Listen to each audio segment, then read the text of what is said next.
Оба канала. Один, два, три, раз, два, три, четыре, раз. Раз, два, три. Один, два, три, раз.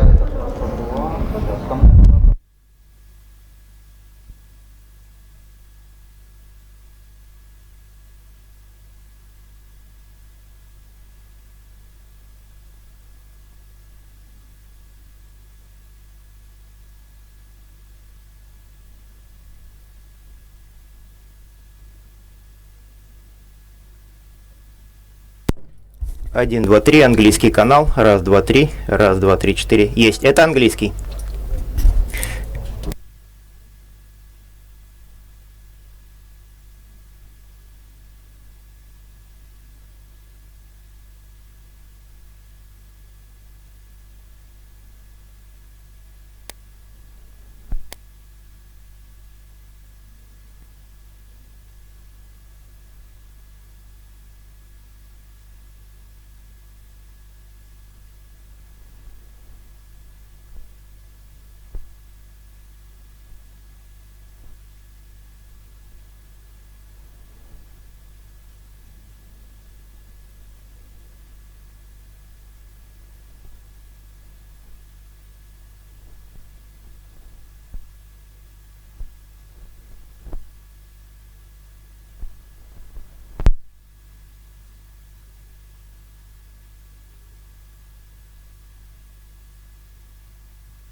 Один, два, три. Раз, два, три. Раз, два, три.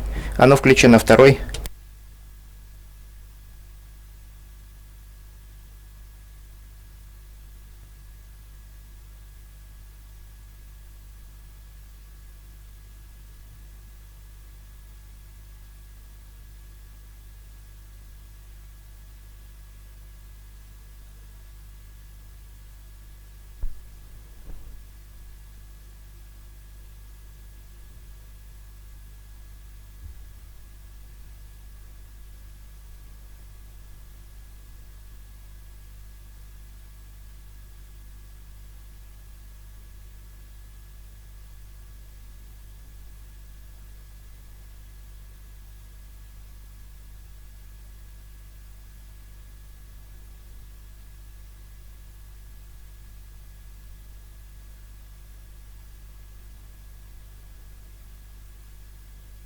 Английский. Раз, два, три, четыре, пять. Английский.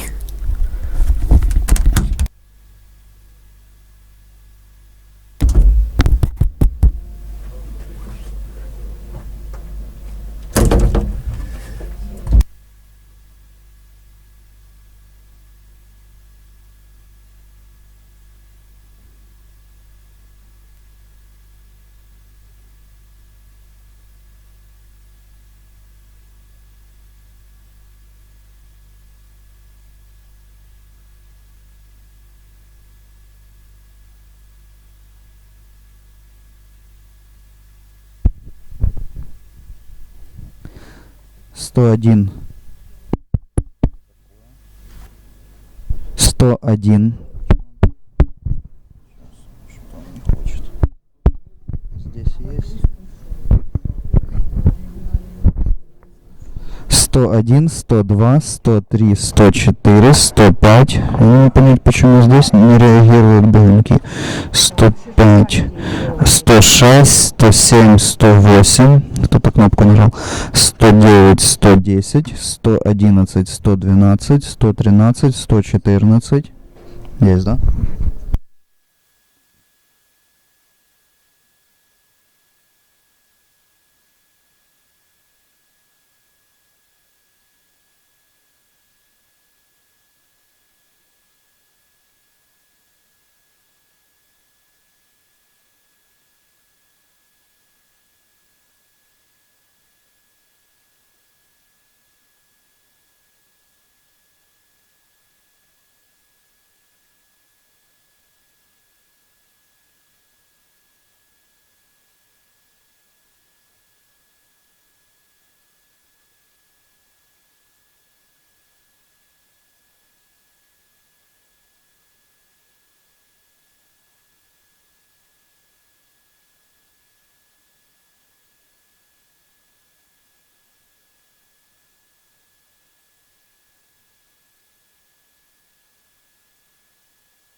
1, 2, 3, 4, раз. Раз, два, три, раз. 1, 2, 3, 4, раз.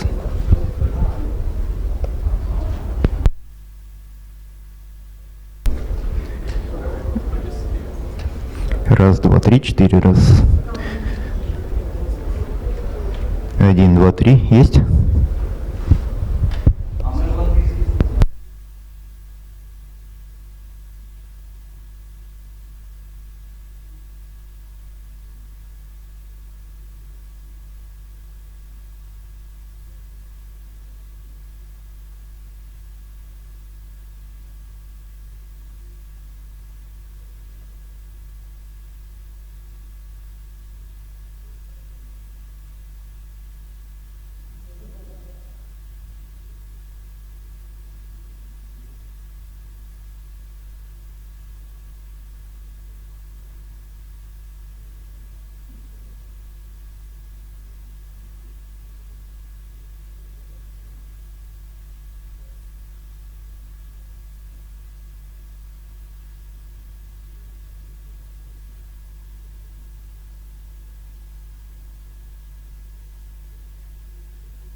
Один, два.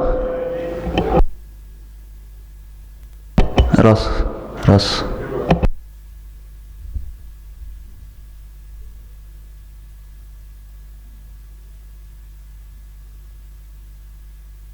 На английский.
Один, два, три, четыре, пять, шесть, семь, восемь, девять, 10.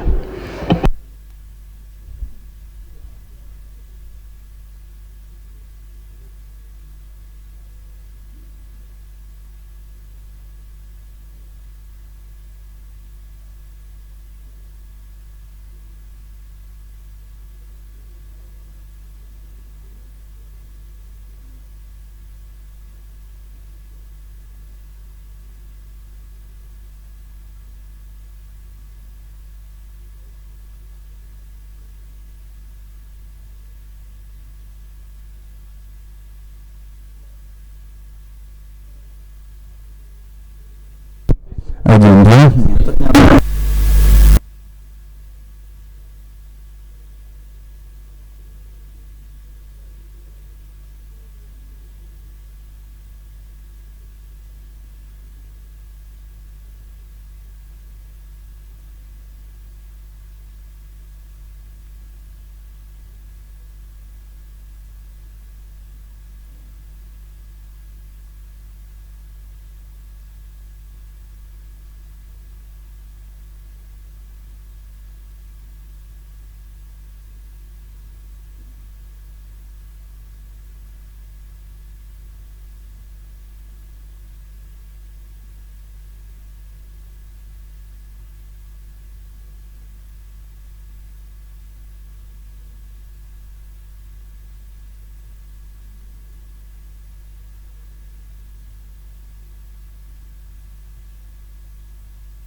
моей стороны только меняется. Да, каналы там. Ну-ка. Где Я... нету.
Dear ladies and gentlemen, we're about to start in 5 minutes, so everybody welcome to the hall. Шановні пані і панове, ми починаємо за 5 хвилин. Будь ласка, всіх запрошуємо в зал. Якщо хтось ще не взяв навушники для перекладу, будь ласка, в кінці залу ви зможете взяти. Виступи будуть на англійській мові в тому числі. Будь ласка.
Dear ladies and gentlemen, please welcome to the hall. Тож, пані, панове, вітаю в залі, чекаємо на міністра, він буквально за пару хвилин з'явиться. Ще не взяв приймачі для перекладу. Будь ласка, вони в кінці залу. Ми будемо починати за декілька хвилин. Очікуємо прибуття міністра. Дякуємо.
Achtung verboten.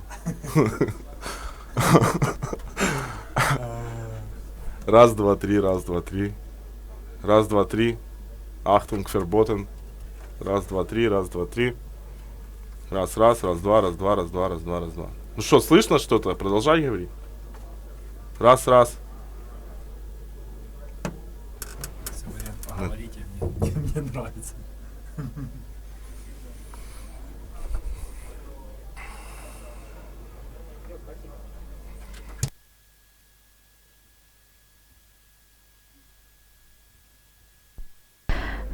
Шановні пані та панове, користуючись нагодою, Well, ladies and gentlemen, I would like to take this opportunity and express my gratitude and our gratitude to all of our partners and our supporters. We are deeply thankful to a number of different organizations and companies and government agencies. You know, when I had this idea to organize this forum about a year ago, I first thought about it. You know, the very first person I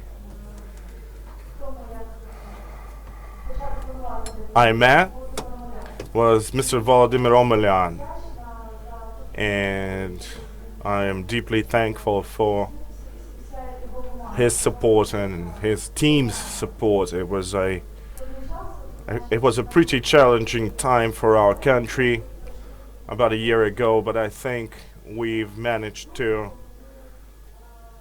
go through it with some flying colors. So I would like to thank our partners,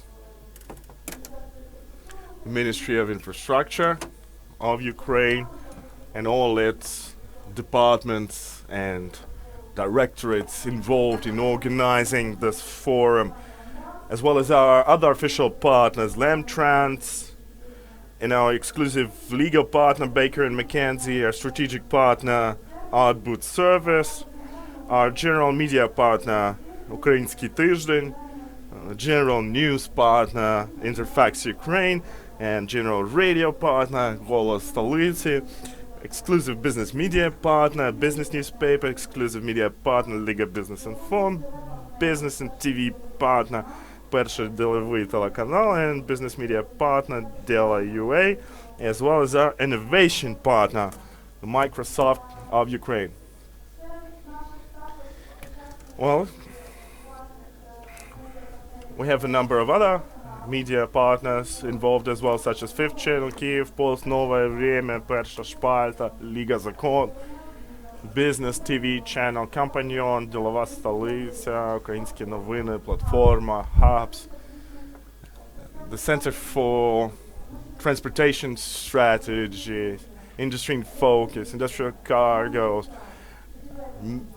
Journal Magistral, Ukrainian Times, UBC News, as well as American Chamber of Trade and Commerce, European Business Association, European Investment Business Association, Kyiv-Mohyla Business School, International Business Institute, Kyiv Economics School, Actions First Foundation, Ukrainian Canadian Chamber of Commerce, MBA International, Ukrainian Building Community, Club of Exporters of Ukraine, Ukrainian Venture Capital Association, Ukrainian Association of Local Municipalities, a Year of Europe in Ukraine, Delegation of German Economy to Ukraine, an Orange Park residential complex. And I would also like to thank Marfin Bank, our partner, and as you can see in your agendas, there's some information about how you can get a very lucrative loan deal from the bank. And just another thing to keep in mind, our lunch will start at 1 p.m. and will last until 2 p.m., just 1 hour. And the panels will start at 2 o'clock p.m. precisely, contrary to what the agenda actually says, which is 2:30. So make sure you are here by 2 o'clock after lunch. Now, our next forum will happen on April the 20th, 2017, and some detailed information is to be found there. We're going on the road trip around several countries such as Israel, Germany, Canada, United States of America, and China with our forums, and then Kazakhstan as well. So basically, we've got the agenda in your handouts, so make sure you have a look. And I would also like to take this opportunity and thank my team from A7 Conferences, people behind this event today, people who made this whole thing happen and have turned this forum into Ukraine's largest infrastructure forum. We currently have 478 participants registered to take part in the forum, about 100 plus representatives of the media, and I would like to thank Alexandra Paeta, Deputy Director of A7 Capital Alexandra Kadishnik, a PR Manager for A7 Capital, and our designer, Mr. Kerkes, who developed and produced these logos as well as all the handouts that you have, and the rest of our team, Salomia Popovich, my assistant, Anna Krasnopolska, and everybody who made this happen. Thank you. So let us begin. I think everybody is present, and I'm very happy and honored to open the Ukrainian Infrastructure Forum dedicated to investments into Ukrainian infrastructure sector, something that we desperately need here in Ukraine. And I would like to invite our distinguished guests to do some introductory remarks. So I would like you to take the stage, please. Minister of Infrastructure of Ukraine, Mr. Volodymyr Omelyan.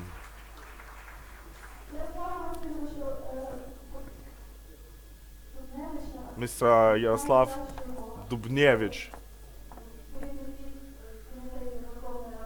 well, head of Verkhovna Rada's Transportation Committee. I would also like to invite Mr. George Katz, Deputy Head of the Mission at the U.S. Embassy to Ukraine, as well as Andy Kunder, the President of U.S. Chamber of Commerce and Trade. And I would also like to now pass the floor on to Mr. Volodymyr Omelyan, Minister of Infrastructure of Ukraine. Good morning. Well, our country is a presidentially parliamentary republic, and since I have to leave for Verkhovna Rada in a very short time, where I will have to report on my performance, so let me be brief. You know, we have a very clear vision. We will continue with those reforms that were launched by Mr. Pivovarsky. These reforms are pretty simple and understandable. We want to create a vertically integrated Ukrzaliznytsia company, and I think we'll just follow the Ukrnaftogaz example and create a supervisory board manned by independent officials. And we're going to drastically reform our maritime industry. We have lots of issues with respect to how our port authorities work, and we really need to reverse the situation, and this is what we're going to do, and we'll turn maritime industry into a very transparent industry. Now there's a lot of trouble with the state of Ukrainian roads, as you know, and it is really important to have the support of the parliament, and I would like to thank the head of the parliamentary committee on transport, and with his help and his committee's help, I'm sure Verkhovna Rada will vote for the creation of road construction fund that will help us refurbish our roads, build new ones, and generally improve the condition of Ukrainian roads. Now, we also have lots of issues with respect to Ukravtodor, and in order for this fund not to become just another means of getting personal gains by some individuals, we would like to completely reform the situation, make sure there is transparent and democratic control and oversight of funds used and spent towards building our roads. Now, we have a lot of issues with respect to our aviation transportation industry. The key issue is signing the Open Skies Agreement with EU. The Brussels suggests we do this in July 2016. Well, and they have been delaying this for quite some time, and I'm going to wait until July, and if not, I'm going to do everything I can. I'm going to raise this issue with European authorities.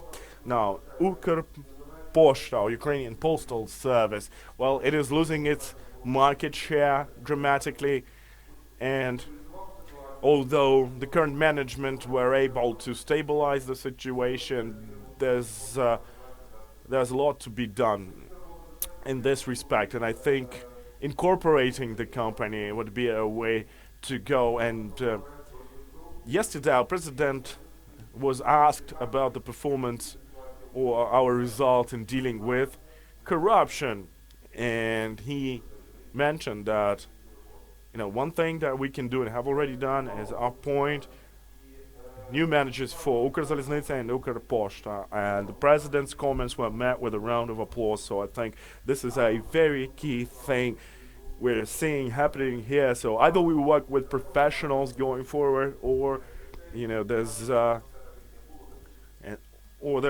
even no need to do anything unless we want to change things. So yesterday the government made a key decision, saying that essentially all those managers, all those people appointed by independent selection committees will have to publish their programs, their agendas of what they're going to do, and our main requirement to them is to provide some good novel approaches. Now, as far as airport Boryspil management is concerned, well, the idea is to appoint a new, good professional manager. I can see this man that I support sitting here in this room, but anyway, the competition will be very open, transparent, and the best will win, I'm sure.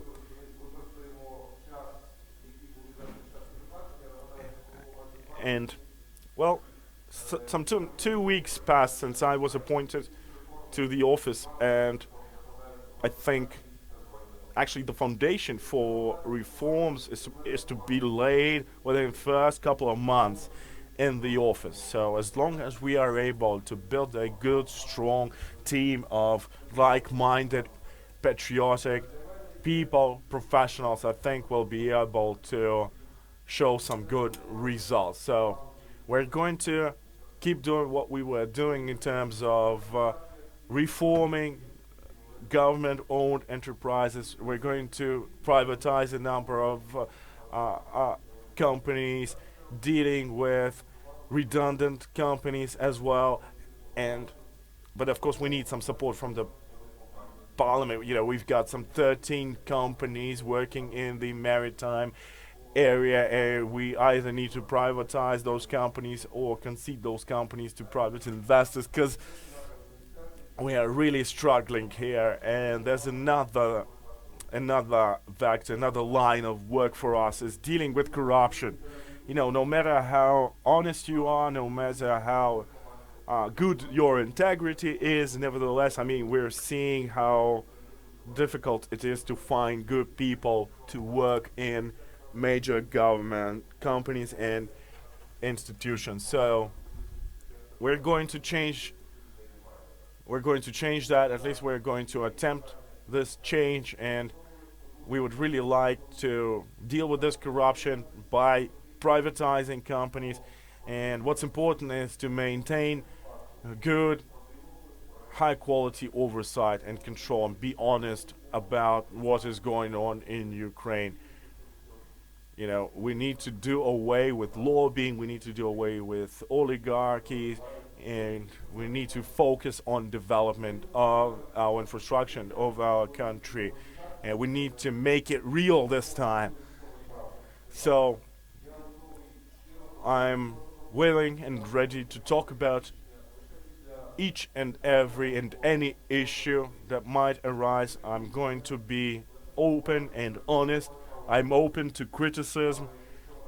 Please keep in mind that I'm a human being. I might make mistakes, but I'm going to admit this anyway if I do. Thank you.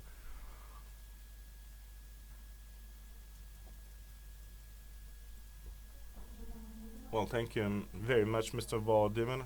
Yaroslav Vasilyevich, please.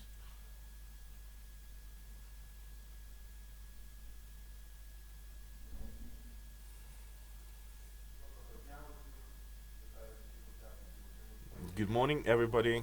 My greetings to all the participants of Ukrainian Infrastructure Forum. Well, I would like to begin by saying that Verkhovna Rada Transportation Committee is the primary legislative body working in the field of infrastructure and transport industry of Ukraine.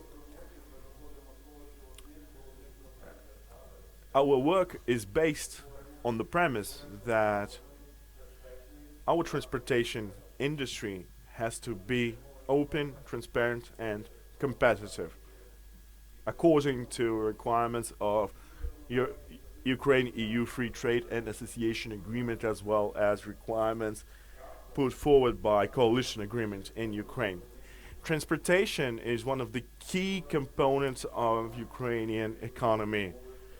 Effective transportation system serves as a powerful foundation for further reform in Ukraine's economy and helps improve the living standards and the quality of living in Ukraine. Development of infrastructure and transport system of Ukraine is an indication of how civilized we are, essentially, and the better the system is, the more integrated we will become into European and global community where we belong, and something that we definitely deserve.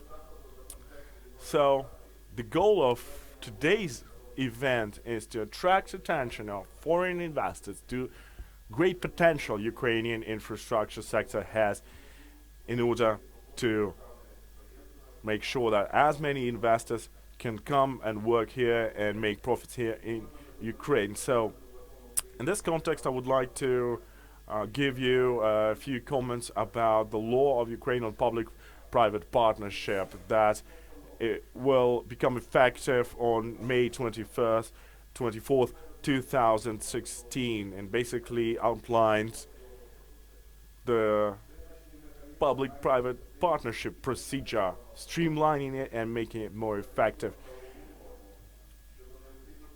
All the legal requirements, all the legal caveats have been addressed in this new law, and it's definitely going to be very effective. We attempted to do away with the number of regulatory barriers and obstacles we used to have, and I'm sure this will definitely make huge difference. And I think this will promote the public-private partnership in general, make a huge difference here for Ukrainian economy. Of course, there are some risks associated with privatization of Ukrainian transport industry. Things which have to take into account, things like value estimation, things like monopolies appearing on the market, things like quality of the services going down, things like risks and threats to security and territorial integrity of Ukraine, especially in the eastern parts of the country. So these risks have to be mitigated. In order to do that, we have to adopt a global transportation strategy for this industry. In European Union, some time ago, they produced a white book, or the road map for European transportation industry's development going forward. And I think this is something we should carefully look at and perhaps adopt this white book or some of its provision and to integrate this into our transportation industry development strategy.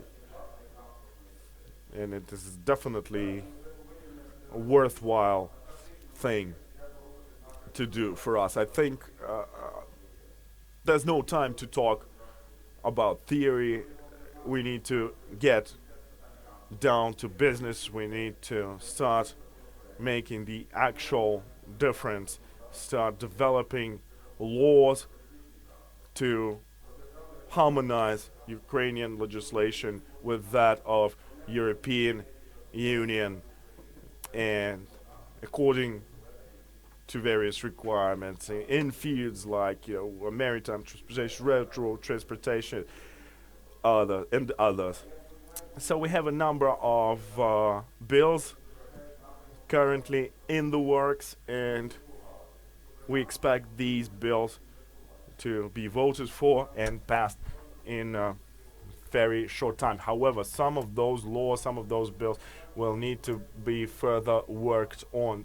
Laws on, for example, a railroad transport, and we need to amend it in such a way as to enable investors to invest into individual infrastructural facilities and objects belonging to Ukrainian railways, enhancing quality of services provided to Ukrainian citizens.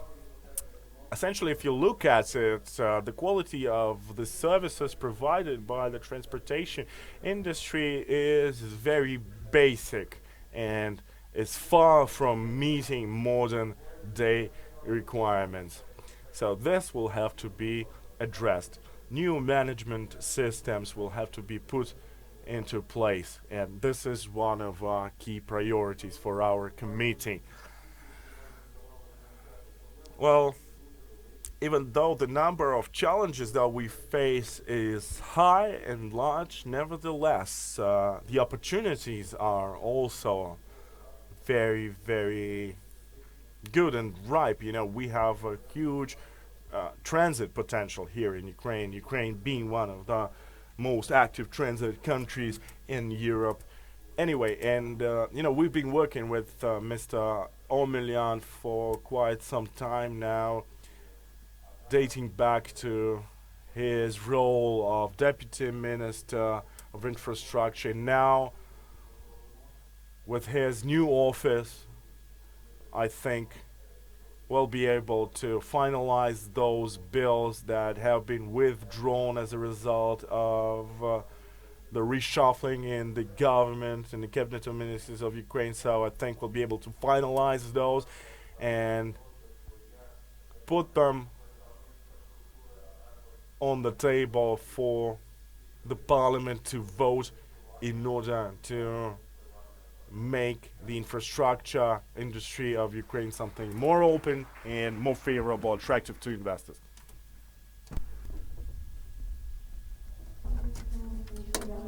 Thank you, Miroslav.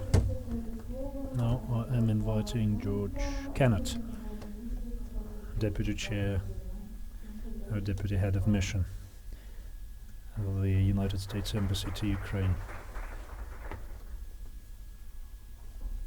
Доброго ранку. Міністр Омельян, керівник комітету. Good morning, Minister, Head of the Committee. Andy, I am very pleased to talk to you today about modernizing infrastructure of Ukraine. And allow me to now switch to English. Congratulate you, Minister, on your appointment.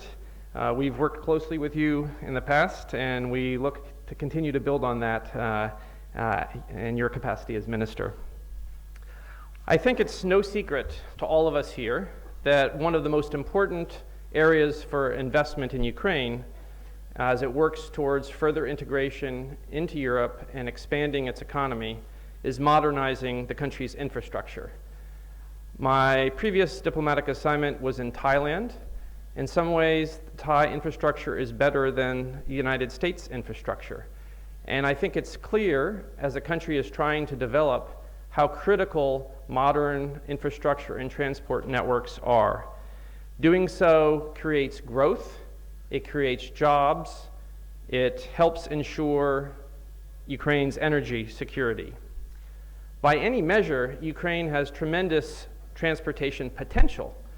You lie across 4 great transport routes, and that is a lot of what is discussed in Asia as well. Thailand is at the crossroads of Asian transport corridors.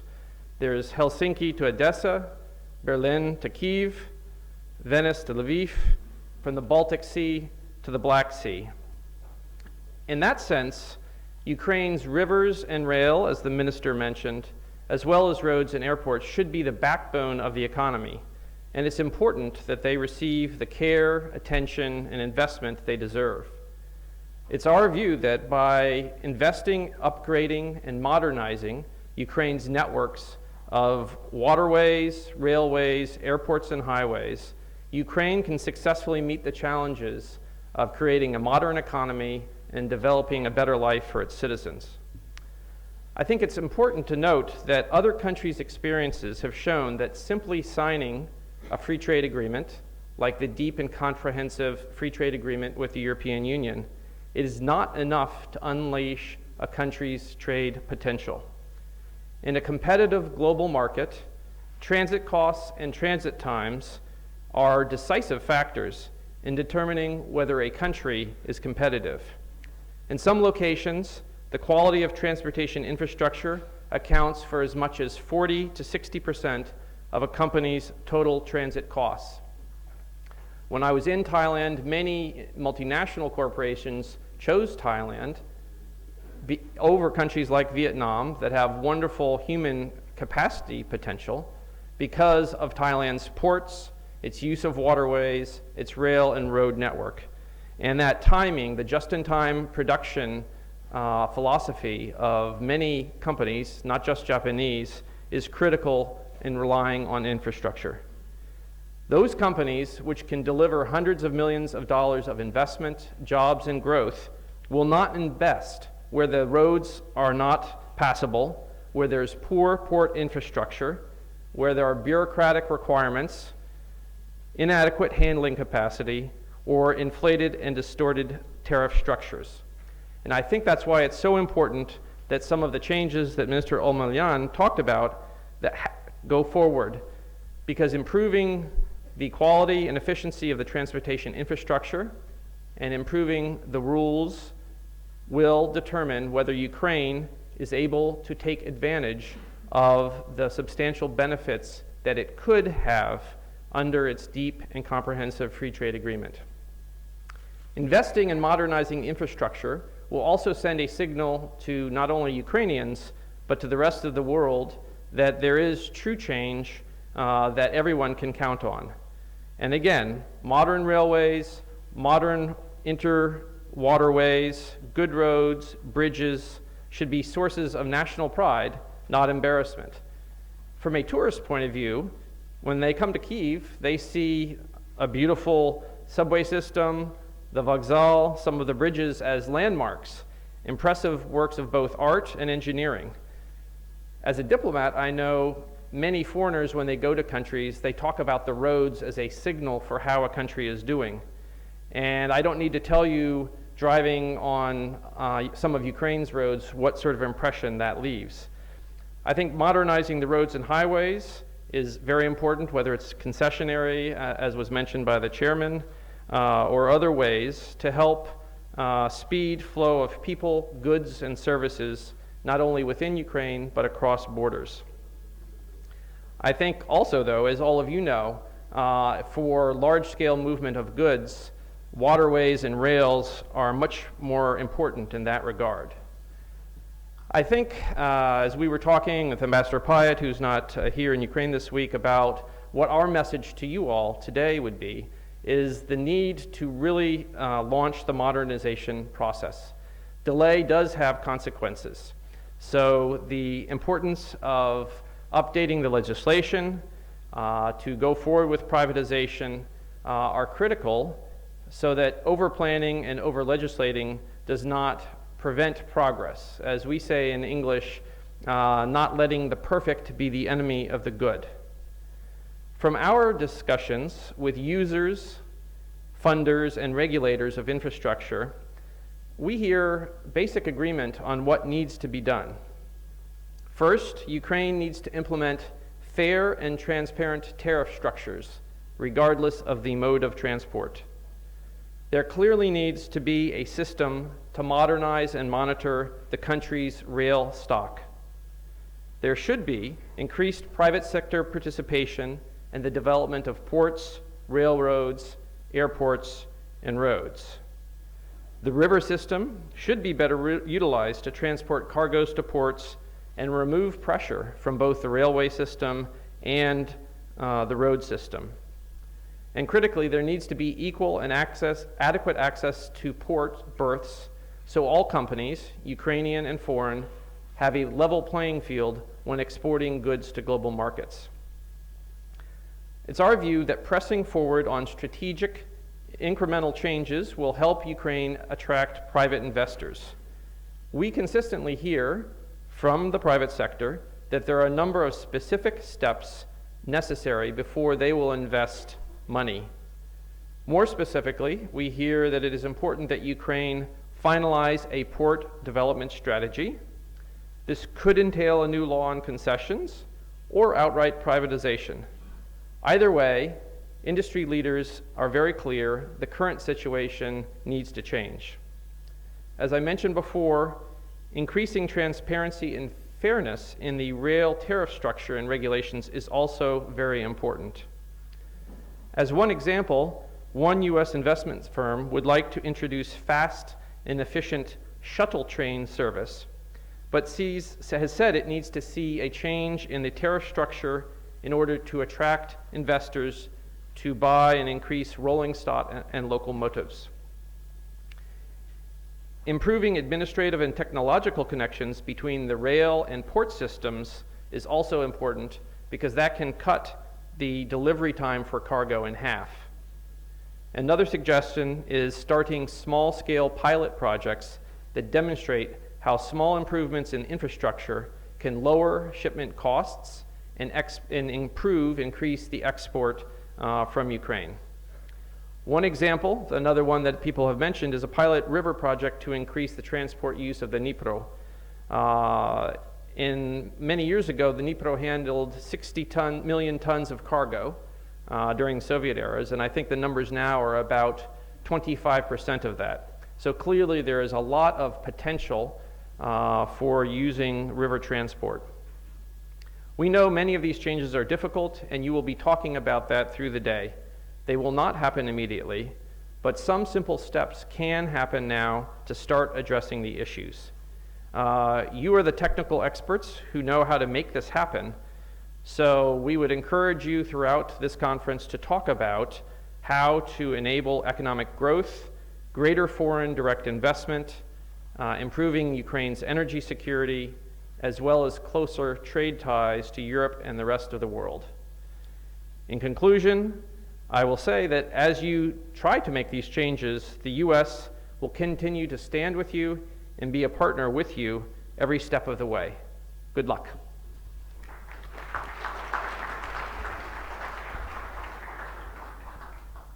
Міняються спікери, я собі дозволю маленький ремарку. While the speakers are changing, I want to make a quick comment. I'd like to thank the organizers of this activity.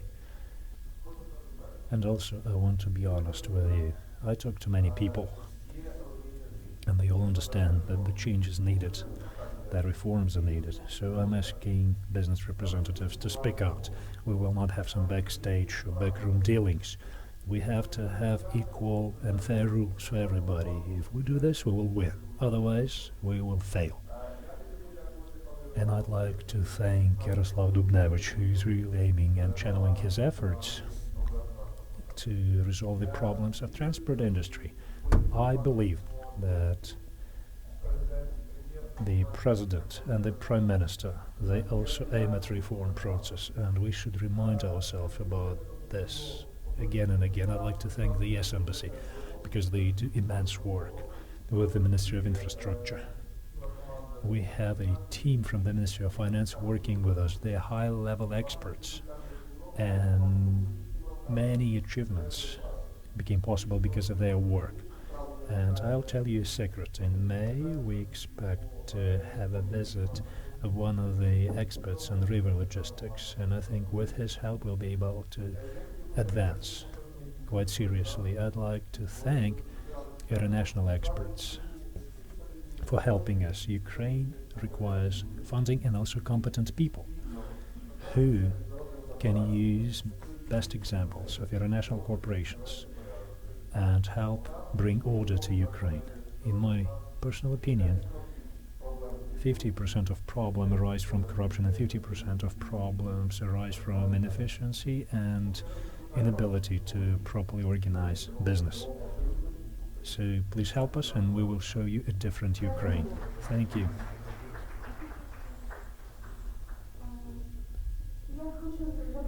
I'm now inviting Andy Hunter, the President of American Chamber of Commerce in Ukraine. Andy, you have the floor. Thank you everyone. Thank you, Maria, for inviting. Thank you for coming here. We have the understanding of the importance of this industry. We had a meeting with new ministers of the cabinet. We met Volodymyr Omelian, and business has the understanding of the importance of such an infrastructure. In this audience, I see the representatives of companies who are the members of the ACC and who invest in Ukraine for many years. And there are also companies who are just looking at Ukraine and at possibilities. They look at changes in the legislation. They also look at other things for possible investment. So this dialogue, this meeting is very important. So we are very grateful to the ministry, we are very grateful to Yaroslav, because we are talking about the dialogue between the committee and the businesses. So I would like to briefly say that, as the minister mentioned about the people, as the ACC we talk to different sectors and industries. I had a meeting with one international company who is doing recruiting. They are headhunting for top managers of the global level, of the global scale, and they have been visiting me in the office. And I'm saying, how's your business doing? They said, doing very well. They are trying to find those top-level managers of the global scale who are ready to come to Ukraine and do some good work, especially in the field of infrastructure. The appointment of UKRAINIAN, Ukrainian railroad company, the Ukrainian post company, they now have new heads, and hopefully this is for the best. The other issue, the issue of corruption, it needs to be addressed. And I see Mikhail Saakashvili now in Odessa working on this issue. He's also saying that we have to jointly fight corruption. We want to have more people, professional people who know what they do, who are ready to work at management positions and develop the sector. And then that would allow for investors to come to Ukraine. We met with the Minister Omelian on Tuesday, and he said we have 100 days, and in 100 days we will be able to see what are the new tendencies, what are the new things that are now occurring. So we will be working with the Ukrainian Parliament, with the Ministry of Infrastructure, with the local administrations in Odessa, because we are talking about ports. The Cargill company is also present in Ukraine. They're talking about new investments. So I'd like to thank the organizers And I'd like to wish everybody fruitful discussion for today. Thank you.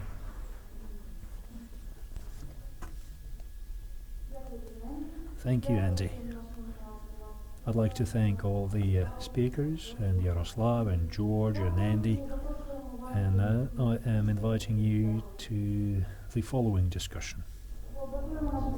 Let's give our speakers a hand.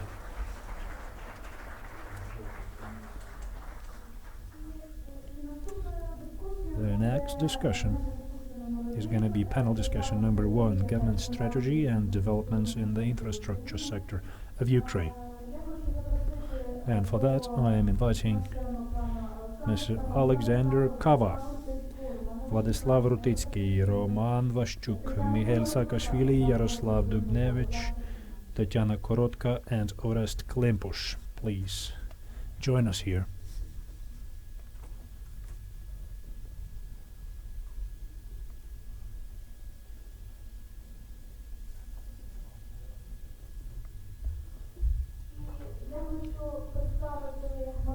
And now I am introducing the moderator for this session, Alexander Kava, Manager of Transport Infrastructure Section, Better Regulation Delivery Office.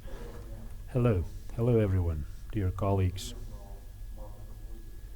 I'm very pleased to moderate this panel. This activity is very important for Ukraine. The transport is the backbone of economy.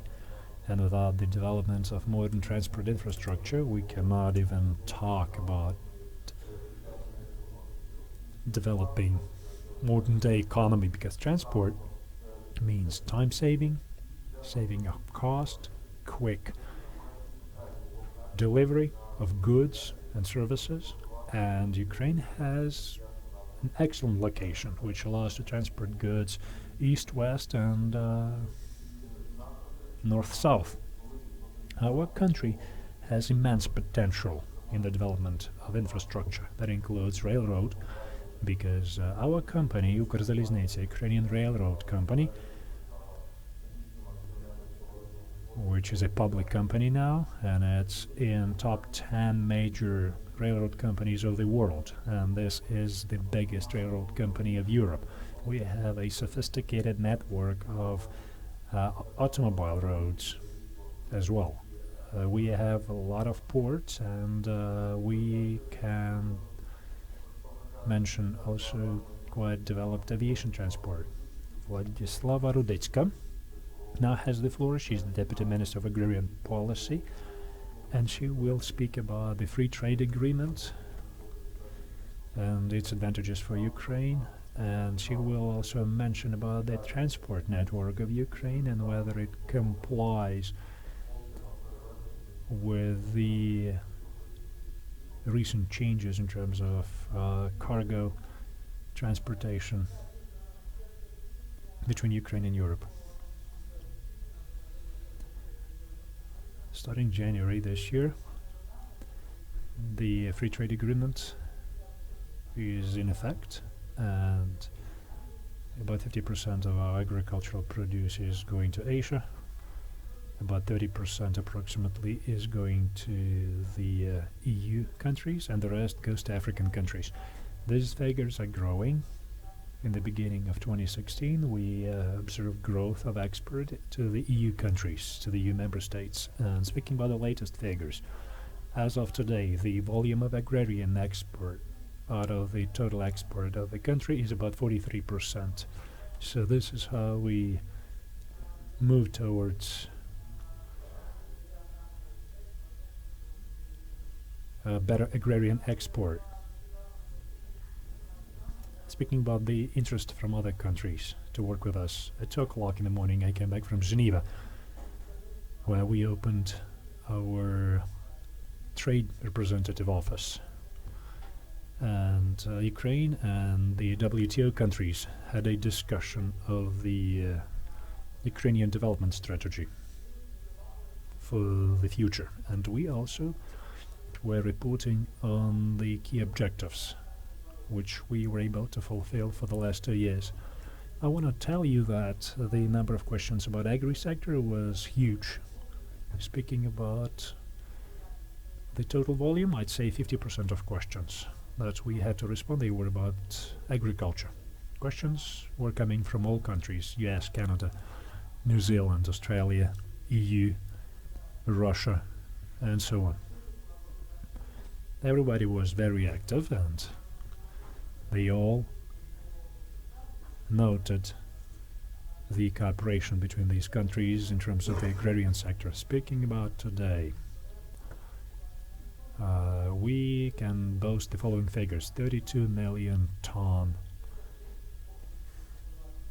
of silo capacity, certified silo capacity, 50 million of non-certified silo capacity. So speaking about other problems that we face, the equipment that we use at silos is obsolete, and there are many restrictions in this regard,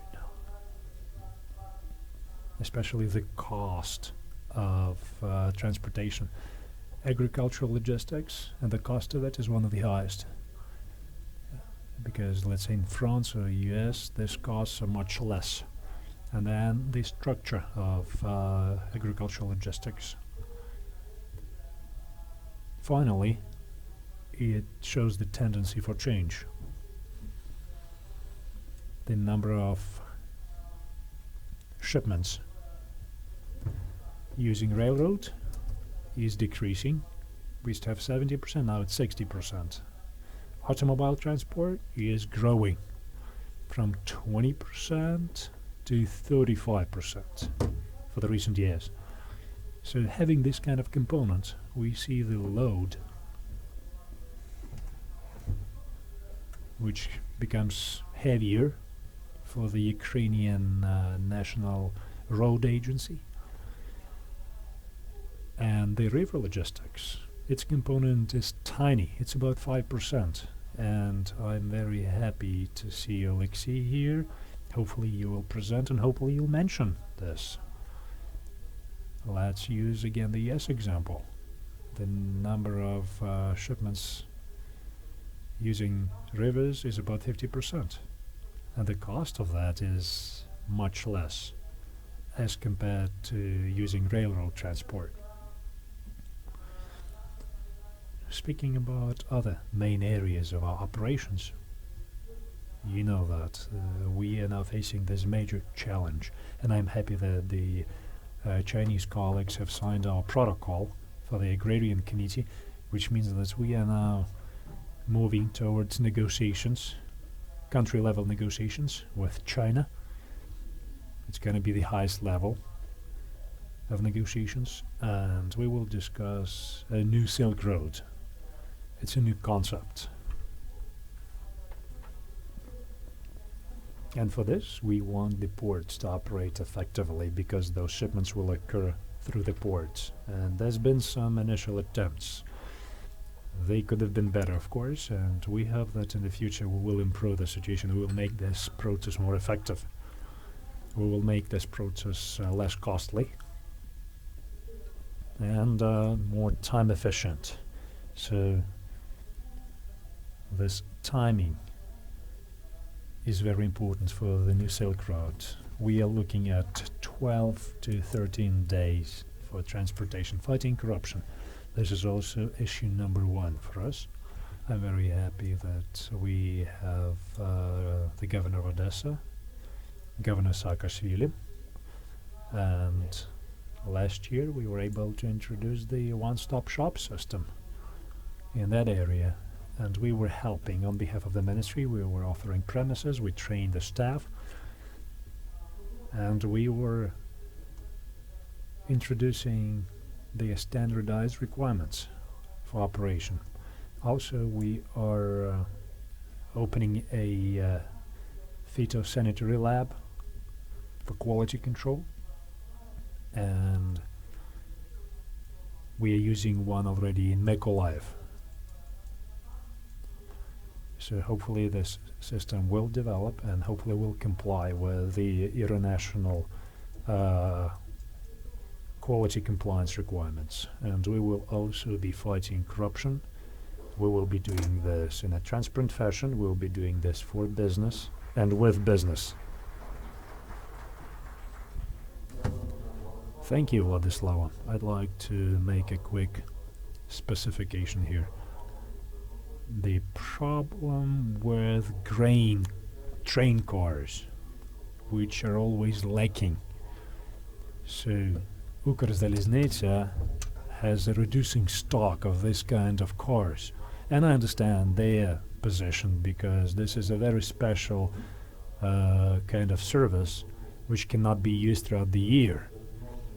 And then the stock is obsolete by 90% in this company, the rolling stock. So they are looking at procuring universal train cars for different types of cargo. So can you please tell us what are the ways out of this situation, and can you attract some private traders to procurement of their own rolling stock?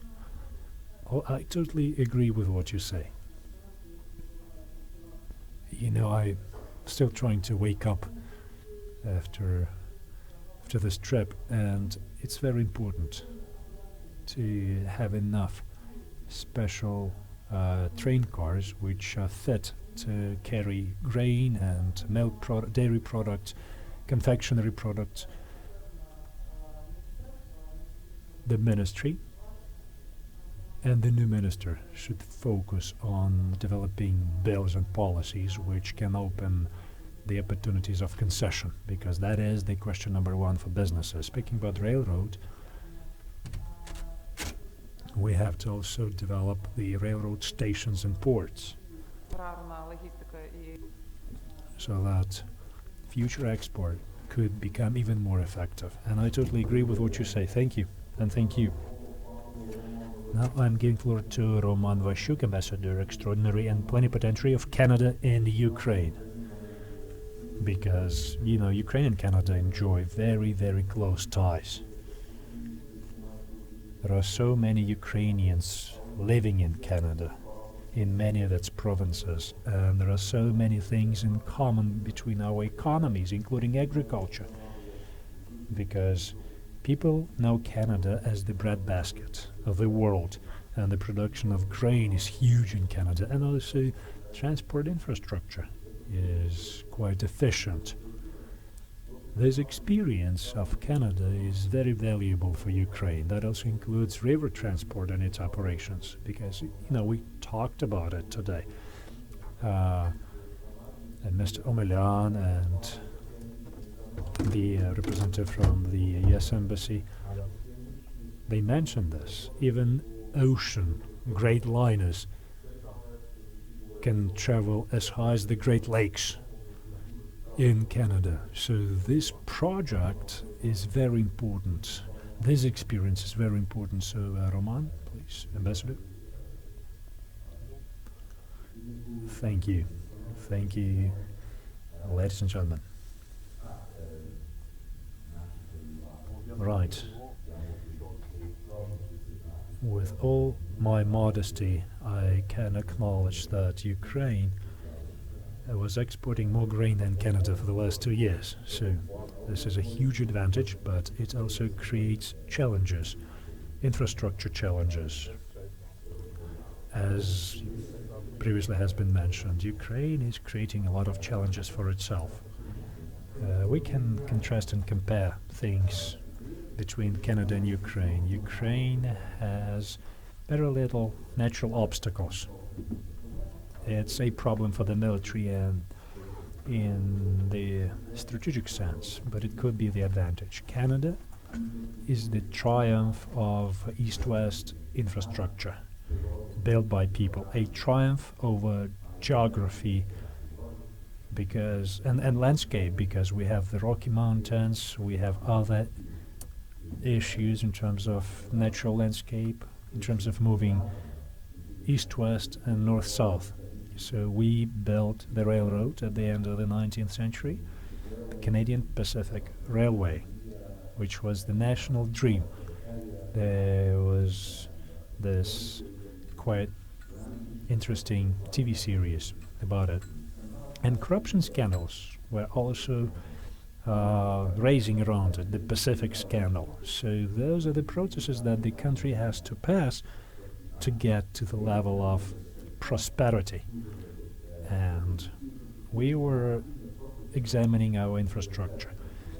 We did this so that we could build infrastructure in the second largest country of the world, so that we could help our economy. We should also catch up with Ukraine. This year, we have the Minister of Infrastructure, 1 year later after Ukraine.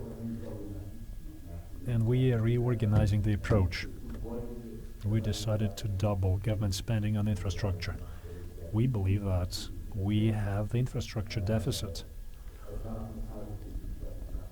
So, figuratively speaking, our infrastructure is falling apart. But again, figuratively speaking, because in Ukraine it's literal. So I visited 16 oblasts, 16 provinces of Ukraine, and the quality of roads is very poor. This is a major challenge for Ukraine and for the visitors and for the transport. So I see some interest on behalf of the Canadian investors in larger infrastructure projects and facilities, because we had visits from investment funds who are interested in port-related projects, airports, railroad sector.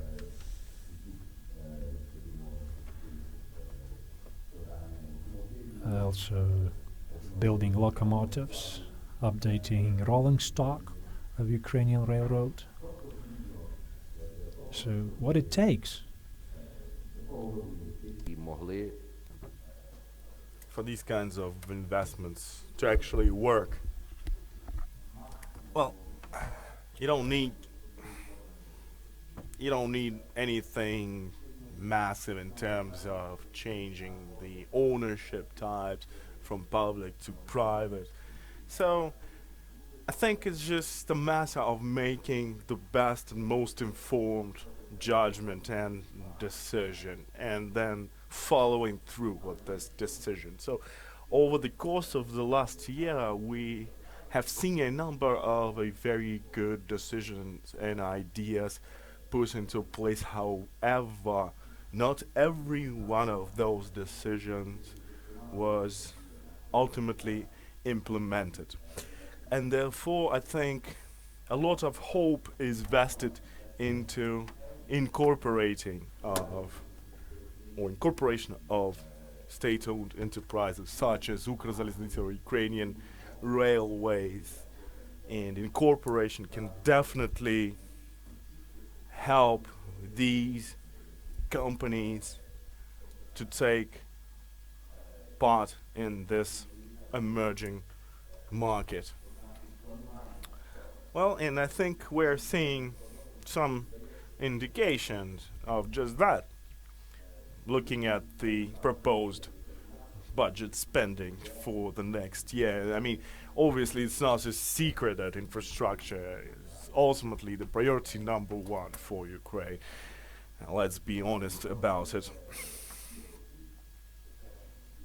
And I think, everybody is talking about it, and everybody is talking about the supremacy of law, essentially. And I think Mr. Saakashvili knows this only too well, working in Odessa Oblast. So, I mean, you can have the best rules possible, most reasonable laws and all that, but if people do not follow, do not abide by those rules and those laws, then it becomes a moot point, essentially. So, yes, we have to do much more, and Ukraine has to do much more in terms of developing its rules and laws and actually providing adequate funding to those infrastructure projects that make the most difference. And on the other hand, there has to be the supremacy of law. And everybody's got to follow these rules, and the rules have to be same for everybody. And I think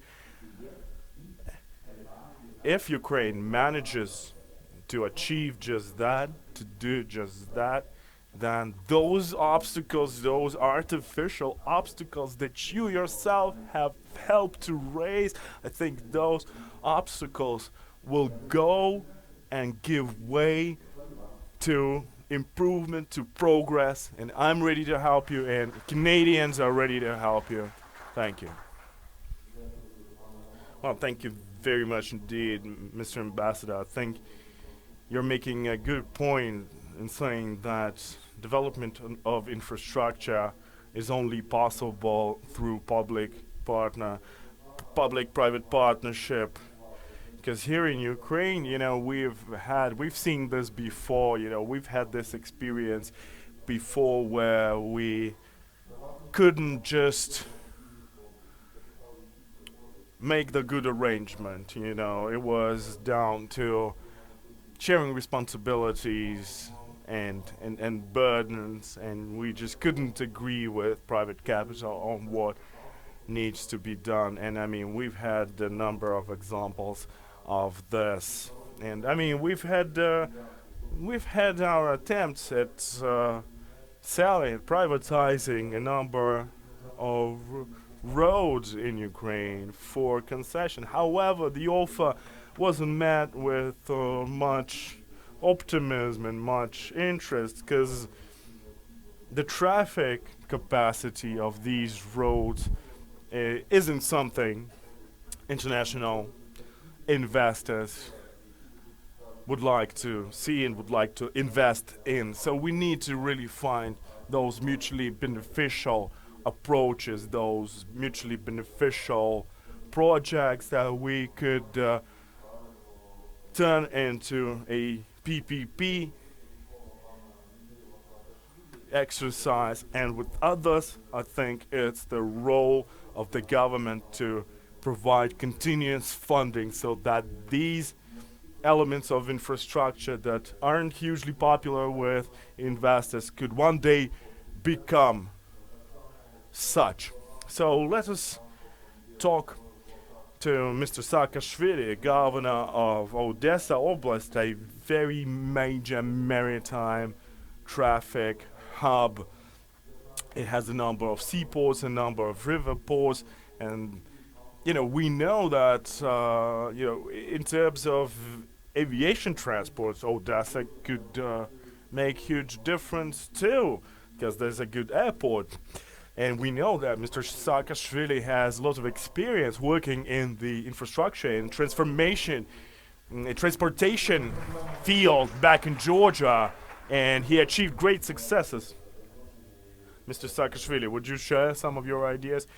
Well, first of all, thank you very much indeed for inviting me here. It's always a pleasure to be a part of an infrastructure forum, and definitely infrastructure is of crucial importance for Ukraine. And I mean, there's no other task, no other single task that is more important than helping Ukrainian infrastructure. So, where we are at in terms of infrastructure, well, for Ukraine, infrastructure is an issue of national security, I think.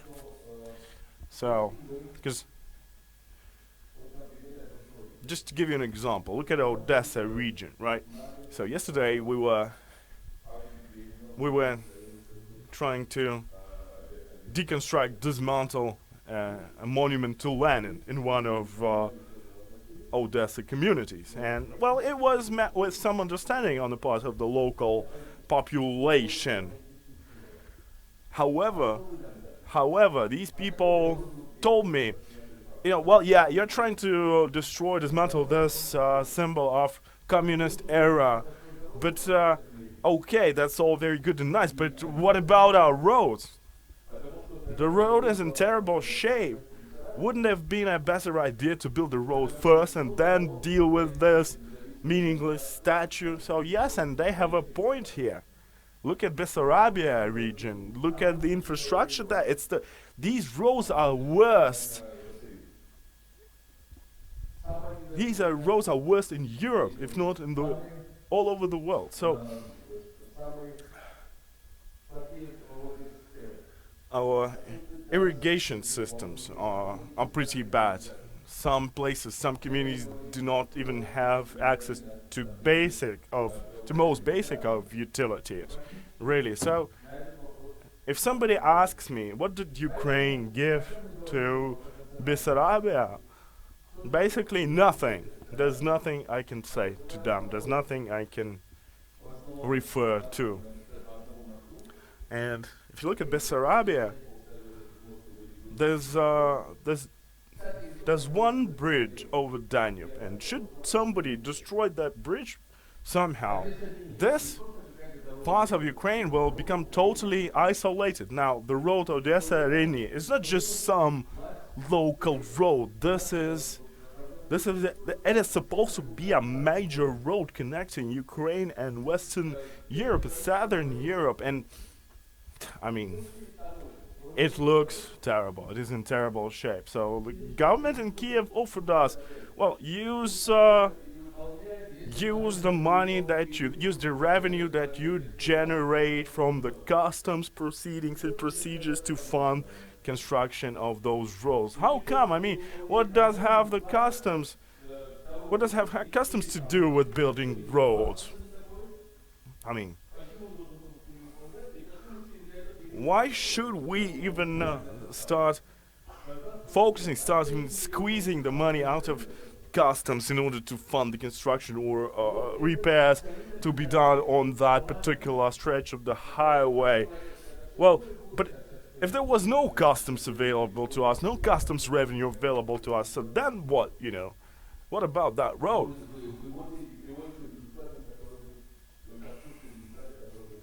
So that's the situation as it stands, as of right now. So I think what it comes down to is the issue of national security, the issue of this country's brand, the brand of Ukraine, really, in the eyes of the international community. Let's look at Transcarpathian region. Definitely a strategic region for Ukraine. And I've been there some time ago. So I've traveled there, and the governor, Moskal, told me that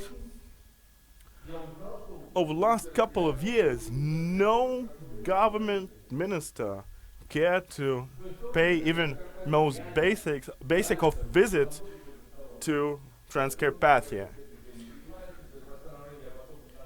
And as you know, that could be dangerous. There's a strong separatist sentiment among the local population, and the fact that people in the government, the ministers, are not paying attention, not even thinking about going there for themselves and seeing everything for themselves, well, that tells me something. Now, they have an airport in Transcarpathia which is in shambles, in disrepair, and we need to do something about it. Now, Chernivtsi, a pearl of Ukraine, beautiful area, an area where definitely people would enjoy just being there, and there are no roads, there's no airport, there's no way you can get there, even if you wanted to. So, just looking back at my experience in Georgia and looking at Chernivtsi, I'm thinking to myself, well, this place, this city could have at least 3-4 million tourists annually. It's just as good as Dubrovnik. It's just as good as any other tourist hotspot in Southern and Eastern Europe. And there's nothing like this. Nobody even cares. Nobody knows what Chernivtsi is. But this is it. This is such a great place. Now, but what about the condition? What about the state of the roads there? Well, it's not as good as it could have been. But I mean, we could turn it into really a hot spot for tourism in Ukraine. In Odessa, the same. I mean, there's a Belgorod-Dnestrovsky fortress that could serve as a powerful hotspot for tourism, but nobody cares about it. Local government isn't doing anything to promote these places, to promote these thing. So and that is something we need to change. Well, yeah, now back to the Silk Road, the new Silk Road. Well, we launched this project, and I even participated, I even rode that train and made some distance down the track. But the problem is that the train was basically empty. It didn't carry much cargo going there and then back, the same thing. But I mean, well, that's pretty understandable. But what about perspectives? What about what's coming in the future? And the perspective is this: Middle Eastern nations, Caucasus nations want this Silk Road to become a powerful bloodline, if you will, for cargoes and goods to go through these countries, because they see the perspective. They understand that this Silk Road idea could become a hugely successful and a very lucrative project. But Ukraine isn't doing anything in this respect, and nothing is being done here on this side. Now let's talk about the prosecutor's general office. On March 31st, to the great funfair, we managed to open a grain terminal at the port of Odessa. I was doing everything I could, everything I possibly could to make sure it happened, to make sure we did launch this terminal, and we were met with a lot of resistance, a lot of opposition on the part of the prosecutor's office. People who were trying to do their best to stop this project from being implemented, being realized somehow. But finally, no matter what, we were able to finalize, to complete construction of this terminal. And then I basically had to stay there, standing guard near that terminal, trying to chase these corrupt attorneys and prosecutors away, if you will. And essentially, on a local level, we were able to chase these corrupt prosecutors away, and with some success, I would say. And so, finally, the opening ceremony, the terminal is now operational. I wasn't even actually invited to take part in this ceremony. But anyway, sometime after, the local prosecutor, that was our supporter, well, he was fired, and then a few weeks after that, a whole team of prosecutors, together with some special operators, police officers, they came there to that terminal and shut it down, essentially arguing that it was built using stolen money or whatever they said. So, well, I don't know. I don't see any reason to applaud here. So the reality is such that the Mr. Krupp, who thought he owned Ilyichovsk, the city of Ilyichovsk, so he thought competition is getting closer to him, is going after him. So that's what he thought, and so he used whatever leverage he could, and he hired these thugs for hire, as I call them, the members of the prosecutor's office, and sent them after me and after our terminal. I mean, anybody could do that. Just make sure you have a few million US$ that you could afford to spend. But by all means, you can hire prosecutors and they will do anything you want them to do. You want to deal with competition, you can do that. You want to destroy somebody's career, somebody's life, you want to destroy investment projects worth hundreds of millions of dollars, by all means you can do that. As long as you're working together with your cronies from the prosecutor's office. And as you know, being head of the Oblast administration, I'm pretty limited in terms of what I can do. Well, we did downsize the organization to some extent. And, well, my idea was actually to disband these local administrations completely, entirely. Nothing bad is gonna come out of it. And on the contrary, I mean, the locals, I think, will be more free to do what they really want to do in terms of changing their lives for the better.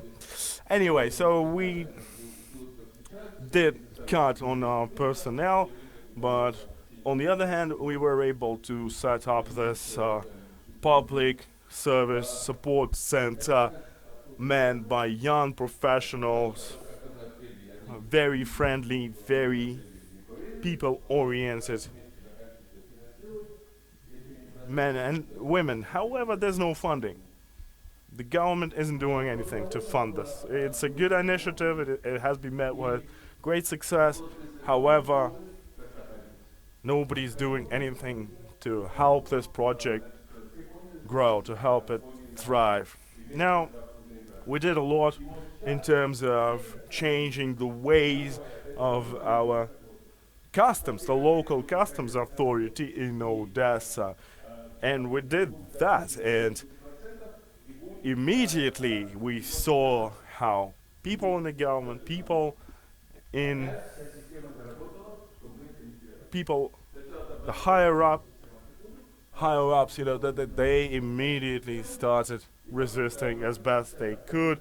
A number of criminal cases were launched against us. Everything is being done to stop us dead in our tracks. At least that was the case with the previous government. And I still have my hopes. I hope that the Prime Minister Groisman will change these crooked, evil ways, but my hopes are declining. I mean, given the level of public trust, the government, if I was there, if I was a minister, I would have been working as hard as I possibly could. On the first day, I would fire a number of corrupt officials that I know are working for me. I would do that on day one. On day two, I would relaunch a number of projects that were stopped as a result of these corrupt activities. So I would have been doing things. I would have been acting every day, every single day. And what these guys are saying, well, we need to learn the situation. We need to think about what we can do. Well, they know what they can do. They know what the situation is. And I mean, they're just talking and talking, and I don't see how all this talking could actually lead to practical, tangible results. And yes, it is difficult. Just as was the case with Marushevska and the Odessa customs authorities, and investors are telling me that they are ready to start importing goods in Ukraine through Odessa, because that is the very first customs authority in Ukraine that does not take bribes. Odessa police do not take bribes. Government officials stop doing that. And that is the result of what we have been able to achieve. And of course, many people out there, many people in the higher echelons of power in Ukraine, they do not like this. They don't want this. They want their old ways back. And we're trying to change that. We're introducing internationally recognized standards of operation, and we are focusing on integrity. We are following best international practices. And as a result, people start telling me that I'm doing things wrong and I might be prosecuted. And I might get arrested. Because by working with international organizations, with foreign partners, we are supposedly disclosing important government secrets or something. So this just makes no sense to me. I mean, they're doing everything they can to stop our projects dead in their tracks. Yeah, I have actually a criminal case being currently worked out against me, and that's just ridiculous. You know, we how did it happen? You know, we bought some database, some information that just gives a very good insight into how Ukrainian customs used to work, and we made this information public, and immediately I was met with prosecution. So let us be optimistic, and I think we can still make the difference. Well, thank you very much indeed, Mikhail. Just a few clarifications as far as the Ministry of Infrastructure is concerned. For example, Mr. Armilian, well, I think he immediately proceeded with actually doing some concrete steps, making those steps. You know, the new head of Ukrzaliznytsia has been appointed, and the head of Ukrposhta was appointed. So, well, yes, absolutely. You know, I would like to give him, credit for that. But nevertheless,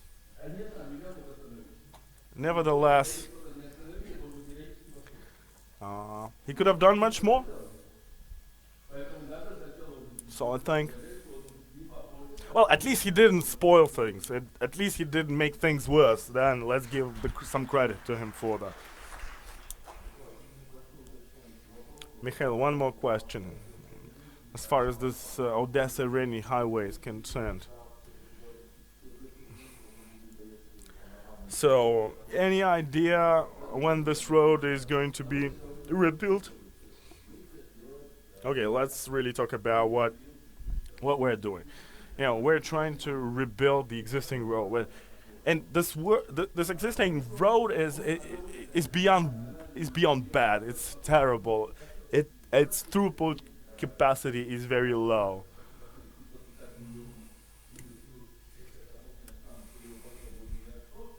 So, but I mean, as long as these guys in power can let us do what we want to do, I think we will be able to repair it within a year or two. But that is not going to change the situation. That is not going to address the problem. We need to build a entirely new road. We need to build a proper highway.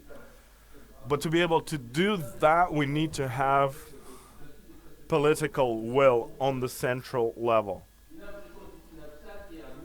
Because otherwise, it is just next to impossible to do what needs to be done. There's a lot of negotiations taking place, a lot of back and forth discussion going on, lots of concessions, lots of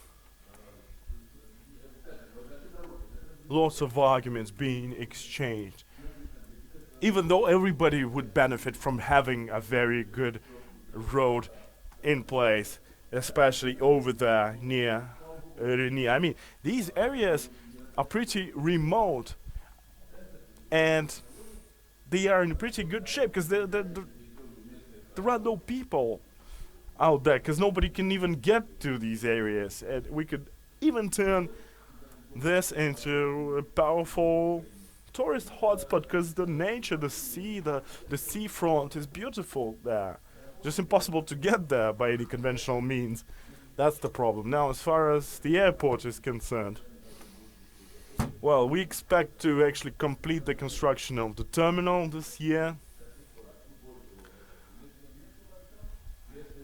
You know, we've had some exchange, some discussions and arguments going on with the Ministry of Infrastructure, and not much has been done in this respect. You know, there are a number of low-cost airlines that would like to enter into that area and start working there. However, there's still much to be done. You know, the Ministry of Infrastructure isn't really doing much to help us out. So they would really like the local governments to care after the airport, to look after it and make sure it is operational and attractive, which is not the best and brightest idea, if you ask me, because these kinds of infrastructure facilities, such as airports, should be managed on a central possible level, because we're talking about millions and millions in profits.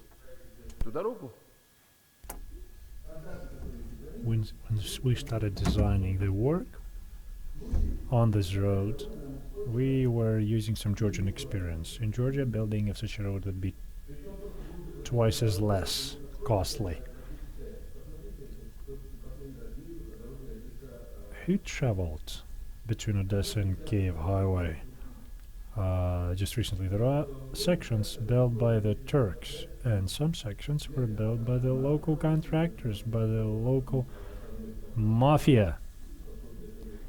And they are representatives of one of the Caucasian countries. It's like Italian Cosa Nostra in New York, but that mafia has been in operation for more than 20 years.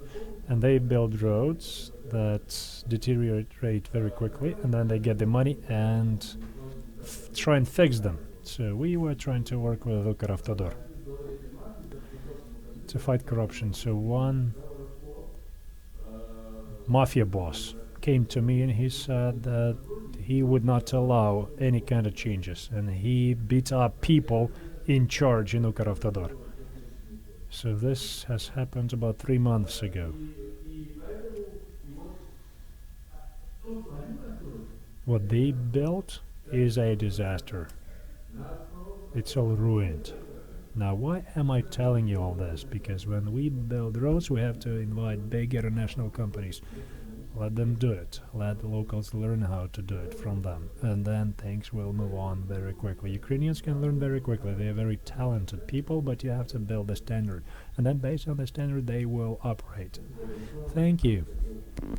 Thank you. Now I wanted to give the floor to Tatiana Korotka, Deputy Business Ombudsman in Ukraine. We have this wonderful agency that is a bridge between the state and private capital and the business. Not often things are smooth and nice in this interaction process.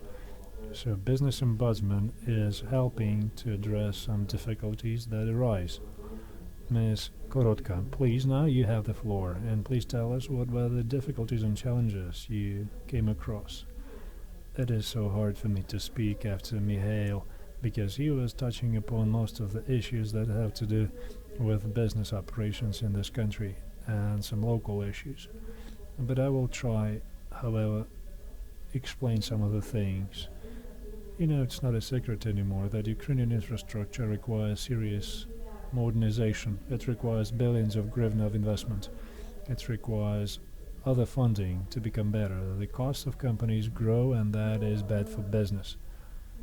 So today I'd like to talk about the good things. So where we see problems, we also see opportunities for investors to invest. And our office exactly was created for this purpose. It's going to be a global anti-corruption initiative launched by the government of Ukraine, international financial institutions, and business associations. That's why we have this ombudsman's office, and it is available for businesses already operating in Ukraine. We help them to solve and address issues that arise, that they face. Now, what are the main areas of assistance? Of course, law enforcement is not very sensitive in mild terms. Now let's put aside that mild language. No, the law enforcement has its own agenda, has its own objectives. However, on many occasions we observed the situation that on transport, this kind of agenda prevents investors from protecting their rights. Those kind of cases are many. Some of them have been addressed successfully. Some of them are still pending. We are monitoring the developments and we're trying to build a dialogue with law enforcement. I'm not giving you the names, but it includes everyone. The SBU, the Office of the Prosecutor, the Ministry of Interior, they all have a hand in this. So there is another problematic issue which we come across, which impacts investment of infrastructure. We are talking about land issues. The zoning, the extension of the lease contracts, and the local authorities play a vital role in this place, oftentimes to the determinant of business. And oftentimes businessmen cannot negotiate with them. We don't have a lot of opportunities to deal with them directly, but in the context of decentralization, this issue will become more and more important. The local authorities could be less constructive, could be more constructive, but still we have to talk to them. Also, architectural documents, permits, licensing, all that is important. All that impacts the final cost of the project. Our office is now working on a new package of proposals which we'd like to implement as soon as possible along with the new government. We see the understanding and we hope that we will be able to come up with some better conditions for doing business. I'd like to give you more specifics about specific cases, but that's all confidential. There are companies and company representatives who worked with us, who were successful in addressing their problems. We have a unique case already, where we were working as arbitration agency for output performance-based contract. It's an important type of contract, which is widespread in PPP system. So that's what we already have. And in the context of investment, which is being proposed and attracted to Ukraine by government and local authorities, things that have been mentioned by other presenters, that is an evidence that our professionalism is growing, and we are ready to stand by and assist Ukraine, and so that Ukraine could become a very good, predictable partner. So hopefully our work will not be in vain. Thank you. Thank you, Tatiana. Now I have the honor to give floor to the First Minister of Transport of Ukraine, the person who in fact was the founder of our independent transport system of Ukraine. Now he is the head of the Federation of Transport Employees. Orest Klempush has the floor now. We are very much interested in learning about the development of our infrastructure and transport system and what are the gaps that we have to address with joint efforts. And please tell us what we can do so that our transport system becomes more attractive for private businesses and for attracting loans and for economic development. Dear ladies and gentlemen, I'd like to thank the organizers for the opportunity to take part in this meeting.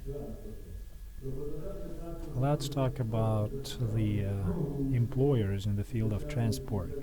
They're very much interested in this kind of developments and the objectives of this forum. I'd like to begin as follows.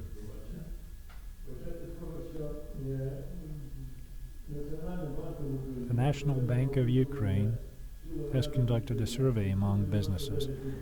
Almost 800 businesses took part during Q1 this year, and they were asked about their status, financial status, economic status. They said that that status was good and satisfactory. Out of 800 businesses, 79 businesses were assessing the situation as good and satisfactory, and 61 of those percent of those companies are transport companies. Transport companies,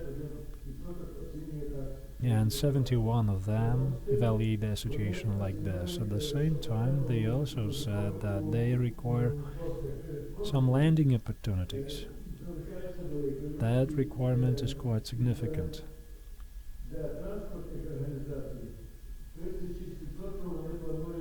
36% of transport companies are planning to get a loan.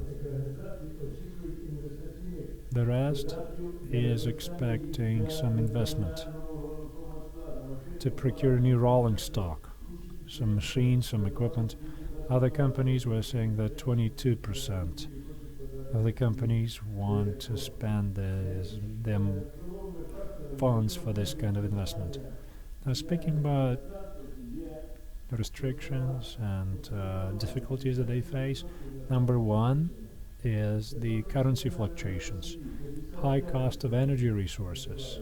55% of companies mentioned this. Excessive tax burden, lack of operating capital or working capital.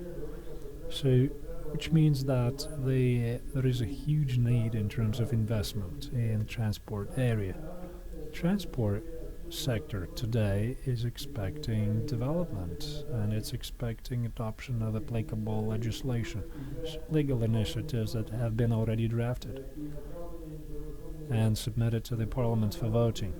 It is also important to stress that transportation business is quite lucrative for investment. However, the investment is lacking. So I am calling upon the civil society representatives present here, business representatives and public officials to please support our legal proposals submitted to the parliament, including through our federation. And also we are asking to create better conditions for improving the situation in the transport sector to meet the EU aspirations of Ukraine.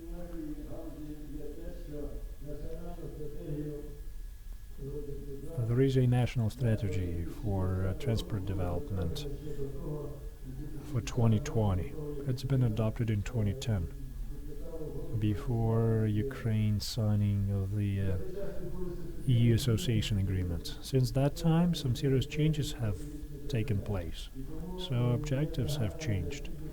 That is why we have to consider the requirements of the EU legislation.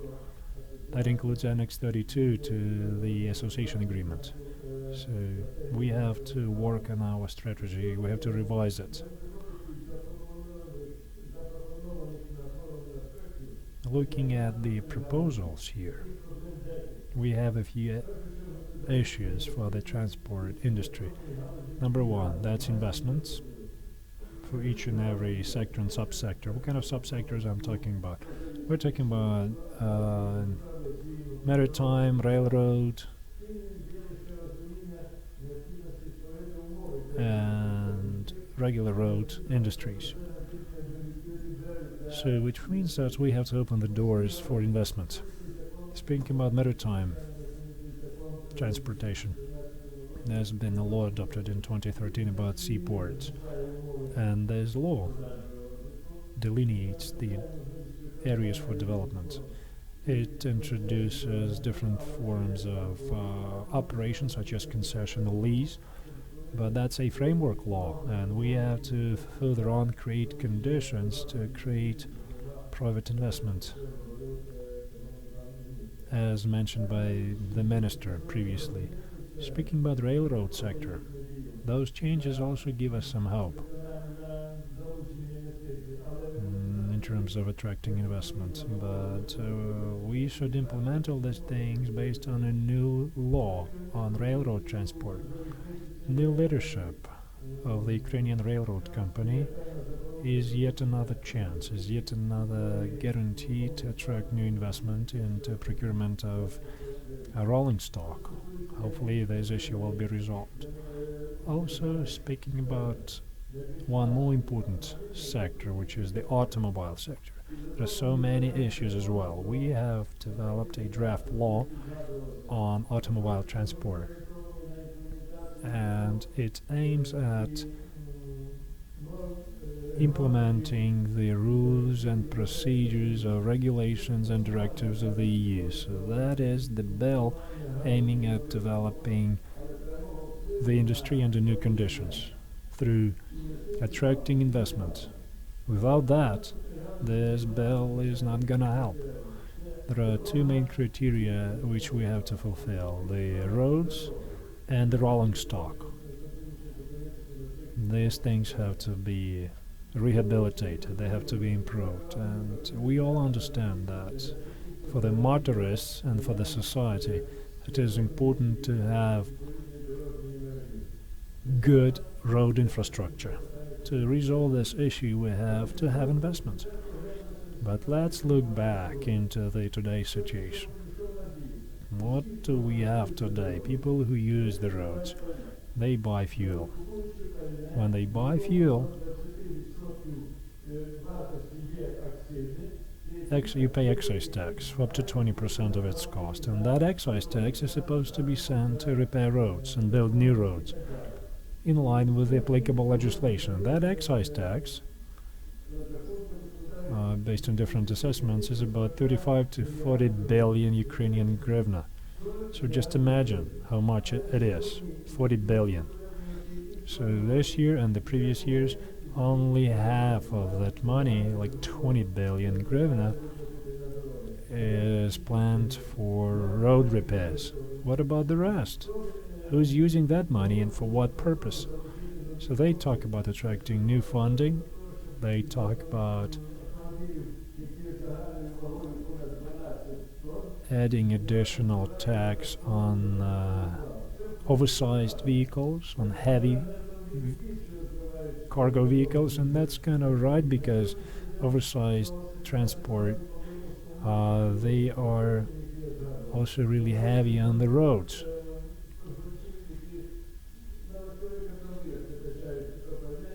But mostly the owners of small vehicles, regular vehicles, pay the tax. So we hope that the entire amount of 40 billion will be spent on road repair and construction. To solve all these issues, we have to create a national road fund. And through that, the money have to be spent properly. Then we have to rehabilitate the existing network, and then through that we will get additional revenue into the budget for building new roads, because the traffic will improve when the roads improve. Hence the revenue will be more. And it is not clear for me why the MPs can still not vote for this change, for this law. Only 180 votes we got so far. And I keep saying that let's talk, let's coordinate, let's talk to MPs through the local constituency members, let's add some pressure, because it's not going anywhere. So now we have some hopes for the new Prime Minister. We also hope that through the constructing of new roads we'll be able to help our country address so many problems. And this is how we can start solving the issue of attracting investment, creating new jobs, improving other sectors of economy. And I'd like to assure you that financing of roads through concession projects is not really feasible for Ukraine today, because we do not have good commercial traffic. I used to be an ambassador in Hungary, and I talked to two prime ministers of that country. And each and every one mentioned that we give you advice. Do not follow the path of concession for roads. This is a trap. With this little volume of commercial traffic, you will not do well. So we have to do all possible so that that excise tax is spent properly. Speaking about other criteria, the rolling stock. We are talking about buses and cargo trucks, automobiles. Today in Ukraine,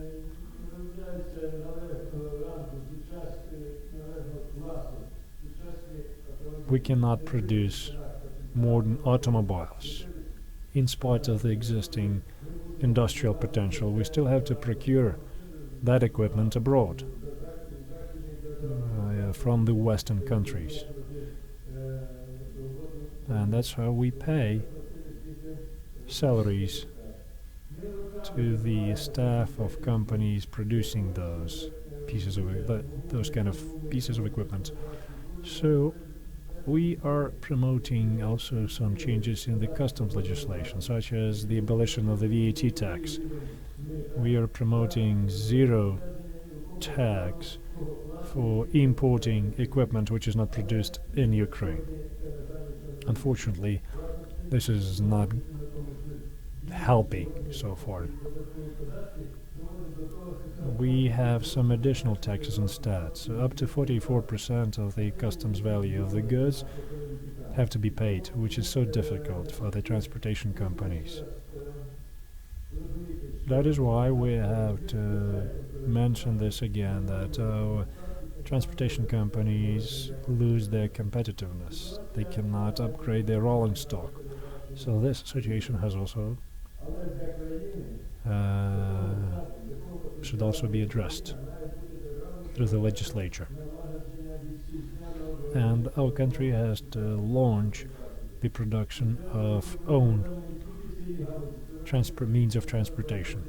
This will be able to help develop other sectors of industry. I keep telling about this since day one of our independence. I promote development of national industry. We have to have national level programs to develop national industry, including transport industry. For transport, there are so many other problems, such as transit. This problem is very much linked to investment.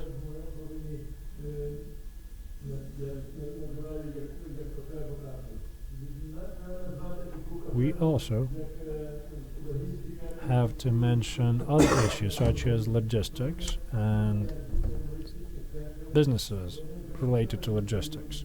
The logistics hubs are being developed in Ukraine. They are very attractive for investment. And there is one more important thing I want to mention in terms of transport and where the government should look at.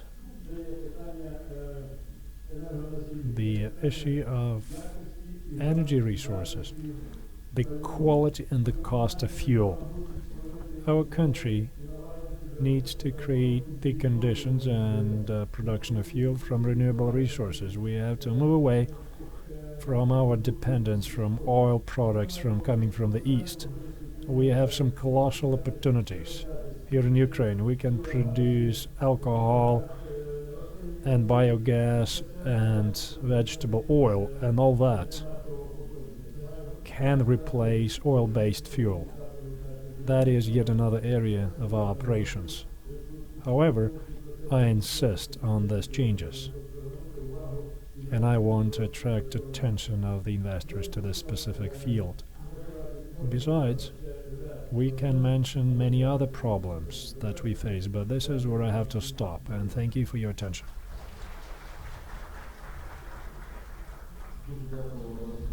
Thank you, Orest. Now we have 10 minutes for Q&A. And before you ask your question, tell us who you are. I represent the Allset company, and I have a question to Mihail. So in your presentation, you said that you have hopes for new Prime Minister Groisman, and I have my hopes for you. Because today our company is facing a lot of problems. There is so much of discrimination against our company. For 8 months we cannot get a piece of land to build a grain terminal. And we have hopes that reason will prevail and you will help your deputies get their act together. Because this looks like Santa Barbara soap opera. It's a never-ending story. The company has built already a few facilities. You visited them a few times ago, few times already. And the company who built nothing, they have 2 lots. And they're looking to get 3 more. We get nothing. A reputable company. Well, you just didn't tell me about this before. I didn't know how the management works in your company. After all these insinuations took place, which I discard, I initiated one important thing. I think your company is doing a good job. So we started the mediation process. Your company agreed.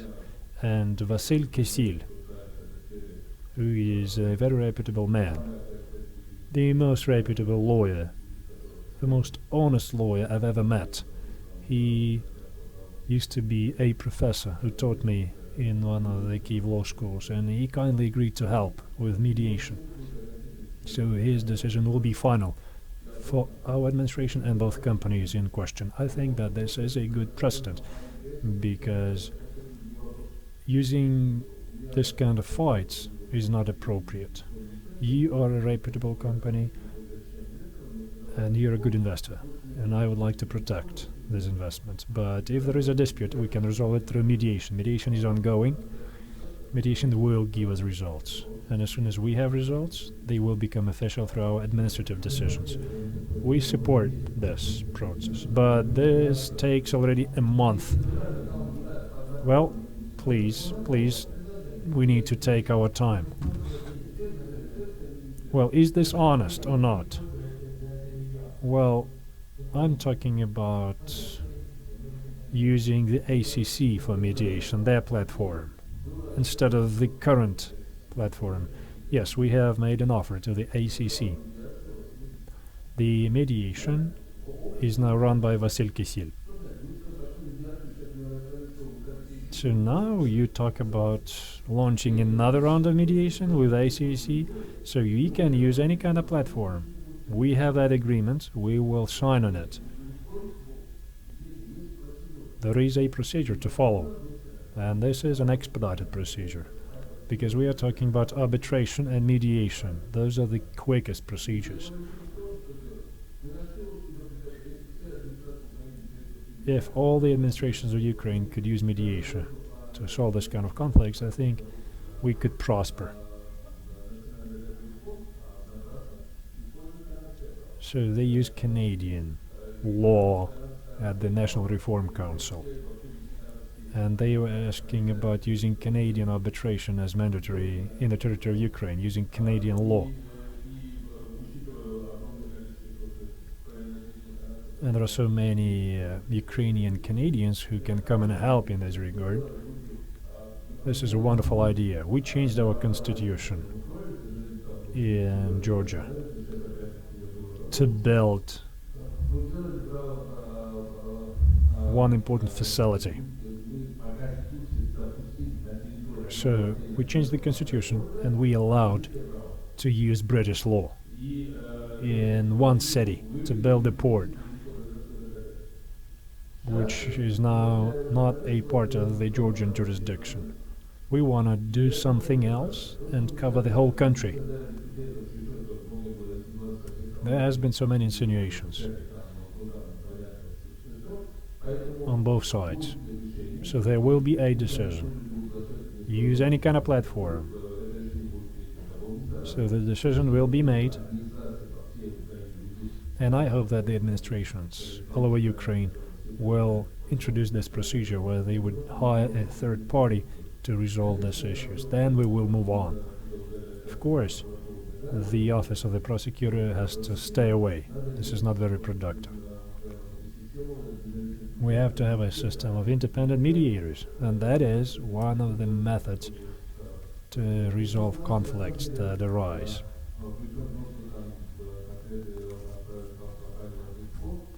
I understand that this is a very specific issue. We have a dispute between two companies. We are talking about expanding the naval port in Ilychivsk.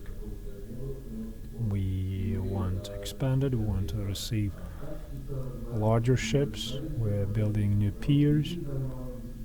We have new investment programs associated with that.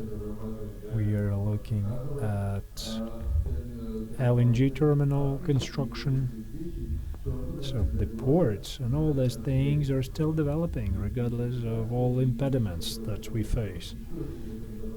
And on top of that, we want to add Berezino-Bessarabka road, Odessa-Reni road. Those roads will allow to bypass Transnistria.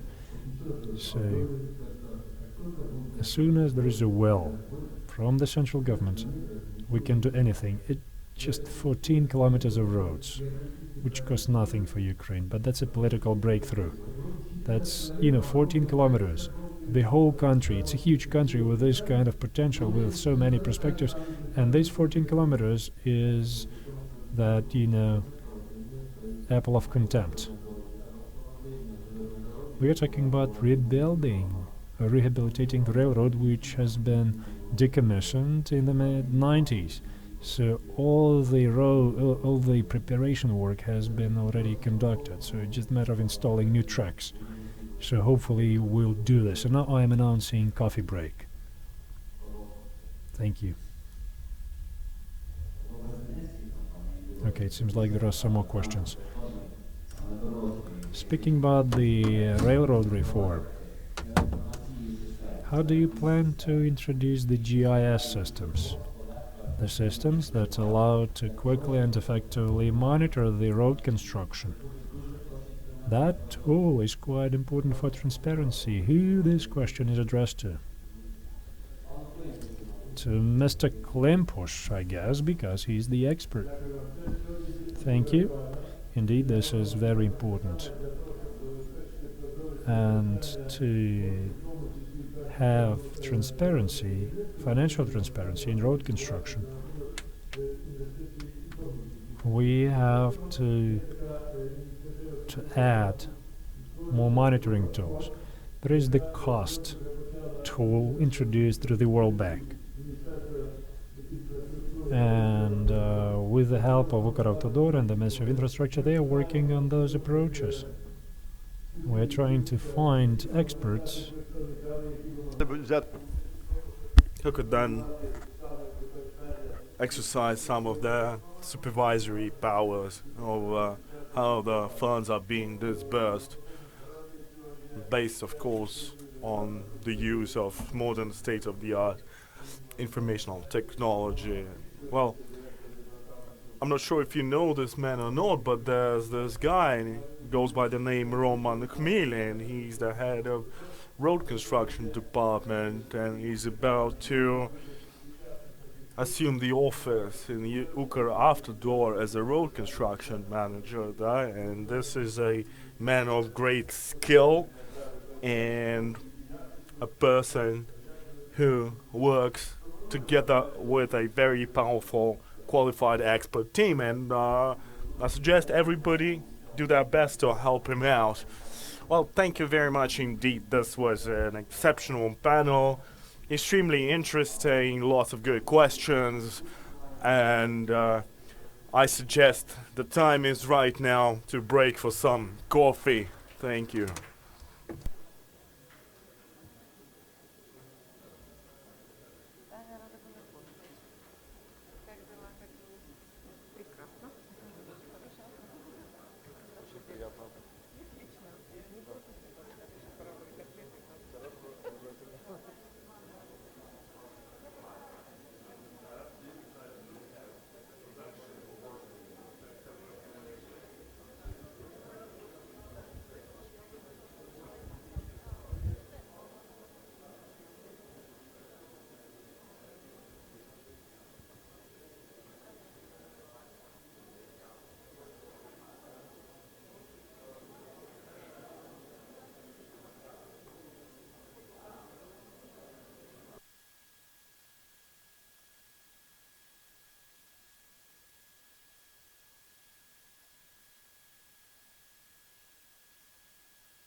Колеги,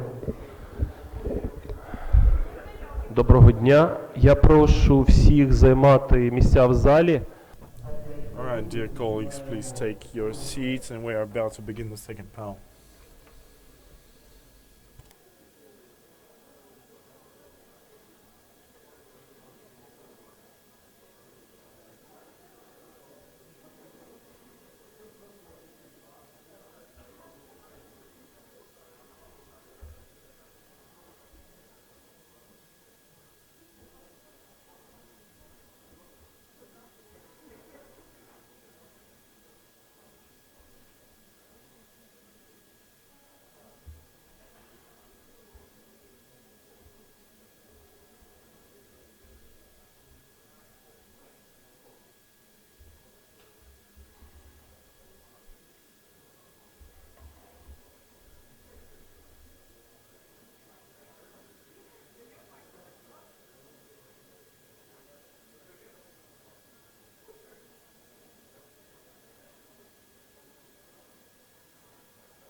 Доброго дня.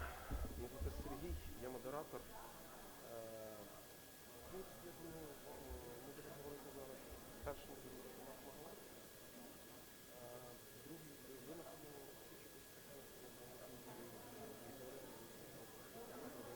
там треба говорити.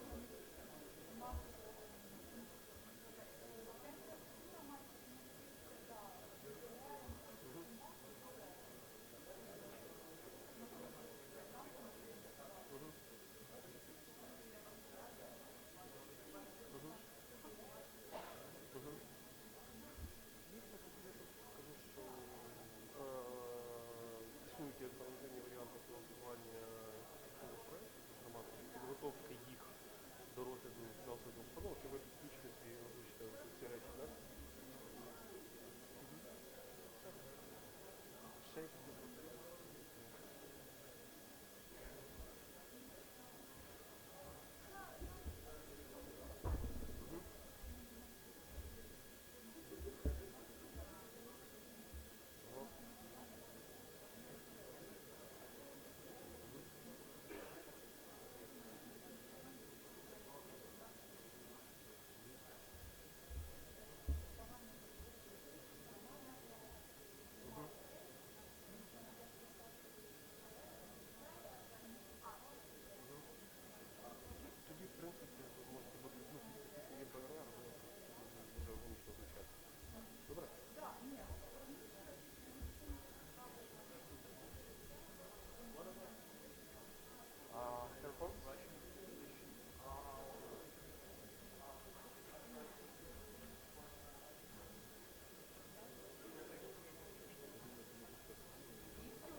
Пані та панове, ми починаємо за 3 хвилини, чекаємо ще. Okay, we're about to start. Just 3 more minutes. We're still waiting for somebody.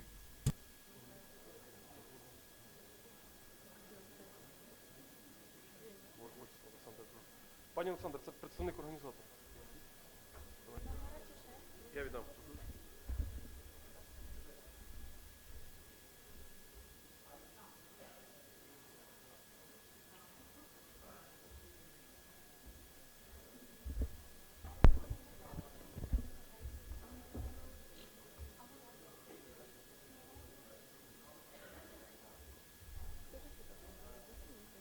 Давайте я познакомлю.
Доброго дня, пані та пан. Okay, good afternoon, ladies and gentlemen. It is a pleasure to welcome you here at this Ukraine Infrastructure Summit. This particular panel is probably very important, and a lot depends on this particular panel and its outcomes with respect to investment, with respect to loans in leverage, without which development of infrastructure in Ukraine would be not impossible. Well, definitely the situation as it stands right now requires us to act as fast as we possibly can. The wear and tear level with respect to transportation assets and rolling stocks approaches 80%, and what we're seeing right now is the political will on the part of the government and the Verkhovna Rada of Ukraine to go ahead with PPP ideas and concession-based partnerships and so on. However, we have to admit it that it is really difficult to create perfect conditions for investment, and therefore it is the political will and the desire on the part of investors to invest is what is going to make the difference here in Ukraine in months and years to come. And of course, a lot depends on the government support to these projects or lack thereof, basically. And we've seen a number of these situations where our law enforcement somehow selectively focuses its efforts on some of those companies and projects that have been launched together with investors in recent years, which is very weird, to say the least. Unfortunately, another thing that aggravates the situation even further is that we don't really have independent commercial banks here in Ukraine, and those risks, the outside risks that Ukraine has to deal with and faces on a daily basis, well, these risks make difficult situation even worse. and of course Ukrainian infrastructure, Ukrainian railroads, Ukrainian transportation industry requires foreign investments. And we've got Mr. Mark Magaleski from European Bank of Reconstruction and Development, and we've got Istvan Heisinger here as well. I hope I was able to spell your name correctly. Now, my first question is to Mr. Mark Magaleski, and the question is this. What do investors, I apologize, not the investors, but what do your clients actually tell you? What do they want? What kinds of projects are in most demand in Ukraine, and what requires further investment? Well, thank you for your question, Sergey. Let us talk about some general trends first. European Bank of Reconstruction and Development, basically as we speak, celebrates its 25th anniversary of working all over Europe and Ukraine in particular. And since it's also a secret that we work both with government and private sector, which gives us or puts us in a unique position where we can objectively assess the actual situation on the ground. So, from the perspective of the private business, when it comes to infrastructure, it's the port business, seaport, river port, port authority business is what is in highest demand. And I think the statement resonates clearly with what Mr. Omelian, the Minister of Infrastructure, had to say. Earlier today, we've been talking about concessions and corporations and so on. So, I mean, we're talking about major decisions being made or that are expected to be made in the nearest future when it comes to privatization, corporation and concessions.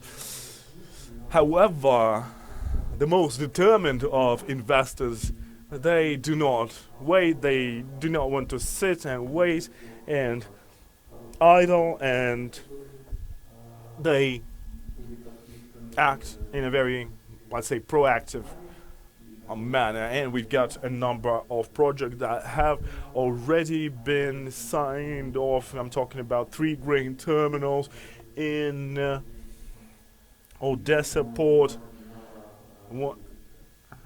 One was co-founded by Louis Dreyfus and the other 2 by Olympus. And we're currently engaged in yet another grain terminal project that was agreed upon and signed by AV Cargo and Cargill. So these are just some of those examples that just go to show that there is a demand, the business wants to be a part of this market, and the business is ready to provide its funding and help this sector grow and develop. I think we'll have a chance to talk about concession related laws and legislation and its implementation, but first let's talk about railroads, if you will. Now, when it comes to private business, the situation has been pretty difficult over recent years, given the fact that Ukrainian currency lost much of its value, the tariffs went down, and this led to many investors finding themselves in a very difficult situation. And as we know, most of the loans, most of the tariffs were connected to the value of Ukrainian hryvnia that suffered a huge devaluation over the last couple of years, which in turn basically hindered much of those initiatives, private initiatives. However, since recently, I think we have started seeing some growth, some stabilization at least, and I think the market is actively probing the market to find those areas, those niches that can be promising. And I think the ultimate outcome of this whole idea, of this whole initiative, will largely depend on what Ukrainian Railways has to say in terms of its structure, in terms of its strategy, in terms of its arrangements when it comes to cargo transportation, and when it comes to investing in the rolling stock and upgrading it, in terms of building, procuring additional locomotives, and so on. So I think should Ukrainian Railways or Ukrzaliznytsia, should it start demonstrating some progress, should it start assuming some responsibility, I think this would be a strong signal to the private sector, the private investors, to start investing in this area, ultimately for the benefit of both the private investors and Ukrzaliznytsia. So 2 days ago, as you know, new head of Ukrainian Railways has been appointed, and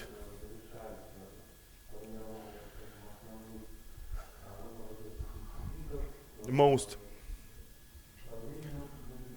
governing or managerial institutions within Ukrzaliznytsia are being finalized and put into place and into action, and we expect the new management system to start making important decisions within a week or two, essentially giving a powerful impetus for the market to reconsider its approach in terms of investments in the sector. So that the very fact that Ukrainian Railways and or Ukrzaliznytsia is still operational, I think, gives us every reason to be optimistic. I mean, yes, we've had in Ukrzaliznytsia, we've had great potential over years. You know, we've done a lot, but the system is becoming older and older as we speak. The wear and tear of the rolling stock is on the rise, and we have only so much that we can do in terms of boosting Ukraine Railways capacity. And of course we need some fresh blood, we need some new investments, and this is what we are actively pursuing at the European Reconstruction Development Bank. Things like this new tunnel project that is being in the works at the moment. There are also some negotiations taking place with respect to procurement of new locomotives, new rolling stocks. However, these are all ad hoc measures, if you will. We need Ukrzaliznytsia to come up with some sort of a strategy, comprehensive strategy going forward. Now, when it comes to roads, I think the situation is not as complicated. You know, we've got this one organization, this one institution called Ukravtodor that is basically responsible for every road that we've got here in Ukraine, and we know that this industry is critically underfunded, with all the relevant consequences of this subpar funding. And we at the EBRD, we are doing everything we possibly can, everything in our capacity to help Ukravtodor. Currently we have 4 projects being funded, well, especially in vicinity of Kyiv, on approach to Kyiv. And some of you who drive around a lot, you have probably had a chance to see the results, actual results of these projects, results of new roads being built. But I mean, we got to understand. I mean, we're not in capacity to be able to address all the needs that Ukraine has in terms of roads and quality of those roads. So much more needs to be done. The government has to step up its efforts in terms of funding road construction. I mean, how can we even talk about good roads when the funding that the UKRAINIan gets is about 5%, well, 20% in best of the years of the actual requirement. So obviously the situation needs to change, and inefficiencies is something that this sector is suffering from, and this needs to be addressed, and this needs to be changed on legislative basis. The parliament has to do something about it, and a number of bills have been proposed to the parliament, and we would really like the government and legislature to focus on these issues. Now, with respect to concession mechanism, I think with road sector, with road transportation, unlike seaports, unlike maritime facilities, concessions wouldn't probably be as effective as we would like it to be, because given the actual state of the market, given the actual financial conditions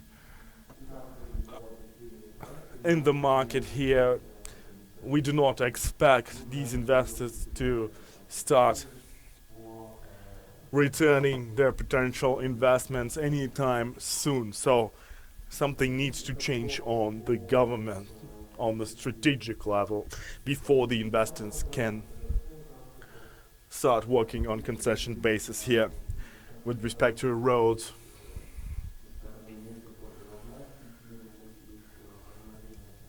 Now, when it comes to the railroad, well,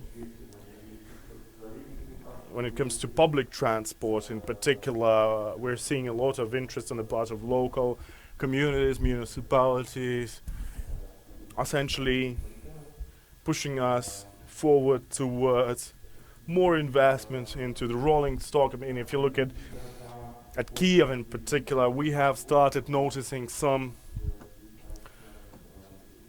difference having been made in terms of quality of the vehicles and rolling stocks that are used here for public transport on a daily basis. The infrastructure is being improved in Kyiv and other cities of Ukraine. So there's a lot of potential there, and there's a lot of will, if you will, on the part of potential investors to start investing into urban infrastructure. I mean, it's always a good thing to see a brand new tram or a brand new bus moving passengers back and forth in a good-looking city. So I think this is where we are making a lot of progress, and especially those municipalities, those towns that have good governance, that have good managers. I think these towns and these municipalities have shown greatest and biggest progress when it comes to urban infrastructure. You know, there are cities, there are towns that are actually pushing the limits of what is possible. In Dnipropetrovsk, for example, they are planning to build an entirely new branch of subway. So the more projects of this kind we have, the better. Well, thank you, Mark. Well, it is really difficult to disagree with what you said. Because, I mean, what we have right now, I mean, we're just living off what we had, what we received, what we inherited from the Soviet Union, which is not sustainable. And if you look at the difference that the railroad in Ukraine makes, well, you can see that the impact or the consequences of neglecting this industry could be catastrophic.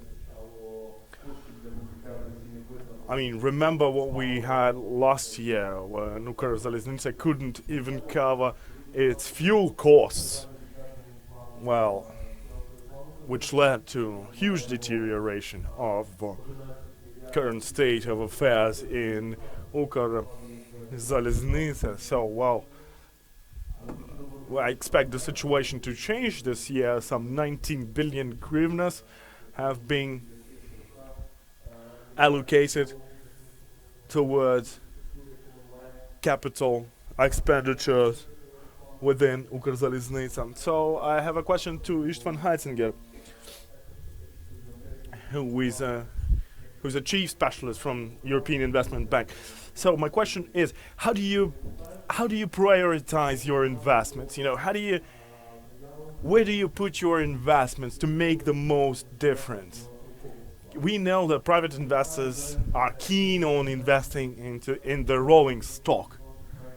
We know that, and we have a number of ongoing projects, PPP projects, with respect to port facilities. Now, other segments are pretty lucrative too, locomotives, for example. So, how do you think, where should our government place most emphasis on in terms of investment? Thank you. Good afternoon. So, I will try to give my answer. I can see many people from different Ukrainian companies, and you know, I'm Hungarian, and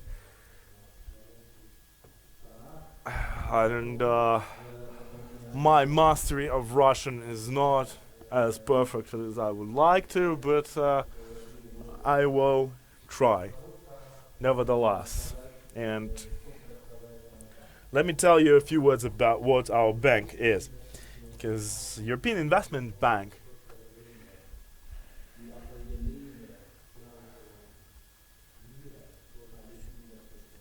is an investment bank, first of all. And why is it so? Well, our bank is a European Union bank, first of all. Every member of the European Union, every country becomes a shareholder in our bank. My friend Mark here represents EBRD, yet another institution that is represented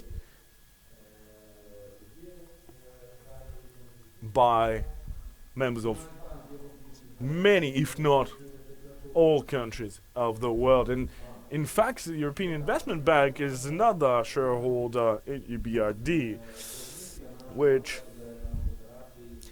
basically defines our role when it comes to financial investments in different markets.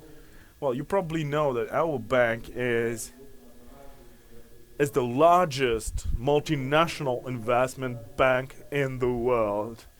Last year, we were able to disburse some 78 billion euros worth of loans, and probably this year we'll be able to reach an 80 billion threshold. And since we are the European Union Bank,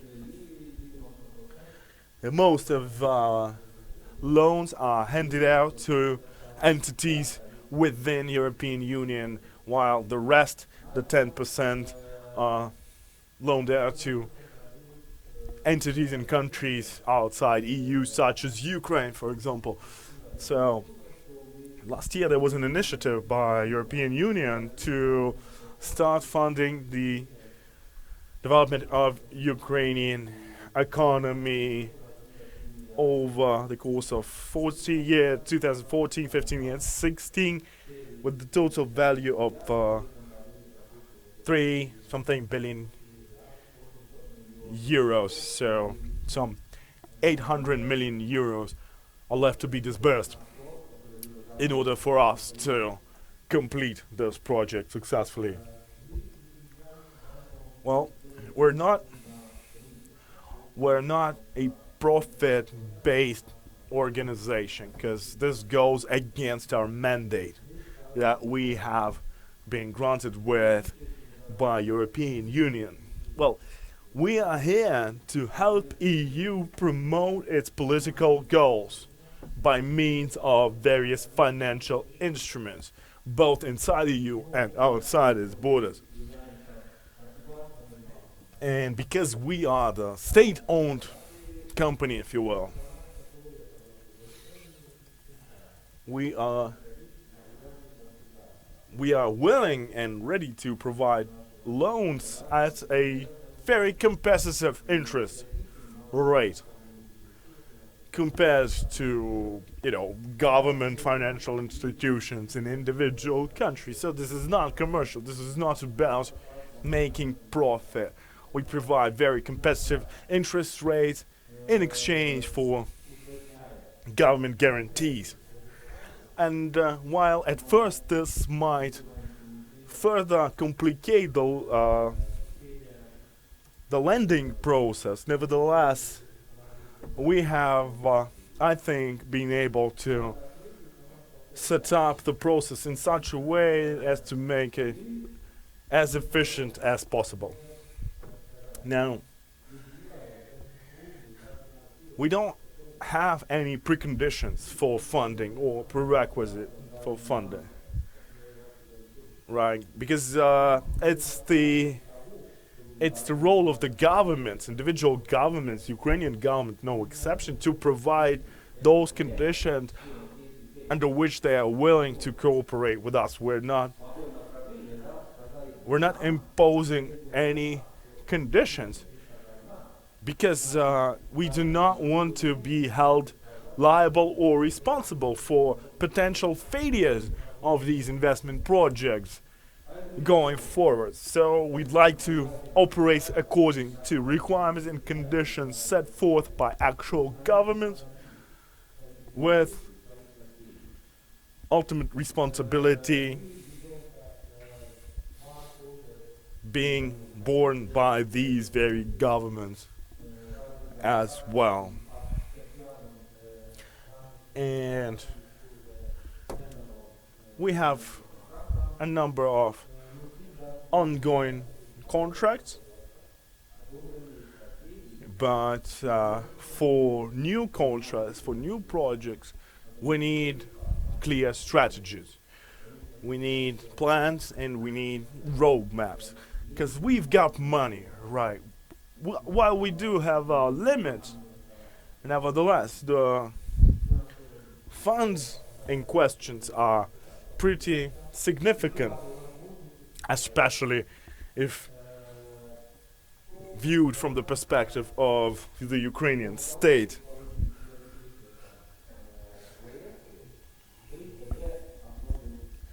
So really, for us, there are certain preconditions that have to be met before we can provide our funds. First of all, we work according to special banking projects. So what does it mean? There has to be a feasibility study. There has to be, social and environmental impact assessment. There has to be all sorts of terms of reference and references in feasibility studies, and we actually focus a lot on environmental impact of those projects that we are funding. Basically, we are prohibited from funding those projects that might have either neutral or negative impact on the environment, because we are solely focused on environmentally friendly projects. So that is one of those prerequisites that our applicants have to abide by. Another precondition is the efficiency of these investments. It has to be very clear what is going to happen once the investments start rolling in. So in order for us to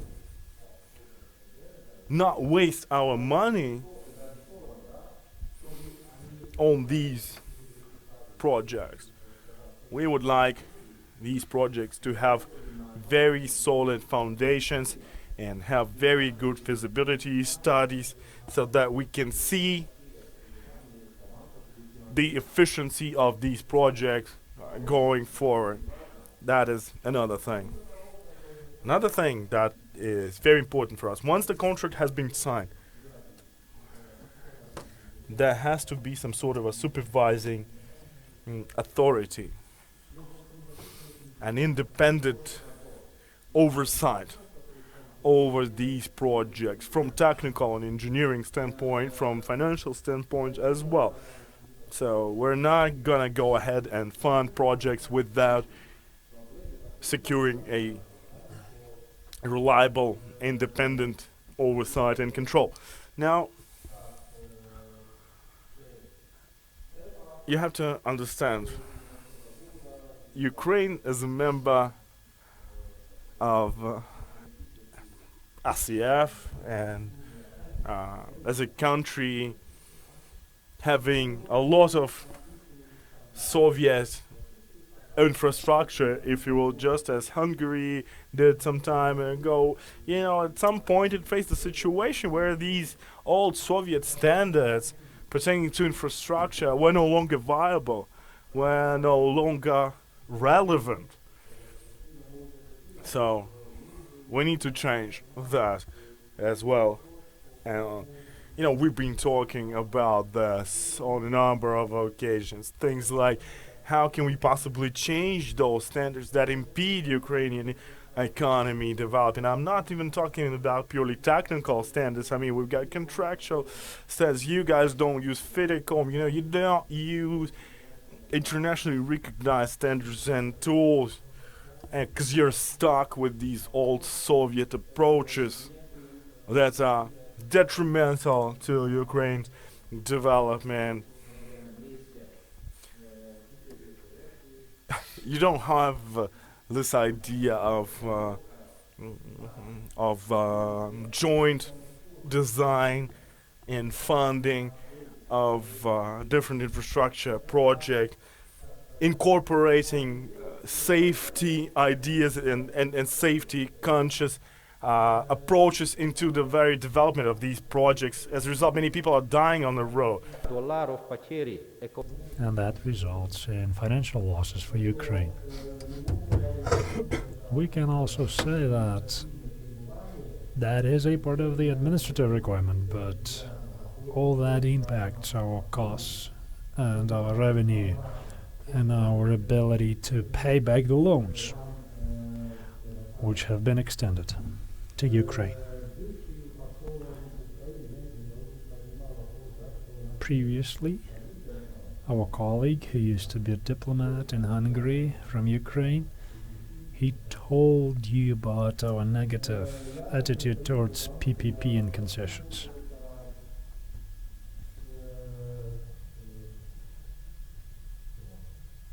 I'd like to draw attention to the following issue.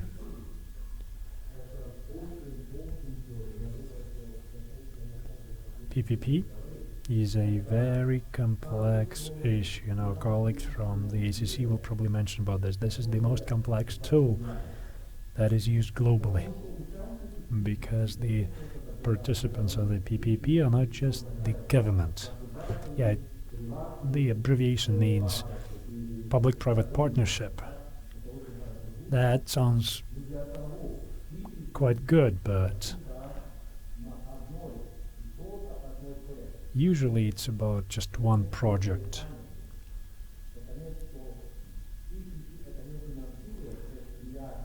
PPP is not offering funding for some company. It always aims at a specific project. And if this project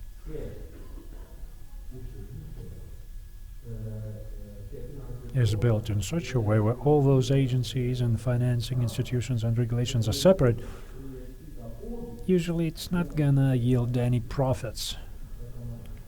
PPP is a nightmare.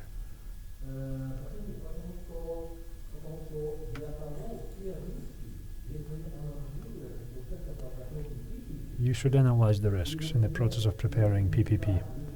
Usually you don't have any kind of mitigation process for those risks and for risks allocation. In this case, the public, who is the customer for the infrastructure project,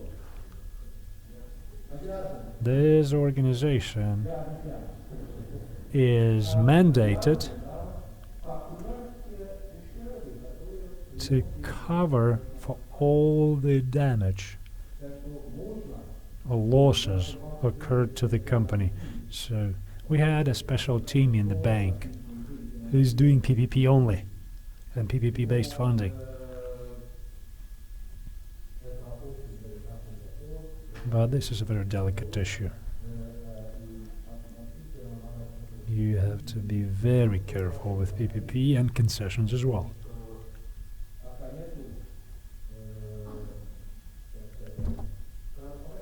Because until you have a transparent system of traffic access charges for railroads,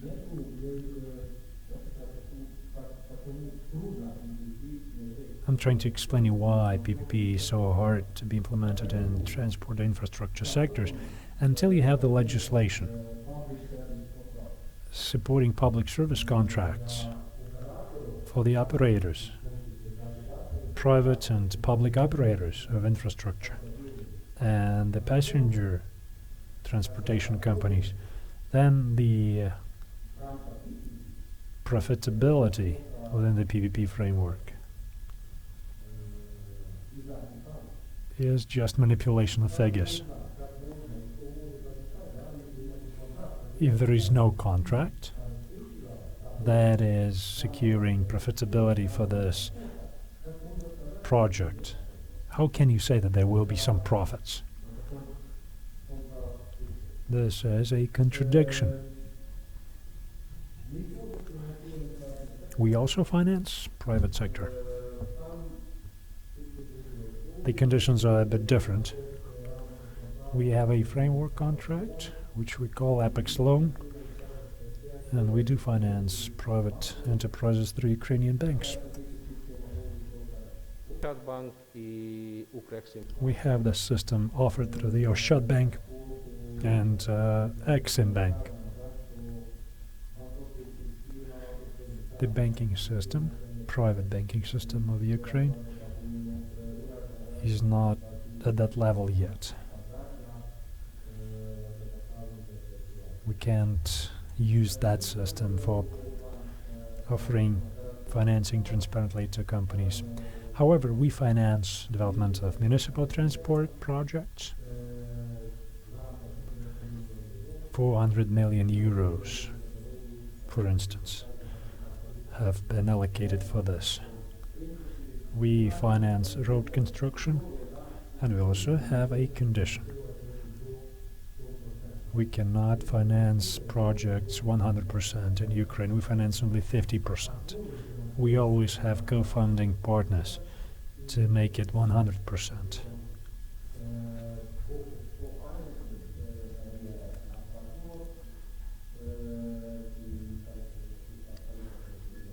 So, and this co-financing schemes have been already discussed. But if you have questions, I'm available. So I'll be happy to answer. Thank you. Thank you, Istvan.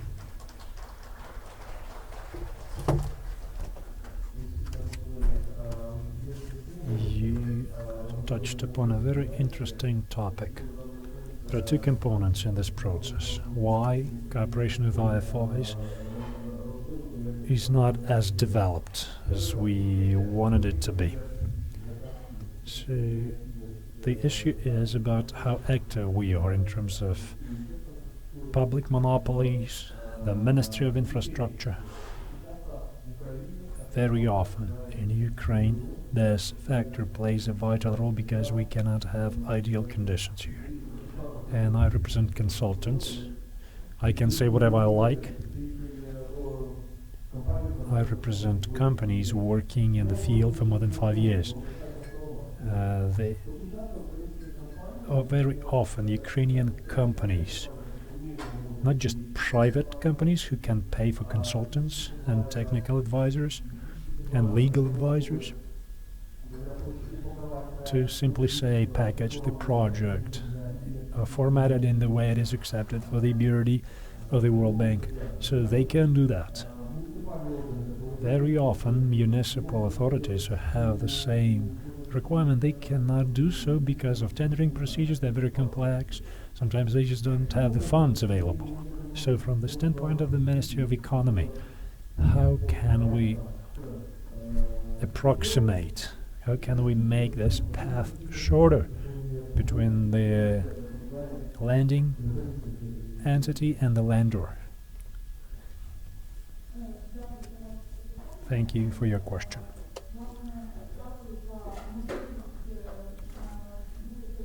Thank you for the opportunity to come here and to speak at this forum.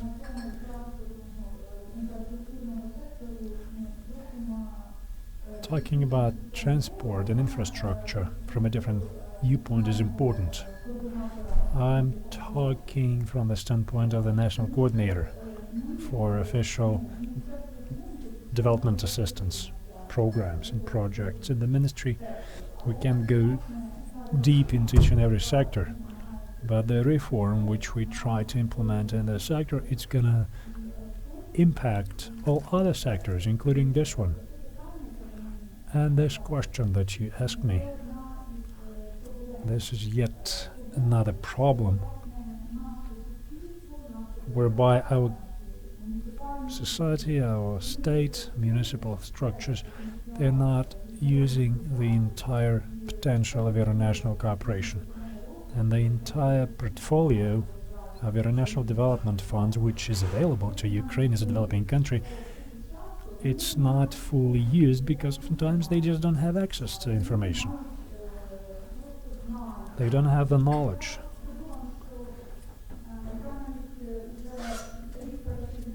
I've been working for a year in the Ministry of Economy, and I saw some ministry representatives in other ministries who had no idea that, as Istvan was saying, that the European Investment Bank can offer some grant money as technical assistance to prepare the projects.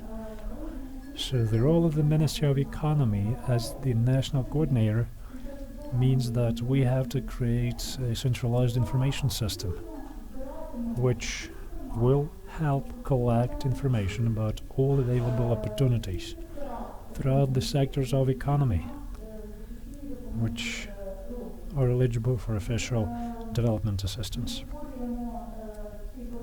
And we are building this website which will be launched in May. It's called openaid.gov.ua, and we will be publishing some project proposals for IFIs and some grant funding proposals. The IFIs do cooperate with the donors who offer them some trust funds to promote their projects. But the thing is that there is no single picture for the whole process.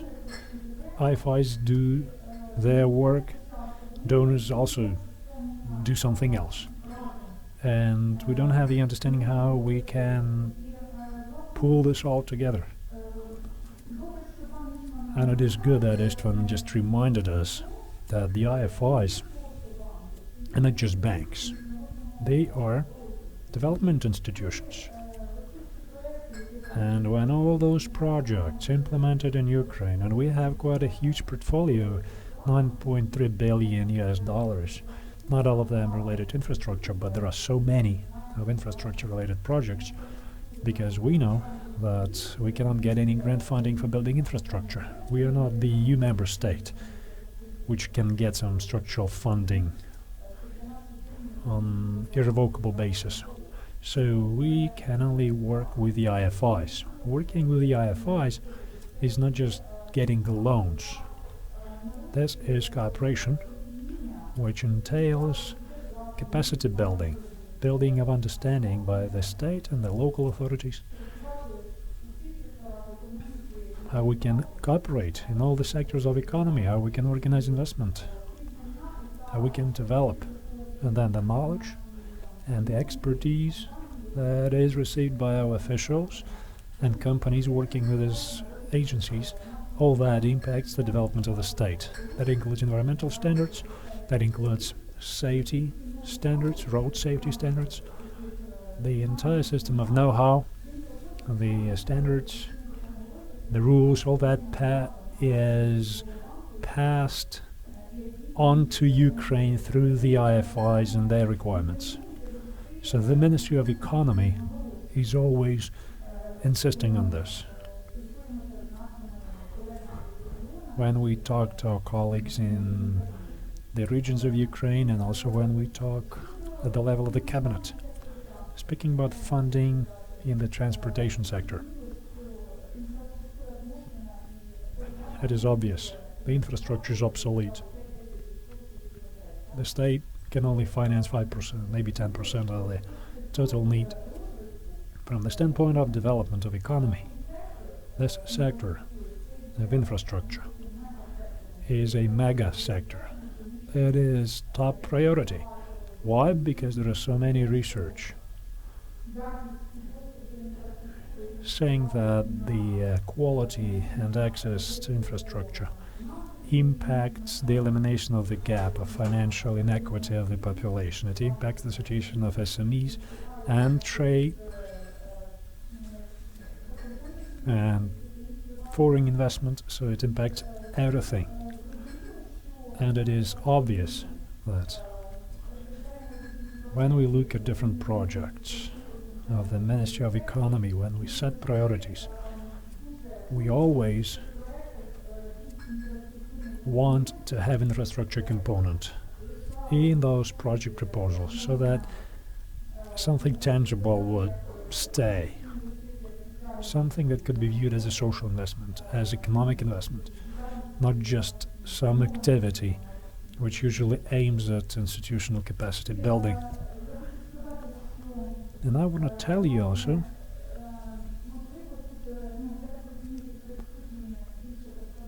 and it looks like we have more business representatives here in the audience, but nevertheless, I want to mention another important aspect. Funding in infrastructure sector can be affected not just by the IFIs, it could be also done by the donors, the European Commission, the US government, and this is the situation I observe. Our country is losing all these opportunities. We're not using them. We have a trans-border cooperation program. Funding is very little, but you can send some project proposal as a local government, as a municipal enterprise, and get 1.5 million US dollars and finance some small infrastructure improvement locally. But they just don't submit their proposals. They don't want to bother getting grant money, and that is a major problem. So we, as the national coordinator, we centralize this information. We facilitate exchange and coordination all over Ukraine between the district administrations, between NGOs, SMEs. So when all this happens, Ukraine will then start using more and more funding from the EU funds through eligible programs. Now, we recently were talking about US infrastructure grants and why they were not used like they did in Moldova, Georgia, because Ukraine didn't tap into that resource. And why? Because our officials didn't do a good job. They didn't follow through. If we are more active in terms of this kind of reform, if we do coordinate, if we attract more resources, and if we use efficiently that available resource, I think we will feel the impact in infrastructure. And also there are so many technical things that have to be done in the reform. We have to eliminate the obstacles, which are the impediment for the grant-based projects and their implementation. I met Mr. Mogaletsky 3 months ago, and we were discussing one of the issues like this. We were talking about VAT exemption, whereby we have some project proposals that includes infrastructure projects where they talk about procuring equipment, and there are some customs fees that they have to pay, and the donors insist that those grant kind of assistance has to be exempt from VAT and other fees. But the procedure in Ukraine is very complex. The project contractors usually decide not to do nothing and not to buy anything, so that to eliminate all those hurdles. So we have to create a more simplified process so that we could get money, both loans and grant money, much easier than it is now. Thank you. It is very important from the standpoint of the Ministry of Economy and the Ministry of Infrastructure. Indeed, we have to eliminate the obstacles for project implementation. And information function is probably the key. We have to inform about the projects and the opportunities so that people could use them. So we are now moving closer to a major block which is quite important for infrastructure. As Istvan has already mentioned, PPP is a highly complex institution. But with the current financial situation and the situation with national monopolies, we have no other choice. We have to go the long path. The existing legislation requires improvement, and that includes the issues mentioned by Olena. Now, I have a question to Baker & McKinsey, company partner. Uliana, from your standpoint, from the standpoint of a practitioner, what are the most important things that have to be changed in the new legislation? Hello everyone, thank you Serhiy for letting Elena speak after Istvan, because I feared I couldn't sell things I want to sell, because, you know, he said that PPP is complex and it entails a lot of risks. So from their standpoint, of course, it is complex. There are so many financial risks, the allocation of risks and so on. All clear. Hence, the key thing is the rules of the game. The question is, do we want to have no regulation, no requirements? That's absurd. We live in today's world, but we want certainty. Things have to be open, transparent, and clear. What needs to happen, except for having good lawyers? We have to have clear government regulation. Today, we have something contrary to this. We have some kind of legislation which is limited. Then there are some industry-specific norms and standards which are different. And also, there is a trendy project, 1058, on PPP. So that's a law on PPP. That's a positive step forward. It's good we have it. It's good that the experts help develop it. But this is just a framework document. Why is this so? Because it sets some novelty, such as the feasibility study.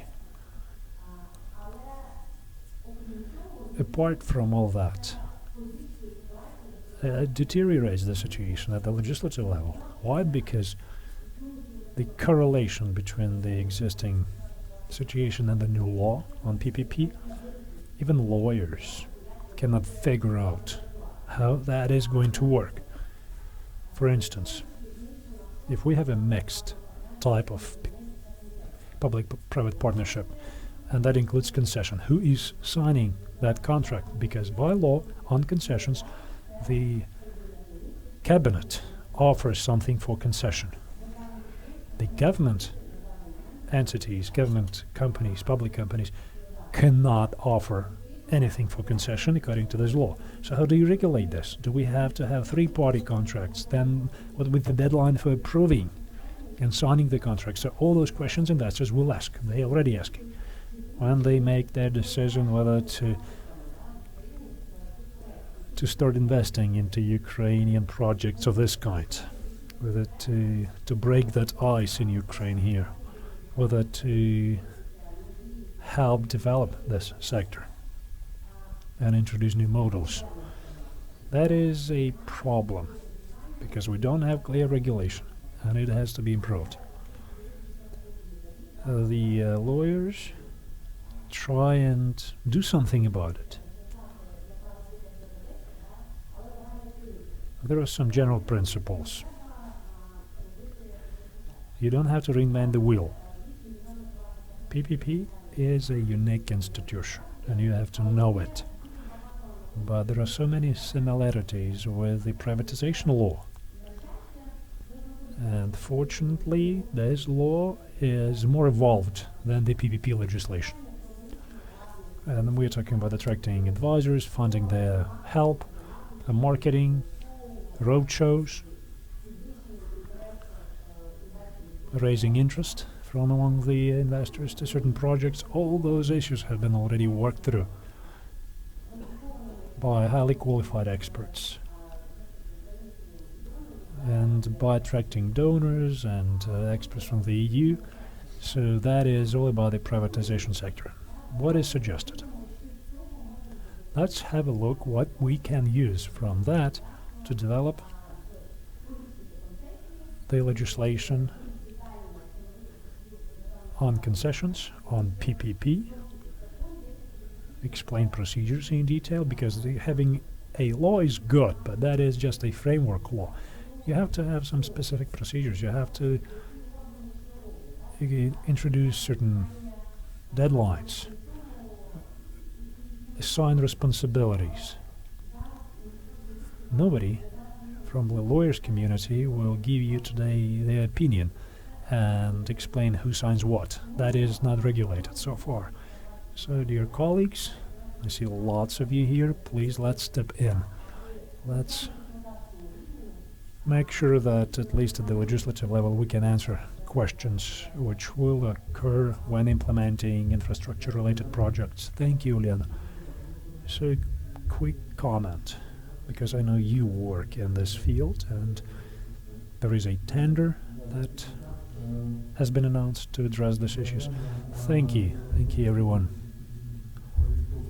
The government of Ukraine sent us a request asking to organize things in this legal regulation field in terms of concessions, because there are so many issues, there are so many laws, but they are not very logical. They do not match each other. They are always in conflict with other legislative areas such as land and tax and so on. We are now working on a technical assistance program to the Ministry of Economy so that we could develop certain amendments to the existing laws addressing the issues discussed by Uliana. So we hope that in the nearest future this project will be launched, and at the end of the year we will already have some changes which can be discussed at the level of the Parliament, the Cabinet. I'd like to add things Istvan was mentioning about the experience of participating in concessions, and he was more negative than positive about this. See, I will tell you a secret. Hungary was the first country in the Eastern Europe who started using this tool in the beginning of 90s, and they were doing some complex things. They were offering road concessions, and Hungary probably was before time government is doing this before time. They had some bankruptcies, some mistakes were made, but this is not the evidence forbidding us from using this kind of projects. It's important to know about this experience, it's important to learn from it, including the negative experience of Hungary and other countries, so that we don't make the same mistakes. The Hungarians will probably disagree, but that's what happened in their country. That is still experience, no matter how bad it is. So there is another tool, yes, which is more perspective. We understand that the public resources are limited. They are very limited here in Ukraine. So we have to use all tools available which can help the economy develop, including PPP. I also wanted to point out one cultural or philosophical aspect. If you think about this, infrastructure projects, some serious ones, they require between 3 to 5 years for implementation, and its life cycle is between 10 to 30 years. So please imagine that the average shelf life of a government in Ukraine is just 1 year. So we're talking 20 to 30 governments for one investment project. So new government come, they review their decisions, the decisions of the predecessors. I saw that happen. And we talk about some actual facilities and actual money involved. And things are getting very difficult. I saw projects surviving change of government, and I saw projects doing otherwise.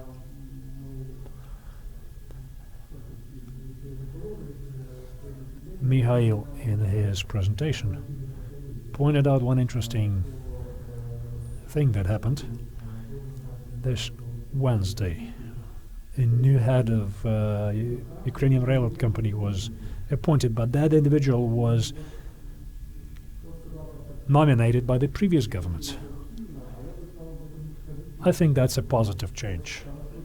It's good that we have continuity, at least in some issues. So it's a new emergent trend, whereby change in governments does not necessarily entail revision of the decisions of the predecessors. Some things probably have to be revised, but if we talk about some commercial, national level decisions, they have to survive the changes in the government. And the ongoing reform, public enterprises, you probably heard about this in the context of the Naftogaz reform, that aims at depoliticizing of public enterprises and their operations, because that is a business as well. And for profitability, for doing business, they have to not depend on political changes. And the UKRAINIAN company, the railroad company, is changing. We talk about privatization 10 years late, but still this process will occur. Now they start and establish some corporate structures for some major public companies, such as government-owned companies, such as UKRAINIAN or Naftogaz, and that will allow to introduce proper business and corporate operations for those companies. We keep saying that the process should continue. We have to understand that government enterprises are also businesses. And naturally, they should do business. Well, apologize for interrupting you, just running short on time. So I have a question to Turkish Airlines manager, general manager. So Turkey is a pretty important and interesting country when it comes to this experience, because Turkey is not a member of EU, just like Ukraine isn't. So you don't have access to EU infrastructure funds. So you basically have to rely on your own capabilities or the investments attracted. On the other hand, companies that operate in the transportation industry in Turkey are the real drivers of Turkish economy. And I'm talking about companies as Turkish Airways and others, companies that generate GDP basically for their country. So my question to you is this: how can we possibly speed up this whole process of adapting our legislation to internationally accepted standards, especially when it comes to PPP in transportation? Thank you.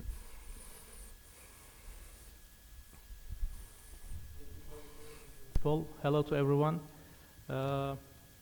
Since you mentioned we have a big experience in Ukraine market since 1993.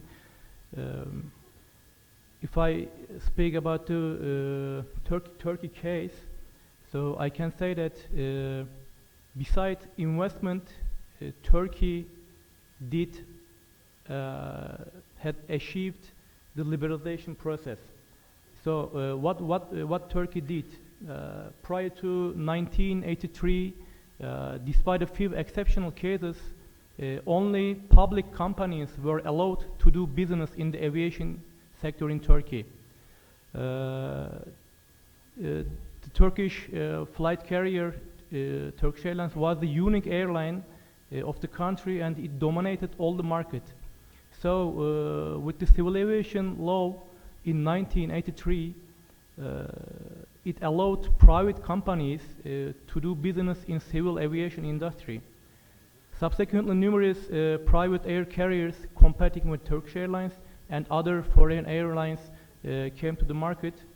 So as a consequence, Turkish air transport industry with its entire elements started to grow rapidly. We, as air carriers, are the enterprises that have to act in an unsteady and complex market. That is why flexibility is an important requirement for airlines.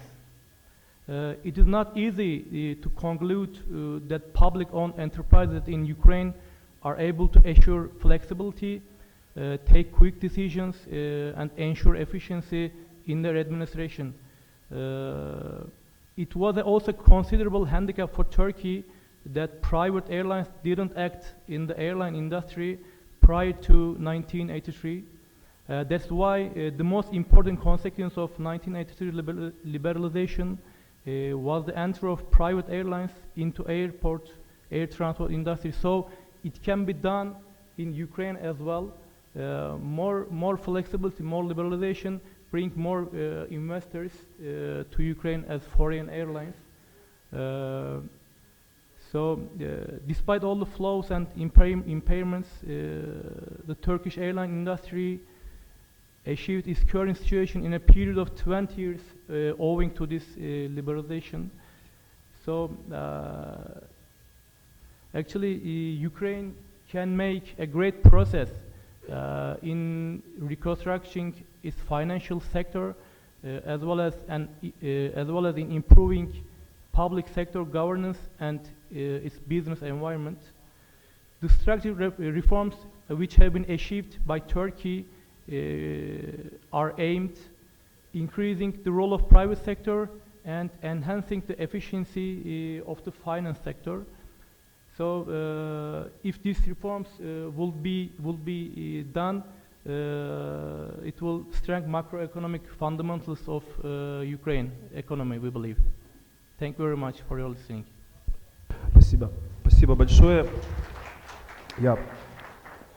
Thank you very much indeed. I would like to pass the floor on to Yuri just to summarize all these things, ideas and concepts we have had a chance to hear today. And I know that yesterday you were actually moderating a PPP dedicated roundtable. So you will be in a capacity to close down this panel. Well, you see, this question has a long history in Ukraine, a history of ideas, a history of different approaches, history of discussion. So, you know, we've been talking about concessions at American Chamber of Commerce for 5 or 6 years now, and I'm sure some of the ideas we have had a chance to generate over these years could find really good application in real life here in Ukraine. So I think what it ultimately comes down to is the ability to listen and to hear and to pay attention to those ideas and to make sure these ideas are implemented in the long run. Yuri, well, thank you.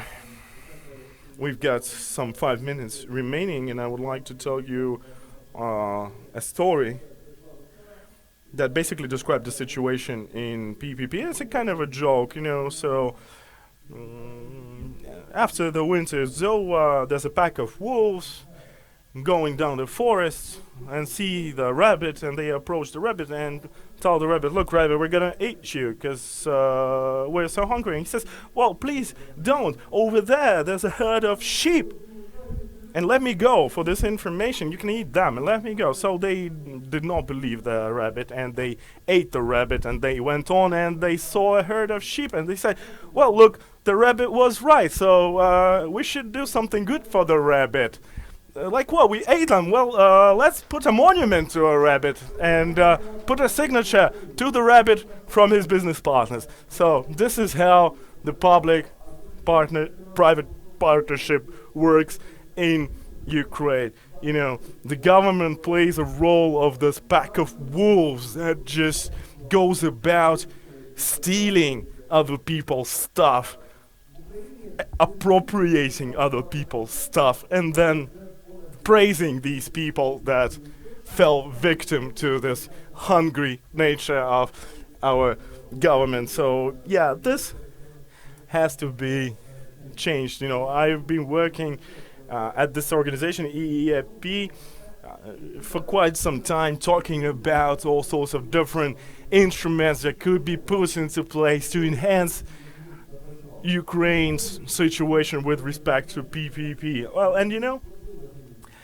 PPP is probably one of the most complex things that you can possibly imagine when doing business, and it is all based on trust. It is built on mutual confidence, and I think PPP is something that the state, the government could use to delegate some of its functions, some of its authorities, and by doing so improve quality of life in general. Look, Ukraine is the worst country in Europe when it comes to the quality of those roads that we've got. And I mean, there's just absolutely no way for us to address the situation, to reverse the situation, unless we start bringing in investors. Well, some people say that Ukrainians are not ready to have these toll roads.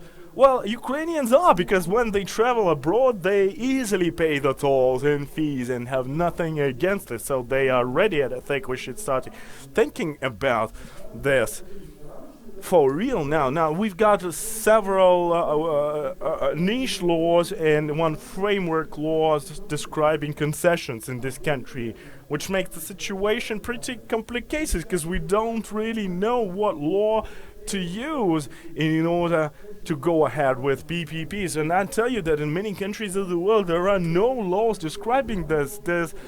These countries operate on an ad hoc basis. You know, European Commission has been telling us for many years now, like, look guys, go ahead, start doing something. Just something. Delegate some of your functions to the private partners. And that will help private investors understand that the market is ready for them. Well, let's say in developing countries of the world, over 2015, we saw some $50 billion worth of investments coming as a part of the PPP projects, and none of this money was spent here in Ukraine. And as Volodymyr Omelian, the Minister of Infrastructure, mentioned, we should probably establish this working group and try and think about some of those most reasonable projects that we could go ahead with in order to at least do something. And we're looking at different ports in Ukraine, seaports in particular, that could be conceded to private investors, and the port of Oktyabrsk will serve as a pilot project for this, amongst other things. You know, there are other smaller infrastructure projects that are being developed in Ukraine, such as the construction of the parking space near Borispol International Airport, or construction of the bridge across the river of Dnipro at one of the municipalities. So we should really start doing something, and by doing something we will start learning new things. Essentially, start learning by doing, which is something that is crucial in order to achieve the necessary level of trust and confidence. And I would like to thank international organizations such as EBRD for their tremendous assistance in terms of helping Ukraine develop progressive legislation regulating PPP activities in Ukraine, and we definitely hope this will make the right difference. But look, you know, in order for us to attract investors these days, we have to provide very clear and very good terms of references. And you know, we've been talking with Mr. Omelian and with others about things like, well, how about we can see the port of Oktyabrsk as a pilot project? Who's going to do the terms of reference? And nobody volunteers. And we need this. We need this in order for international companies to start investing in these projects. You know, this is a sort of a vicious circle, and a circle needs to be broken. And I would like to call upon international organizations to provide their expertise and their assistance in helping us develop those terms of references, good quality, high quality terms of references, so that foreign investors can invest some trust in Ukraine. Well, Ukraine, I mean, by virtue of being the worst country in Europe in terms of quality of its roads, is a powerful market for these companies, a market that could be exploited for mutual benefit. And I think it is really not enough to have even the best government systems and structures in place, to have good governance in place. Within the Ministry of Infrastructure, this approach should be expanded over to other government agencies, to make sure that government agencies speak in one voice with the goal of building confidence and trust. And if we manage to pull this off, I think the day will come when Ukraine will pride itself on the fact that it is no longer the worst country in Europe when it comes to its roads. Thank you. Well, thank you very much indeed for this really interesting panel. And we've got a number of niche specialized panels coming ahead. István, you wanted to say something, please. Thank you. Just wanted to say,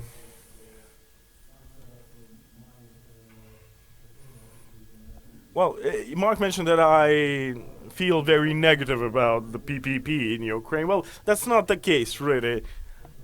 We look at PPPs in Ukraine very favorably. It's just that I'm being realistic here, you know, not being overly optimistic, if you will, because somebody mentioned it very correctly. In order for PPP projects to finally take hold in this country.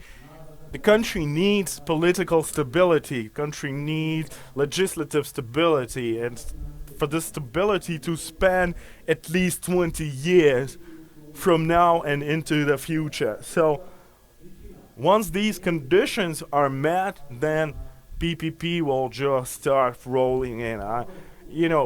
We've had this experience back in Hungary some years ago, where our government failed to account for all these complexities of PPPs. They just wanted some quick wins, they wanted quick results, and this is what they tried to achieve.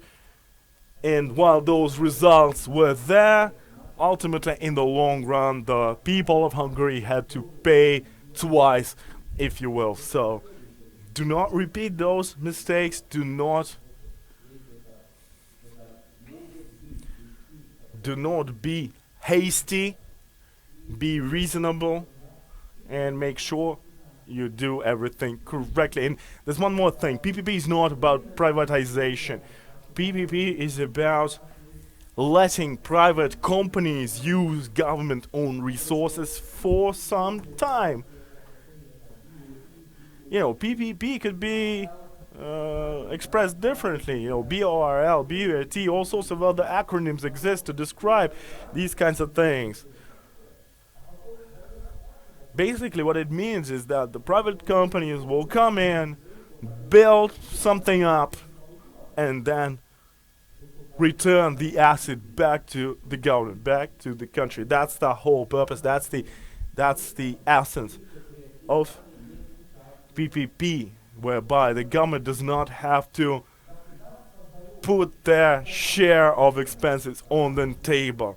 The only thing the government is required to do is provide good climate, provide good framework for these private companies to make use of those resources and assets handed to them on a temporary basis for these assets to be developed. Whenever the government is also co-funding some projects, this is not PPP anymore. So let's be clear about this.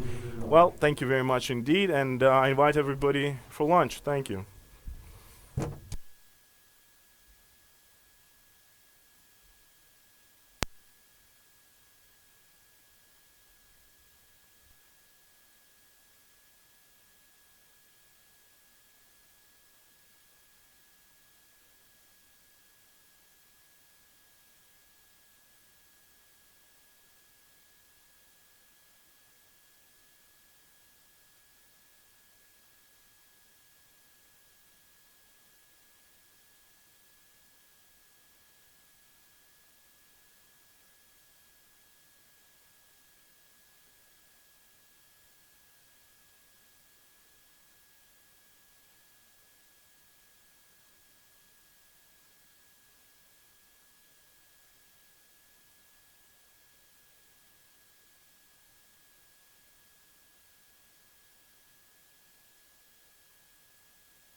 Шановні пані та панове, будь ласка, займайте свої місця. Ми починаємо нашу третю панель. І в цьому залі буде панельна дискусія 3 на тему порти і внутрішньоводний транспорт України, аграрна логістика.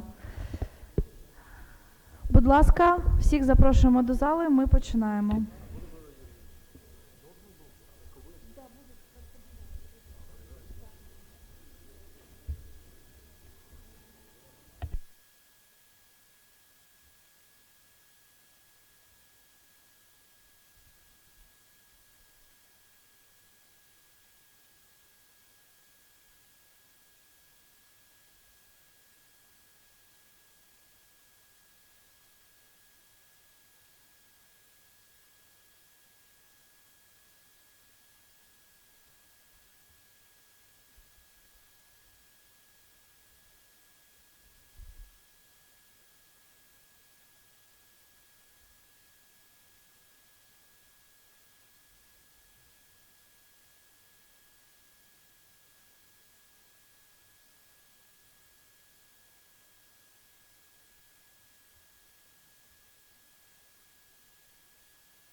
Шановні пані і панове, особливо ті, які знаходяться All right, ladies and gentlemen, especially those of you who are still in the back room, the hallway, please make sure you do come back, because you don't want to miss this excellent opportunity to learn something new from this panel, because this panel looks to be very, very promising indeed. So make sure you do come back on time.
Good afternoon, ladies and gentlemen.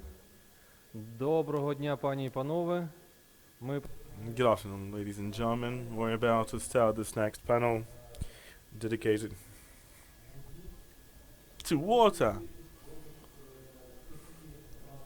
to the power of water, to the water as an element. And I think this is a really hotly contested issue. Forgive my pun. And in order for us to make this engaging and interesting, let us start without further ado. So let me introduce myself first. My name is Yuri Vahel. I'm a head of the legal service and business development department of Kovco Agri Ukraine.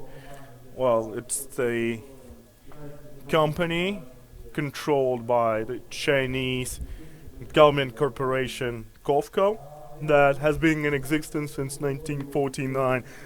And I'm also a co-head of logistics department, European Business Association, and I will serve as a moderator today. And I would like this to be meaningful, to be interesting, and reasonable.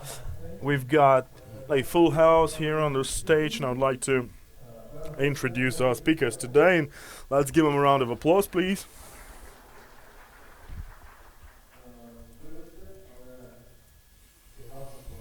Well, I forgive my saying, but this is not a round of applause. Let's give him a round of applause. Alright, so we've got Yuri Vaskov, Deputy Minister of Infrastructure of Ukraine. Alexei Vodatursky, CEO of Nibolon. Vyacheslav Voronoy, Deputy Chairman in Logistics from Ukraine Seaport Authority. Alexander Smirnov is not yet there. Alexander Kurland was replaced by Roman Morgenstern, marketing project director from UKRAINIan. We've got Andriy Stavnitzer, CEO from Terminal Steez Group, and Dmitro Moskalenko, CEO of UKRAINIAN. And Vasyl Kapatsyna, President Emeritus of Mykolaiv Seaport. Працювати так. У нас є за винятком Смірнова. So, we've got everybody present. We don't have much time, so I suggest you guys stick to the agenda. 5 minutes plus 1, no more than that, so we have enough time to respond to whatever questions that might arise. And just before we proceed, since I'm a co-head of logistics committee, and we've got a number of key stakeholders taking part in our committee, and we trying to play a role in what is going on in Ukraine. So, as you can see on the screen, here are some of the areas of great interest to Ukraine and to Ukraine's partners all over the world when it comes to logistics and river transport. Things like privatization reform in Ukraine, competitive fees at different ports in Ukraine, discrimination for business in this area, something to be dealt with, attraction of investment, and so on and so forth. So, just to tell you a joke before we start. So, when Brezhnev was once asked, how come we have to use these food cards in order to buy some foods as they were transitioning from the communist system, he said, well, nobody promised you any free food anyway to begin with. So I think this basically describes the situation we find ourselves in, the situation of transition. So the logistics committee comprises 31 different companies from all walks of life, postal service, agriculture, you name it.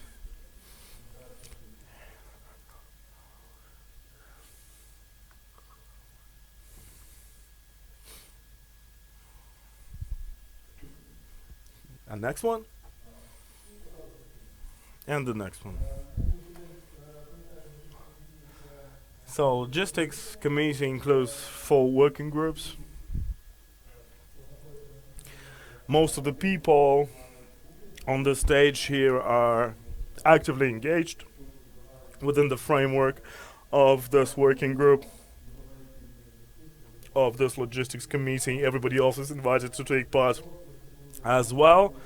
And now, after I've done my marketing part, I would like to pass the floor on to Mr. Yuri Vaskov, who is a prolific expert working in the field and who is also a deputy minister. Please welcome the man.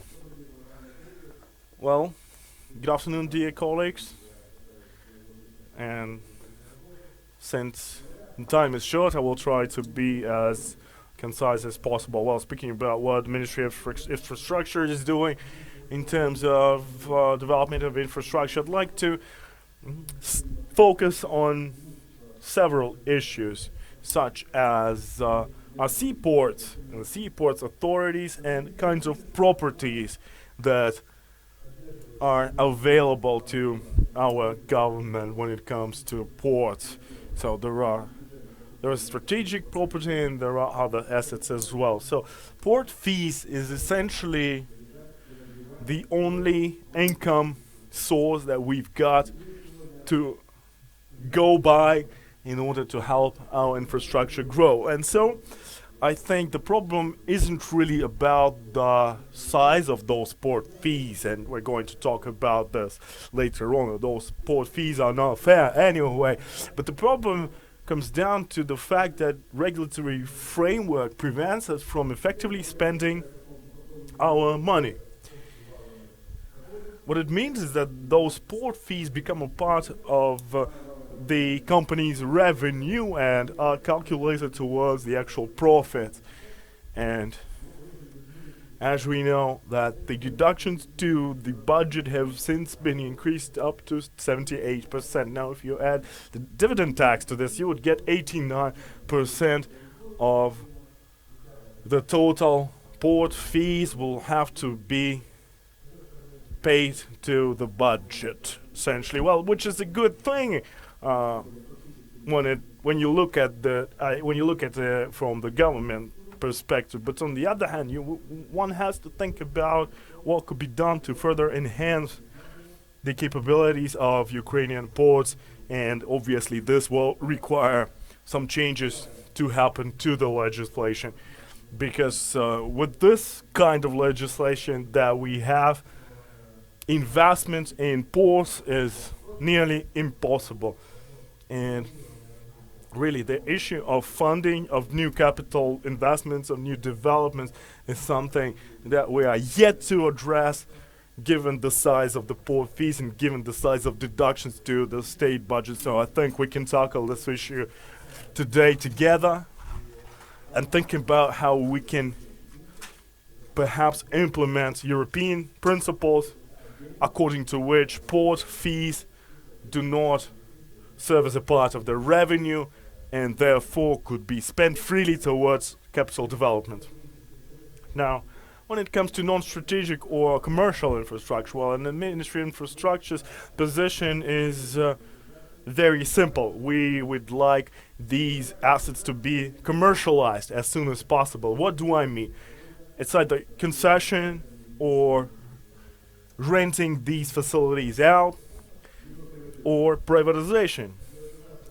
And for privatization to happen, well, we need the government to play its role, to fix the legislation a little bit, just as it is the case with concession. And we would really like those non-strategic assets to be operated, managed, or owned partly by private commercial entities. So whenever we hear a position voiced by somebody saying that these non-strategic assets could be owned by the government and could be operated by the government, I would say this position is dishonest. Essentially, these people are caring about their own profits given the recent impacts that Ukrainian currency had to endure. And, it would have been okay if not for one fact. The wear on our capital assets is extremely high, up to 90%. And this is something we need to think about, how we can repair those capital assets that we have before we even can start thinking about investing into something new. So without having private commercial entities on board, there's no perspective, there's no way ahead whatsoever. Now, when it comes to privately owned assets, I think the government has to deal with things like deregulation, legal framework, and just creating a favorable environment. Now, just a few words about river infrastructure. Well, we know there's a law on domestic river transport, and this law was developed with maximum possible deregulation in mind. We've done away with lots of different fees and dues to be paid by those commercial entities operating along Ukraine's domestic water highways and so on. So we would really like to replace all those countless fees with a single duty, with a single fees designed to help support the river infrastructure. And of course, people criticize these options. There's river highways to be used for free. We hope that we will be able to persuade government entities that something has to be levied, some kind of pay, some kind of charge. Because we want to use this principle, as I mentioned, and this will lead towards 70% decrease in the cost of transportation. Thank you for your attention. My time's up. Thank you, Yuri. I'd like to ask a few questions. And I want to say that I will be offering questions for everyone, all presenters. So the questions were not prepared in advance, so it's going to be a surprise for many of the presenters. We are going towards EU, hopefully. We will be talking about opening internal waterways for countries carrying foreign flags or have foreign registration. Will Ukrainian companies withstand this competition? What is the view of the Ministry of Infrastructure? Are you going to liberalize this? Are you going to protect or offer free markets? Because we talk about internal waterways. And our position is that every shipping companies should be equal. Today we don't have that. Ukrainian ships pay rent for water use.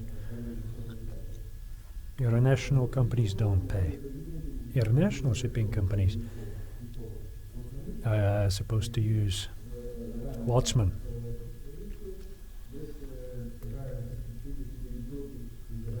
Which is about 60% out of the total cost. There is certain discrimination.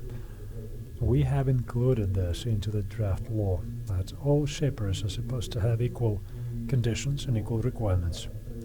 That includes cargo shipments for foreign registered vessels and Ukrainian vessels.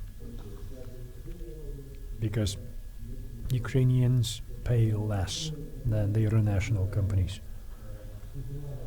If we talk about functioning of the transport as a system that is stimulating trade, we then have to create conditions for this trade.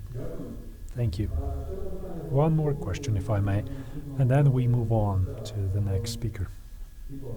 Please tell me, can we expect increase of public revenue after privatizing ports? the privatization itself, if we have the right price, and because the plan is to privatize ports. Well, it's not possible to privatize ports because since 2013 ports are geographical objects, so that's why we can't. We can only talk about privatizing government-owned companies.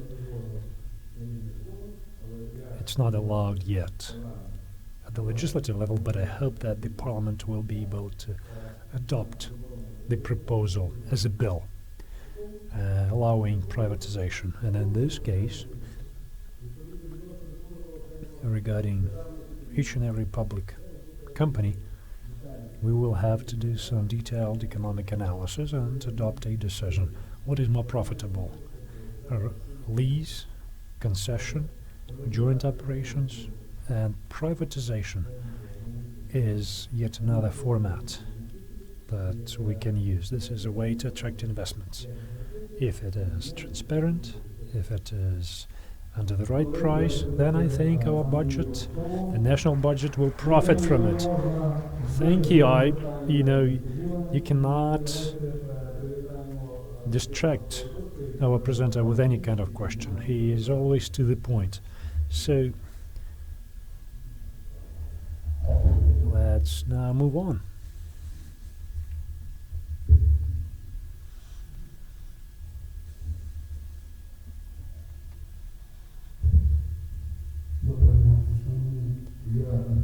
Good afternoon. I am the CEO for Nippon Company, and I am the main investor into the river transport and river logistics. And during the previous panels, we had this discussion. People were saying that the roads are very bad, in a very bad condition, and I can tell you that we have about 1,500 kilometers of waterways. And that is the best path that you don't have to repair every year. And in Ukraine, you need to spend about 20 billion hryvnia to repair the existing roads, while instead you can use the waterways. And people keep paying for repairing roads, and the money is never enough. No one is taking care of the river logistics. No one is stimulating this process. So we face certain depression in this regard. And river logistics cannot now compete with railroad transportation. And I will speak in more detail about this topic later.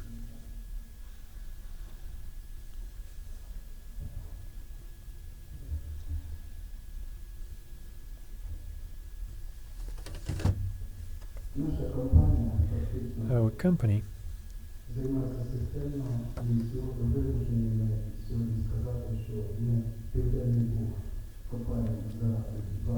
is now expanding some of those waterways. We have 47 permits already for this.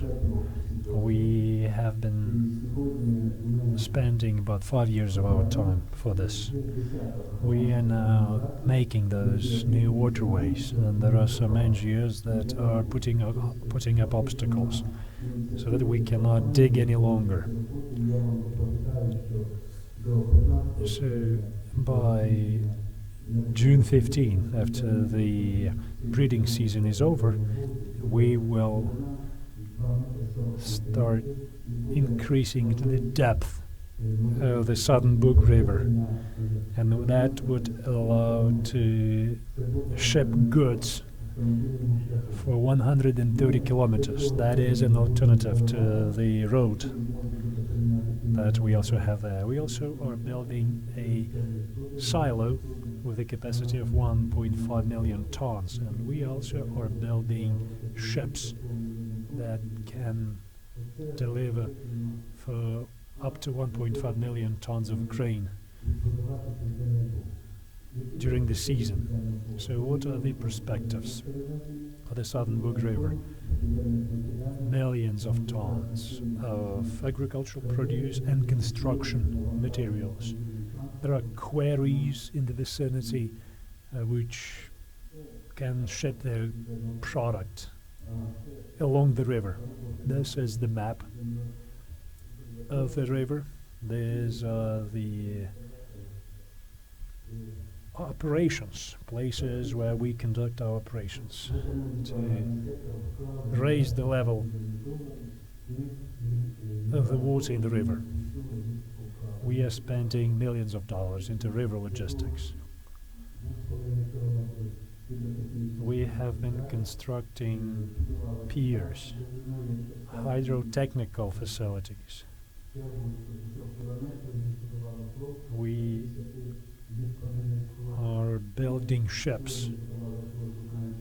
We're building vessels registered in Ukraine, made of Ukrainian steel, and with Ukrainian crew. And even the Canadian ambassador says that this is a miracle, you know, where you have a ship built of Ukrainian steel with Ukrainian crew and Ukrainian captain, with Ukrainian flag flying up on the deck. So this is already something we can be proud of. So we also plan to create 5 more enterprises working in this field. And we plan to use river transport more and more and ship up to 3 million tons of our produce between Mykolaiv and Kyiv and through other routes. So we will be using river transport for transportation of our goods for up to 1.5 million tons. To implement this program, we have a shipbuilding enterprise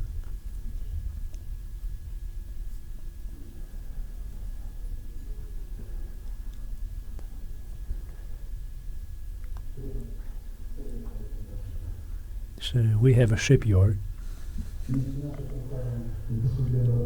and our company learned from the US experience, Belarus experience, and European experience.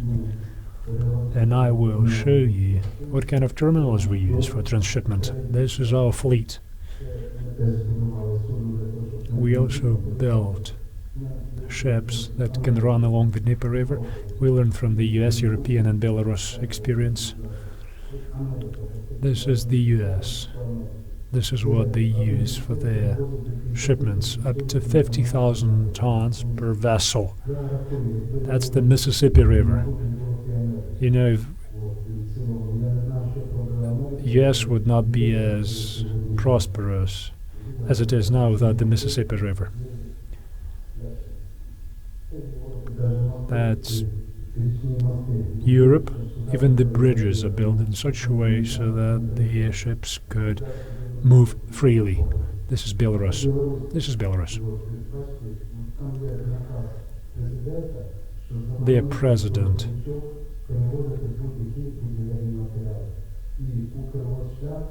facilitates the use of river transport, especially for transporting construction materials. So there is a company that is digging for sand. They sell it. They use the profit for promoting river transport. So Mississippi, Pripyat, and Dnieper. You could contrast and compare those rivers. On the Dnieper, we almost have nothing. So the cost of transportation by railroad is 197 hryvnia per ton. By river, 249 hryvnia per ton, and automobile transport, 342 hryvnia per ton. The Ministry of Transport and Infrastructure was saying, well, don't worry, we will increase the cost of railroad transportation and you will be competitive again. So they did increase up to 226 hryvnia per ton. Still, the river transport will be 249. Investors are not going to come. And this is the calculation which I am ready to show to the ministry, that the situation is not going to change. So Yuri, this is for you. You said that these things are not financed. So we spent 50 hryvnia from 1 ton, so 150 million from all our shipments, and that's enough to keep the river, to keep navigation in the river ongoing. We pay for special use of water, we pay all kinds of fees.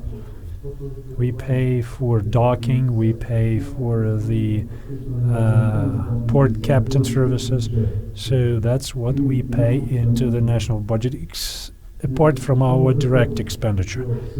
So what do we have today? We have a law on internal waterways, and they are looking at adding more fees for shippers, which means that our costs will increase. They don't even tell us how much are they going to add to this. I understand that the railroads are important, and I understand that the ministry owns this process, and they are interested in making river transport not effective, and they don't want investment in this specific area.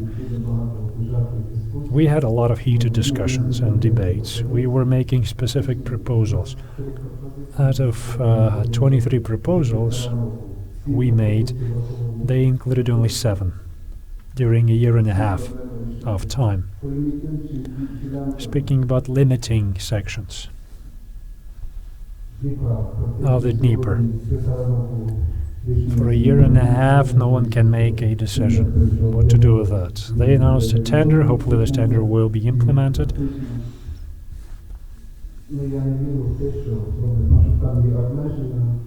I understand there are restrictions in place.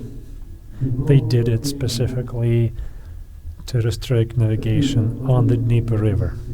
They don't want to use it as they use Mississippi in the US.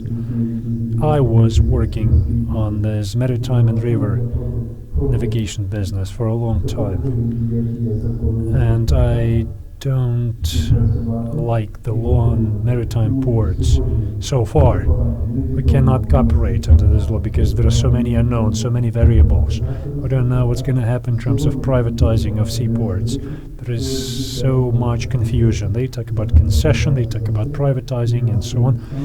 And our company and similar companies who built our business before the law was effected, we have no guarantees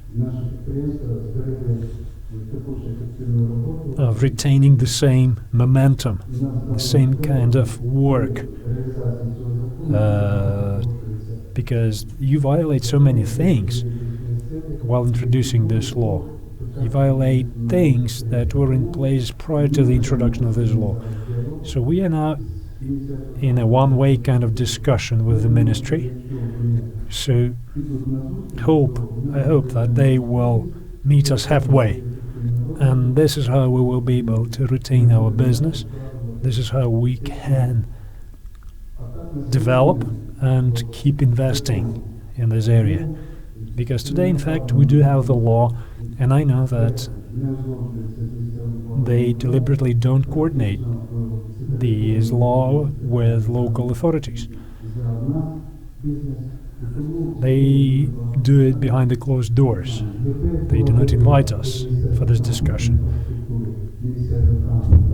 We have to regain some trust from the ministry to the companies, but we don't. We don't have it. Even if we don't use the seaports, we just go through that in transit. We still have to pay both ways. And if the port is located on 2 sections, on the road we have to pay 2 times. They told me just previously that you will have to pay only once, not 2 times. I'm saying we're not using the port facilities, we're just passing it in transit. Why do we have to pay? So there are so many questions like this, professional questions, and we are fighting, and we will be fighting to help our company develop, to help our company do good business.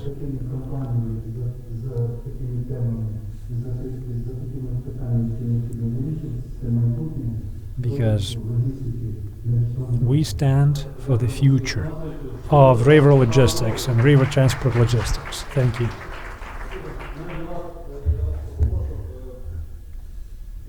Thank you. I've got two questions. So in your opinion, as a business representative, a representative of effective business, which is developing regardless of all the obstacles. So what's your opinion? What about those projects of the Ministry of Infrastructure creating a cloud port?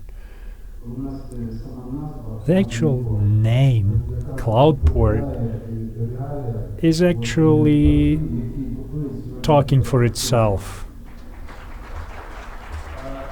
That's kind of the generic name for all the ports. Well, we are talking about transshipments, deep water transshipments. Well, I understand. But we have a wonderful port, Yuzhny.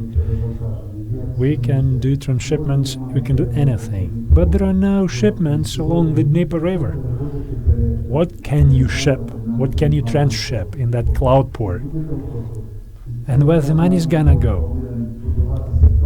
This port should be built somewhere in the environmentally clean and friendly area. That is the place where the nature is beautiful. So you want to transship some ash, some coal in that port, and that would mean that that nature will be gone. That is a good job for the smugglers. Smugglers love to work in the cloud.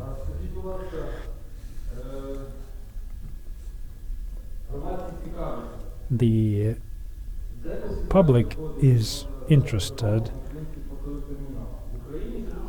where the money go from using ports and transshipment. Are they stay in Ukraine or do they send the money offshore? We invested $1 billion in logistics systems in Ukraine. That is a good demonstration of the fact that our money stay in Ukraine. We are one of the biggest taxpayers in agriculture in Ukraine. So the entire revenue collected by our company is invested into Ukraine's economy. So I'd like to thank the patriots of Ukraine who are also having quite a successful business. I'd like to mention one comment. Of course, there is a lot of unfairness. We generate a lot of profits for Mykolaiv area.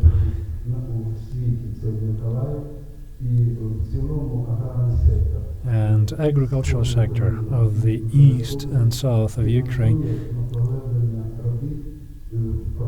they finance improvement of ports in Odessa. We are asking to decrease the tariffs by at least $1, but no one is responding to this. But you can repair roads from the money that the agrarian business is paying just for entering ports. That's 20 billion. That should be sufficient to repair roads, at least in that oblast. Because the worst roads in Ukraine are in Mykolaiv Oblast. And you can't even go to Dnipropetrovsk. There are no roads completely. It's all ruined. Thank you. I'm coming back now. Of course, there are so many important issues to be addressed. And I'm glad that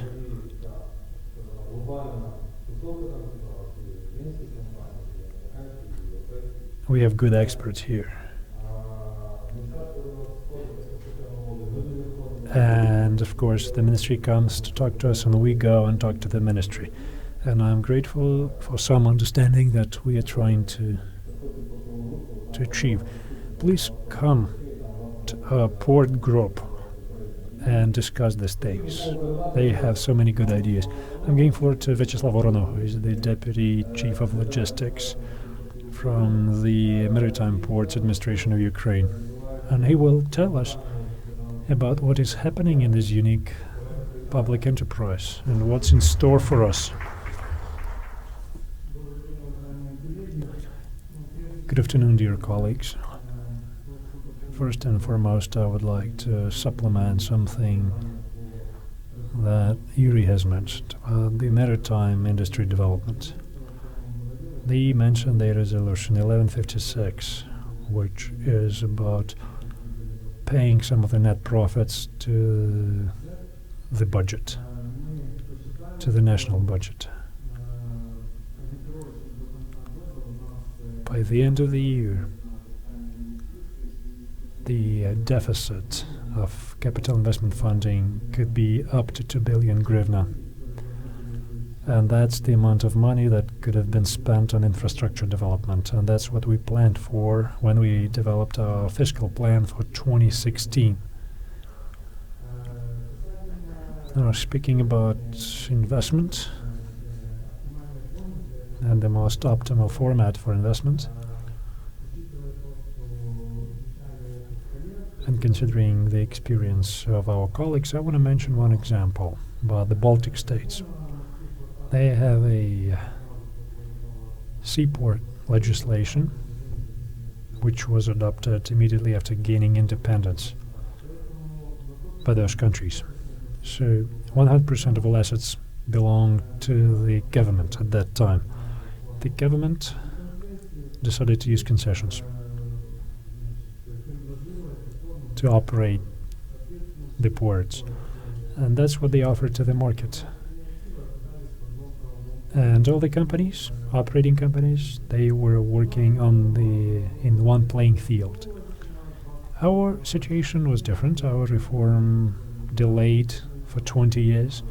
There are some private and public terminals. Some of them are operated by private companies based on investment contracts, lease contracts. There are some public stevedores who operate public assets. So you have to have a weighted approach when you hand over the assets. When you look at the formulas, you contrast and compare. But because we already have a lot of private terminals, quite a lot, 100% privately owned, so that all stevedores could operate in one fair environment, we have to offer exactly the same rules of operation. So speaking about some global tasks that our industry is facing, I'd like to supplement it with the idea of creating a maritime administration of Ukraine. Because we talk about conventions, different conventions that Ukraine is a signatory to. The entire world is following one set of rules. Ukraine is following something else. However, it is a well-known and internationally recognized fact that everything that has to do with maritime traffic has to be standardized and has to be largely based on international laws and regulation, just as the case with aviation transport. So therefore, creation of maritime authority as a central executive authority with relevant appropriate funding, with relevant appropriate capabilities is something we desperately need here in Ukraine, and I would even prioritize this task among others. So, for example, come 2018, a new fall convention on simplification of maritime traffic will be brought into effect.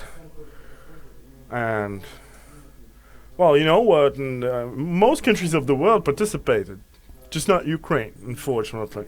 Now, when it comes to my company where I work, the National Port Authority of Ukraine,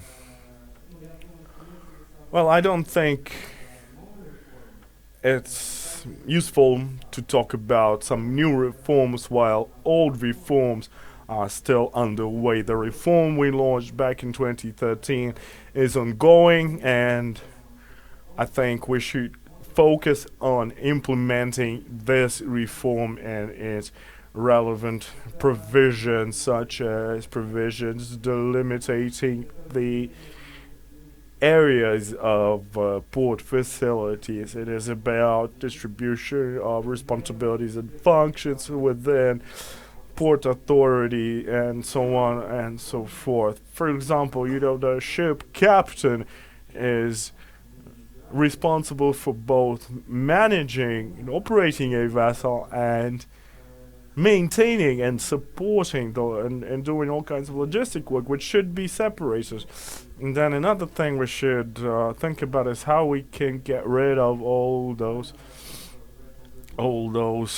assets that are burdensome and that have nothing to do with the actual port authority operations. And we've started doing something in this respect already. Now,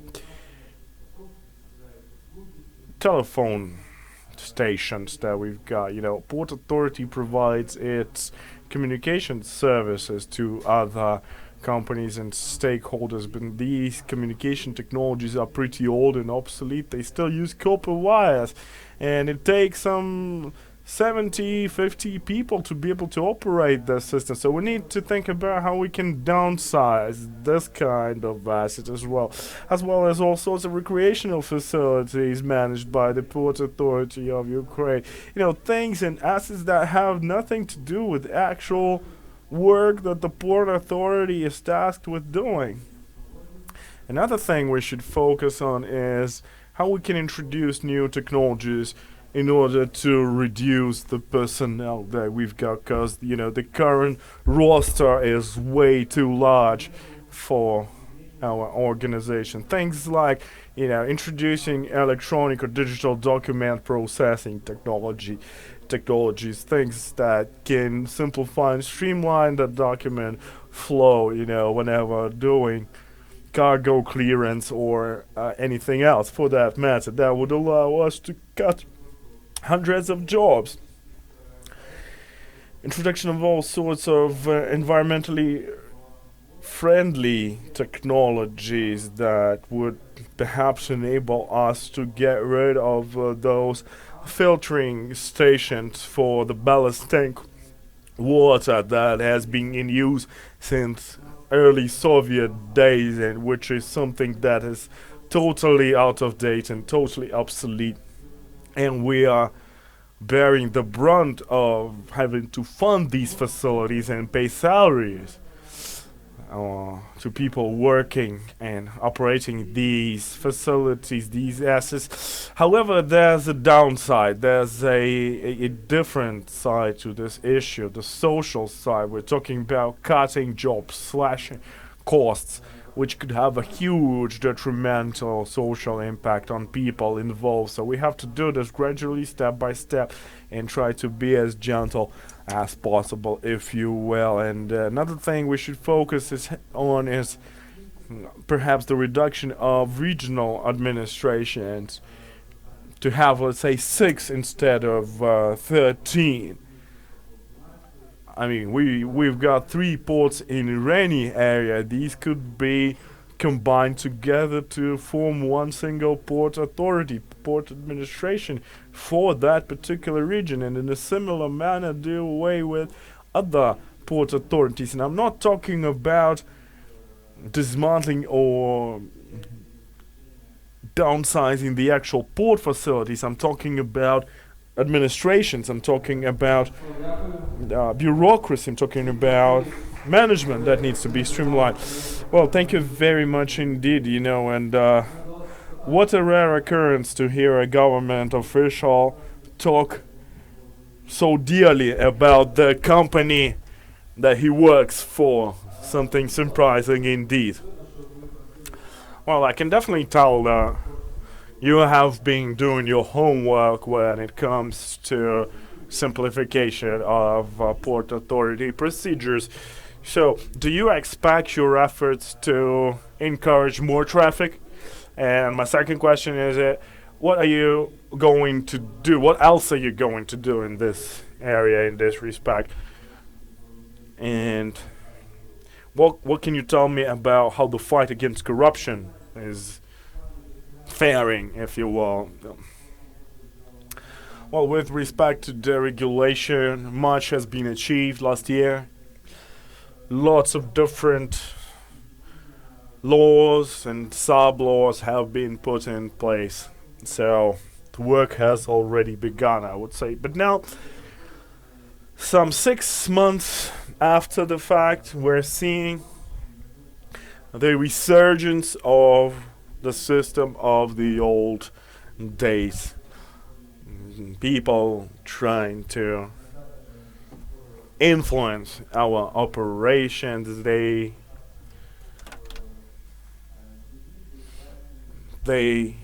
are trying to intervene in something that we keep a close eye on and trying to prevent as much as we can. So in Mariupol, for example, and in Berdyansk port some 2 weeks ago, well, we actually had to intervene, and I would like to thank Mr. Vaskov, who went to the scene together with our chairman and helped restore the justice, if you will. Now, we've got the second stage of the regulation that involves widespread introduction of electronic document processing systems. So our navigators, for example, will transition over to using electronic paperwork and document processing systems for the work, and this is something we'd really like to focus on going forward. And so I would expect the system to become operational within next 2 months, and this is something our clients will definitely feel for themselves. Thank you. I have a sort of a political question. Now, the government and coalition have been changed. So, would that be reasonable to expect some reshuffling when it comes to top management of the Port Authority in Ukraine? Well, we have been reshuffling the management of the Port Authority long before the government and the coalition even started thinking about changing or reshaping. So essentially this comes down to the fact that a lot of mistakes have been committed by the previous management, and this is something we're trying to address now. Thank you to Mr. Vyacheslav.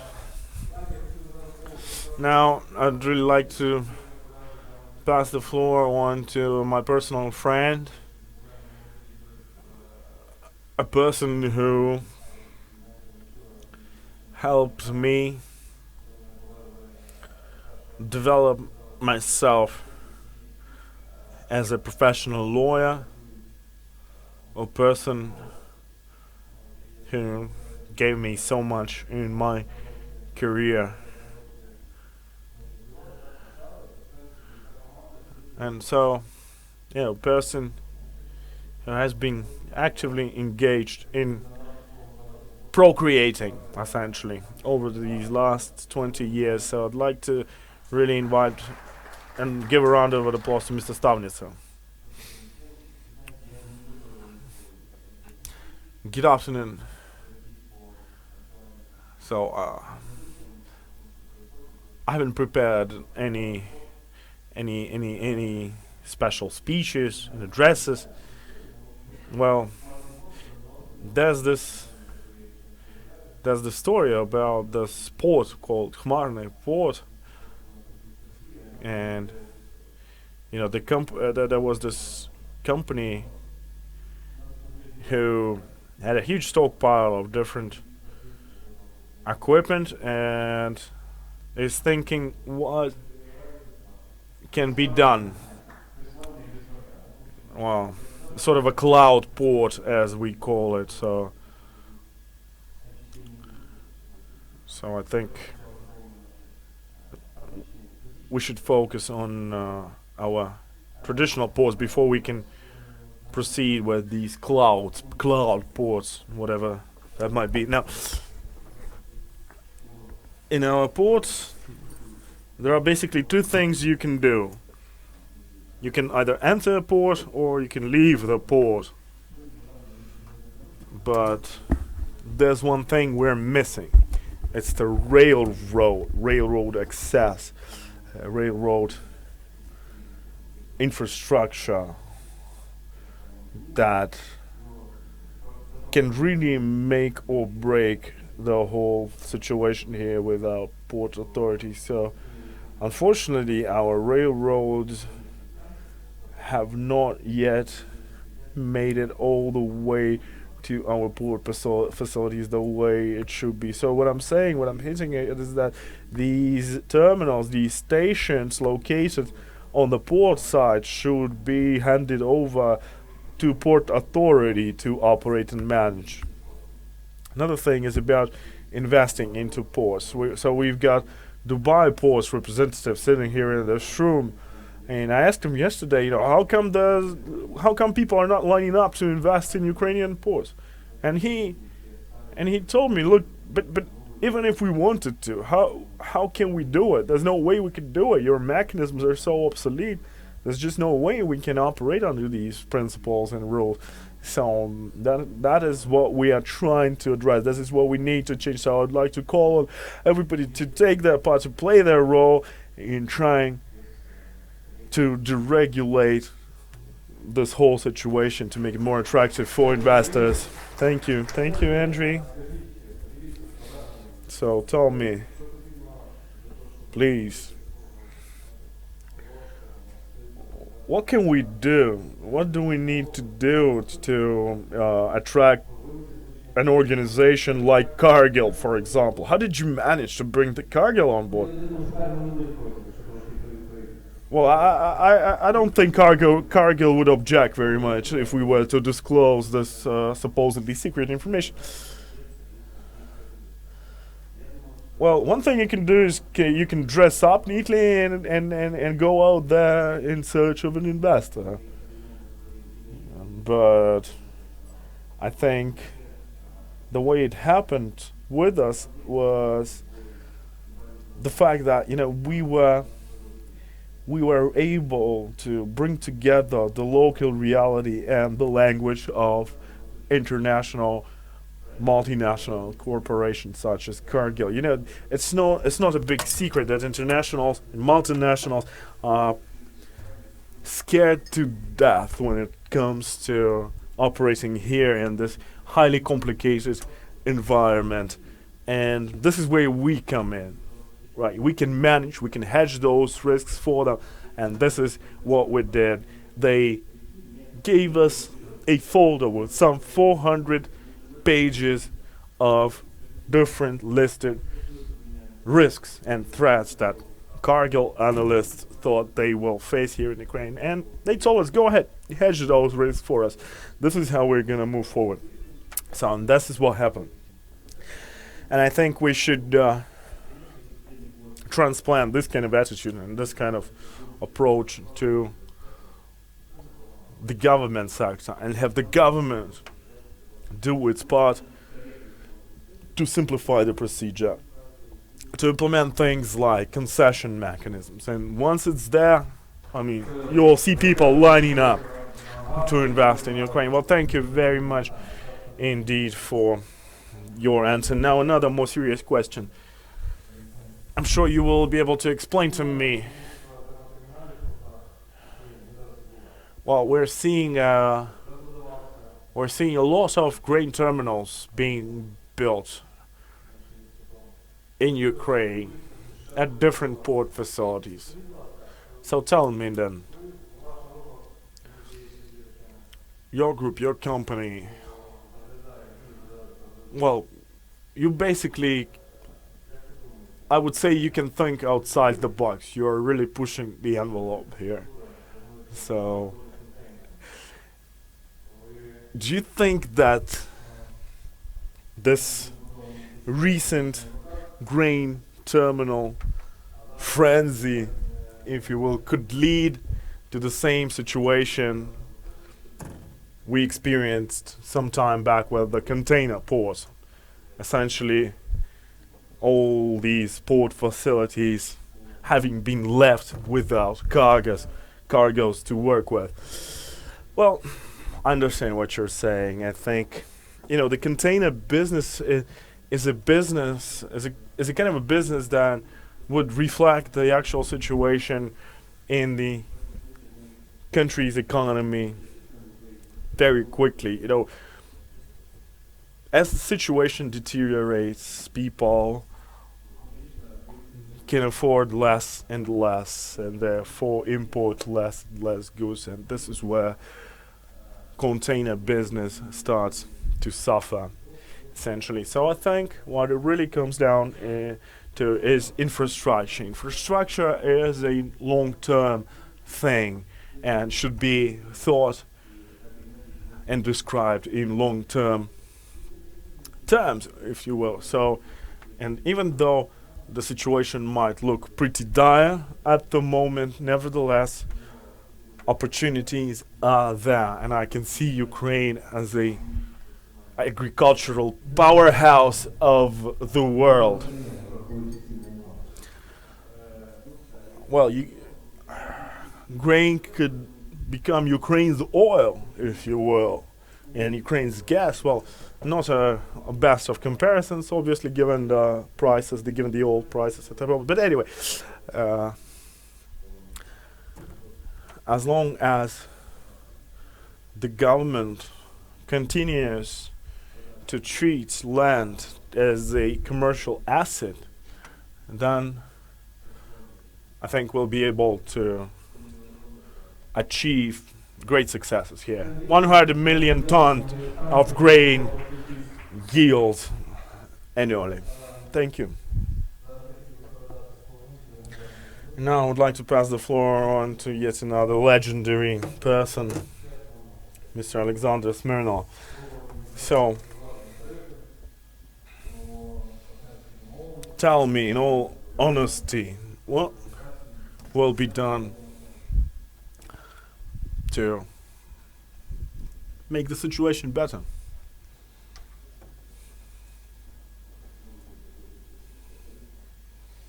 Well,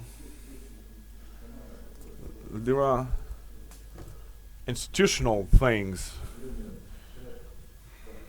as prescribed by different laws of Ukraine, and unfortunately some of the novel ideas, some of the more relevant modern approaches did not make their way into that law because of different complications within legal framework of Ukraine. So what are these clauses that have been left behind? First of all, the law of Ukraine introduced a ban on the verification of controlled ballast. So this was done away with. It has been done away with. Now, the second provision that originally allowed investors to build hydrotechnical facilities within the confines of the port facility, which required the agreement of the port captain, and this is gone too. Now, another norm that was originally included into the law of Ukrainian Port Authority was about free economic zones operating within the confines of the port facility, and this has been done away with, and this is something that these two other companies have been actively engaged in and have put a lot of money to, and obviously they're not happy about this. So I think this is actually the legal issue that has to be resolved, I think. So these are some of the things, some of the good ideas that were excluded from the actual law that has been passed and voted for by the parliament. I think we should do everything we can to bring these clauses, these provisions back into the law. Now, as far as the port fees are concerned, unfortunately, port fees are not used in a targeted manner. Unfortunately, most of those port fees are spent in a non-typical way, spent towards things that have nothing to do with what these port fees are supposed to be spent on, things like capital investments, things like infrastructure development, etc. Like they do it in Baltic states, for example. So this is something that should be addressed as well, I believe, no matter how unpopular this might be with the public, but nevertheless port fees have to be targeted and have to be spent in a targeted way, spent on improvement of existing infrastructure and development of new infrastructure facilities. So this is definitely what we need to have here. So the situation is very weird. 75% or 85% even of the revenues generated as a result of collecting the port fees are spent or channeled towards the actual state budget of Ukraine, which is not the intended purpose of the port fees. And yes, these port fees are pretty high, I would say. In Baltic state, for example, each port decides on the amount of the port fee. Different ports compete with one another, and moreover, vessels of a certain tonnage are excluded from these port fees completely. So, and this is what makes the situation in countries like Baltic states so fundamentally different from what we have in Ukraine, where port fees are blown out of proportion, actually. So I think the reasonable thing to do here is to relieve certain types of vessels of having to pay the port fees at all. So, and I think National Port Authority of Ukraine has everything it needs to be able to do that. I'm sure some sort of a political decision will have to be made, probably on the level of the cabinet of ministers of Ukraine, after which I think we could start thinking about how we can make the port fee more reasonable, how we can increase the traffic flow, and how we can then use the revenues generated from the port fees and spend this revenue towards infrastructure development. It seems reasonable and logical thing to do. However, I have hard time understanding how come it didn't happen earlier. And I applaud those companies that are doing everything they can despite whatever obstacles the government might be putting in place as a result of its negligence or intent or whatever. So this is what we need to change, absolutely. And definitely the port fees, well, they should be calculated based on the actual operational costs and some premium that could be spent towards infrastructure and development. And National Port Authority of Ukraine should be monitoring these port fees collected in different ports in other countries to make sure Ukraine is competitive. Well, for example, we've got a 50% discount for vehicles carrying transit grain cargo, so it is possible then. So, and this is what should be done, but not on an ad hoc basis, but on continuous, legally formulated basis. And the transit is actually on the decline. And in order for us to maintain the level of transit, I think Ukrainian railroads, UKRAINIAN, should establish fair and reasonable tariffs and fees that they would charge their customers to have their grain shipped and moved from the port facilities all the way to the client. And by doing so, by introducing such a reasonable fee, not only will the railroad increase its own traffic, but its revenues will also grow significantly.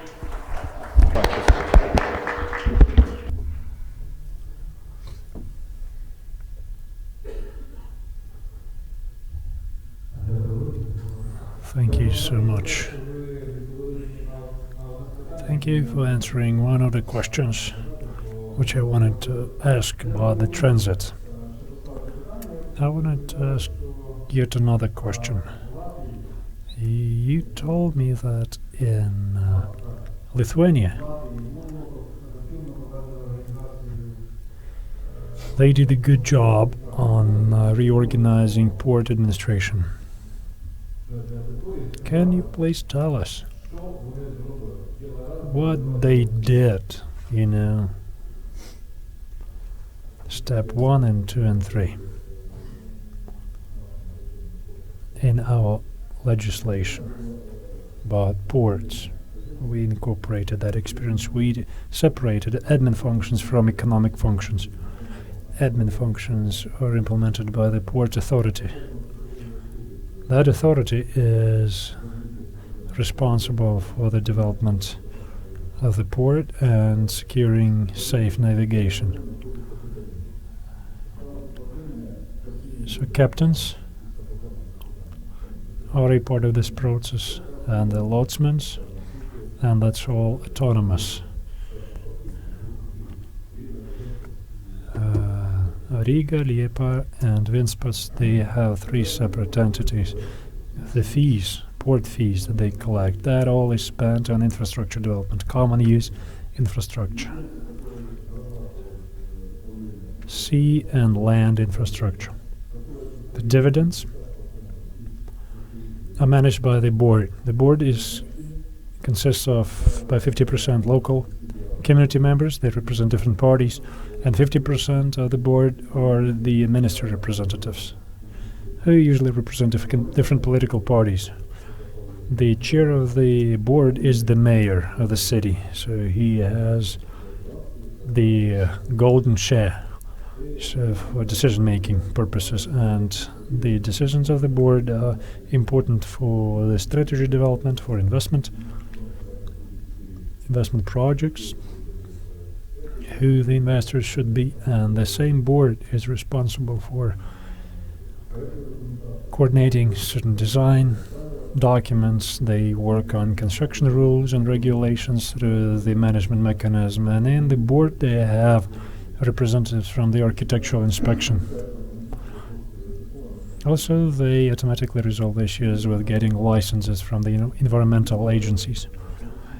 Investors, when they have the decision from the board, they get the resident status of the free port. That's what they call it, free port. And that resident status allows them to get discounts, 80% discount for income tax, which is accrued but not paid. until the amount of this discount would be equal to the amount of investment into the project. And also same as with the real estate law, where the VAT is zero. So from the standpoint of investors, I think this is heaven. And why is that so? Because at that time I was doing two other projects in parallel, one in Ventspils and the other one in Ukraine. In Ventspils, this project has been up and running for 6 years already. And we were able to secure the right to build own pier. And we have the right to levy fees, vessel fees, in Ukraine. I don't want to give you the name of the location, but that project was rejected at the very beginning.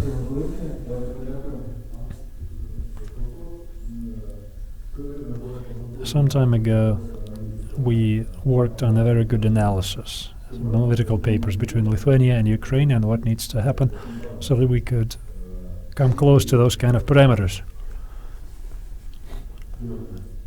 My colleagues, the members of EBA, can do that kind of presentation and tell you in details about this. We will make the presentation. Thank you. Thank you for your presentation, Alexander. And following the rules of some representative organizations of local self-government, I have to give floor to Mr. Varnoy. There is a third difference. The land of the port is also run by the administration. The investors can use this right for new construction, and for the port administration this is a major source of income. And that was a good brief comment about land. 3 types of land that the port owns. It's municipal, public and private land. Port authority has the right from the government to manage public lands. A local community is delegating its right to the port authority to manage municipal land, and private land is managed only on contractual basis. Thank you. Thank you, Alexandra. Thank you, Vyacheslav. Next speaker, Roman Morgenstern, who is a marketing project director for UKRAINIan company. And he will be talking about the commercial vessels, commercial fleet. So let's give him a hand. Ladies and gentlemen, along with Mr. Moskalenko, we represent the Forsaken Center of Economic Development, which is the maritime navigation and maritime fleet. Do we need that in Ukraine? I am from Odessa, and I respond to this question. Why Odessa failed to do the same as Donetsk did or Lugansk? Why we still don't have Odessa People's Republic? The reason is that 40,000 local residents work in international crews on ships, and they have pretty good pay in foreign currency. And those 40,000 people, they send remittances to those who stay at home. And this is a colossal base for stability, for prosperity of our city, and that impacts political stability. Can you imagine a situation when sometime later international shipping companies would stop hiring Ukrainian sailors, Ukrainian crews, due to different reasons? In the world, for many years, there is a tendency where the fleet is automated. It's a fantastic idea. People get used to having men on board, but 10 to 15 years later, this is going to be a reality. In some countries, this is already a reality. So what's going to happen then?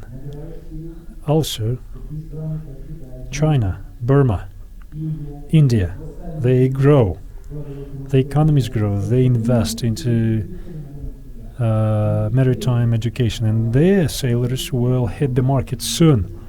Our crews are valued by European, Japanese, Korean, and US companies, but if you have a sailor from India or Burma, and it's going to be 1 cent cheaper than hiring a Ukrainian sailor, they'll be hired because economic efficiency prevails. So the question about fleet is very important. That is linked to the overall political and economic situation in the south of Ukraine. In terms of maritime fleet, Ukraine doesn't have a clear policy. We never had one. There were some attempts only, but that is not a priority, unfortunately. That is a major frustration, and we only hope that in time things will change. Thank you. So, commercial fleet, do we need it? Can we restore that fleet? Well, it is definitely needed for Ukraine. The other countries were able to develop their fleet quite well. 146 million tons, that's the amount of turnover. 40 million tons grain, some oil cultures, 40 million ton, raw material, 17 million ton, steel, so up to 100 million tons are bulk cargo.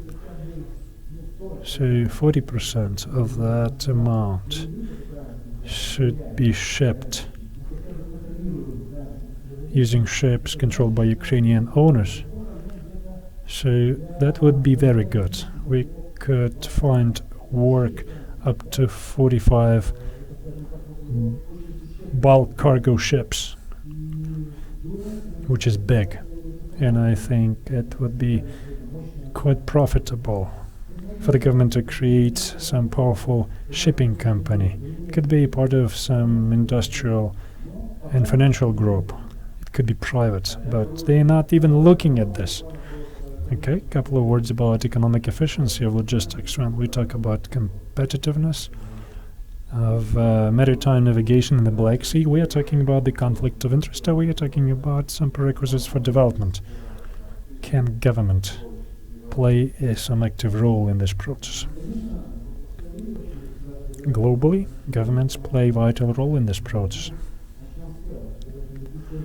Safety first, as the sailors say. When we talk about line shipments, we do ferry shipments to Georgia and Turkey. We did it for many years. Just lately, we were able to update our fleet. We bought new passenger-type vessels in line with the SOLAS Convention. The whole world is now using international conventions as guidance. We have different approach. We have other ships who don't have that kind of status. They are cargo ships, but they feel fine. They carry drivers along with their vehicles without having the right to do so. And nobody can stop this. The situation can be disastrous. We keep asking this question to our authorities, but because of some deficiencies, because of some practical problems in terms of enforcement of the law, these things just don't work. Vyacheslav Voronoi was saying that today on the agenda they talk about creating a maritime administration of Ukraine. If it is created, I think they will start looking at this issue. And the rules of the game will hopefully become equal, because if they're not clear, they're ambiguous, why investors will come? Why buy ships? Good ships. Let's say you work on Odessa-Kyiv line. You have beautiful buses, and you have somebody else who is having a cargo truck with benches in the back, and they cannot do the service for cheap. So you will never be able to get profit, you will never be able to get high quality service. Same goes about the maritime transport. There are ferry routes in the Black Sea, and the ships and the vessels used there, they need to follow the rules. You mentioned Georgia, and I remember containers and the Silk Road. Is this a case of an epic fail, or is this a window of opportunity? President Kennedy mentioned once, and it really fits the case, many people know about this, victory has so many fathers, but the loss is always an orphan. So this is the case. This train was launched to China with 20 empty platforms. Our chief was there, and he had a very good dialogue with some of the authorities. So he talked to one of the ex-ministers. So he says, have you calculated how is it profitable or not? Because this looks like a problem. This is going to be very expensive. You have to look at some nuances and so on. The minister told him, look, things that you talk now about, it looks like Kremlin propaganda. That was the argumentation behind the project. Naturally, it flowed. Naturally, it failed. Because no one even looked at the commercial component of this project. No one even looked at other variables existing there.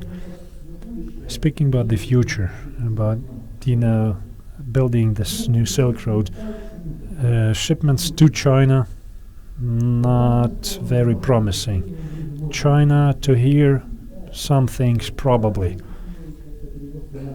Sending goods to Azerbaijan, Turkmenistan, that is promising, but that requires clear, concise work between Ukrzaliznytsia Company, Railroads of Georgia, Azerbaijan, Kazakhstan, Turkmenistan, Caspian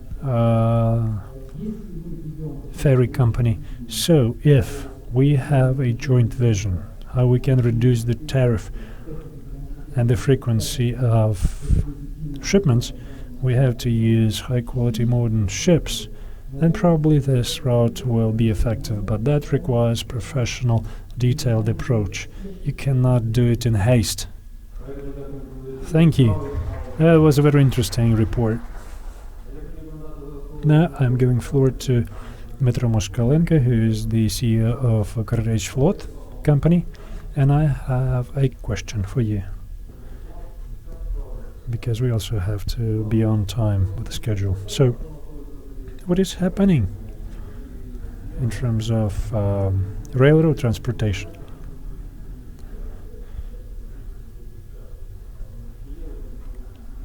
Are there any bottlenecks which won't let you operate? What kind of volume of shipments we can expect?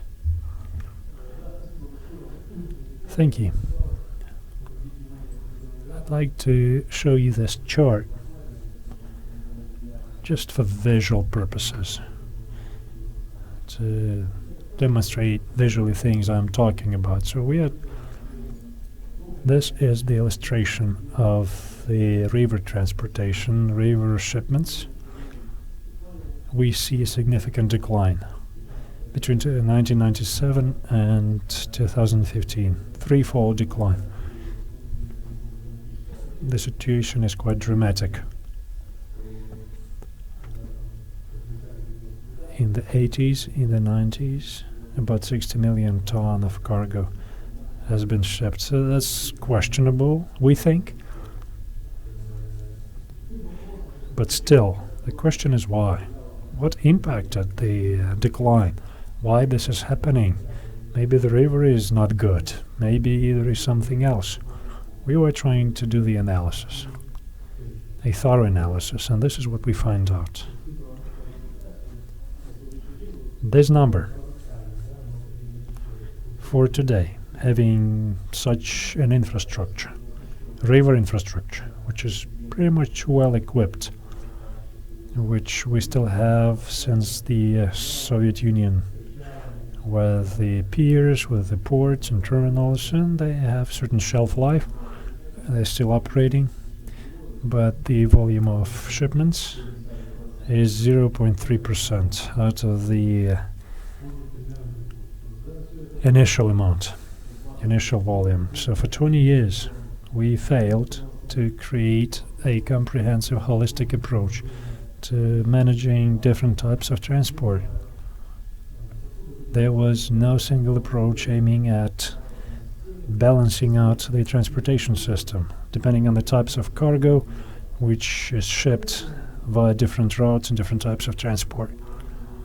Because of this, we now have the situation whereby all shipments started to occur on the roads and railroads.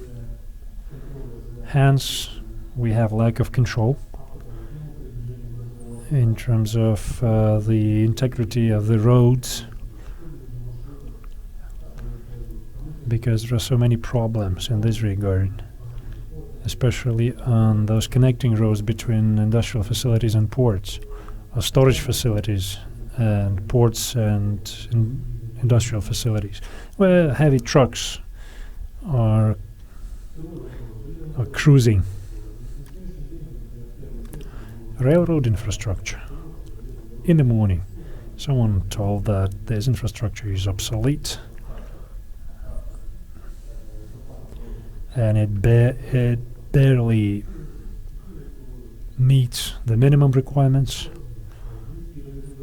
So low tariffs of railroad transportation caused the situation where the railroad company couldn't get enough revenue to invest into infrastructure, new construction. I'm not even talking about procuring some rolling stock, because the cost of moving 1 ton of steel between 3 and 5 kilometers, it's 15 times more than moving ore for 800 kilometers. It's a ridiculous difference. So river transport is suffering serious competition with railroad. River transport cannot develop any further. So today, the volumes shipped there are quite low, and the competition of the railroad is unbeatable. So you have a plant operating near the seaport or river port. They're not using it. They are using railroad. Somehow it's not profitable for them to use, it's not cost effective to use river ports. In this issue, we have a serious challenge and serious problem. But this is also infrastructural opportunity, because this cluster, the river transport, as a share of the whole transportation system, it's got good potential for growth. So to make it all operational, we should make a series of steps to improve competitiveness of river transport. What kind of actions are those? What kind of effects could be attained? First and foremost, we have to adopt the law of Ukraine on our domestic water transport. This law would not get adopted, would not get voted for the parliament. But this is very important, because this law will be the foundation for the new rules of the game. It will regulate the relations in and around the river transport. I support this law because it aims at specific use of funding produced by the river transport. So it will be spent for development of river transport. So now companies pay some port fees, which are sent to cover the needs of the seaports themselves. They would pay some small fees for docking, and that's it, for docking and locking. and also admin function, economic function. They have to be separate. Those functions somehow are intertwined. We believe that they have to be separate.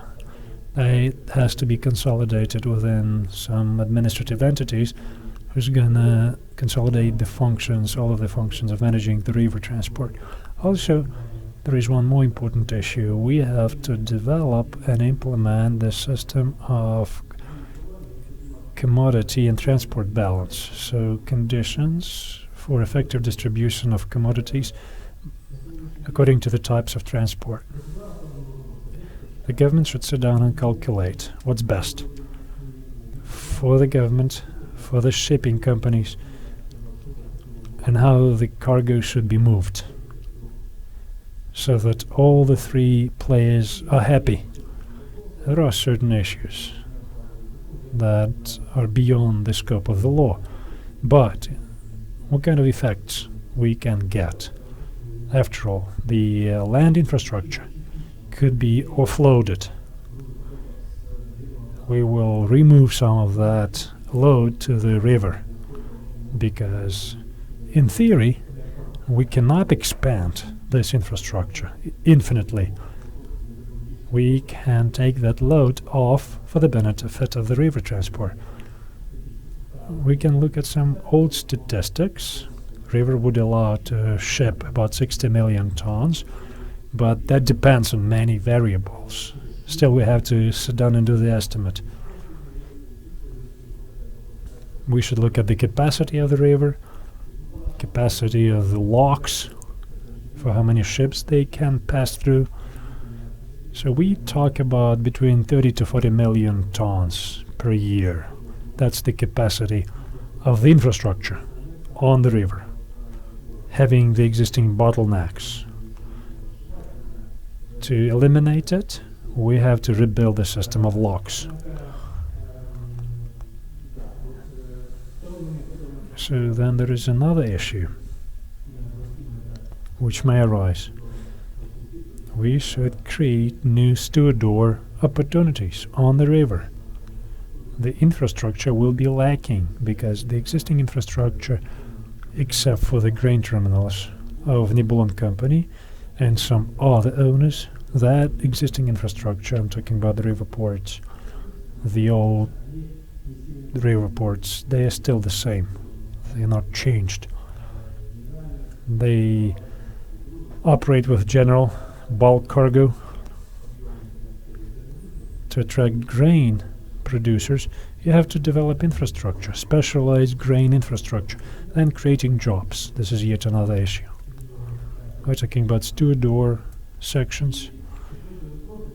And then there is another question. If this system is launched, it will gain momentum and it will start adding new businesses, some overlapping businesses,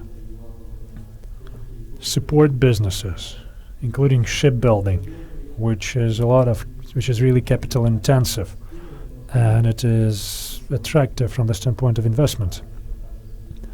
We still have some shipbuilding plants which refocus on stevedore operations because it doesn't make any sense for them economically to build ships.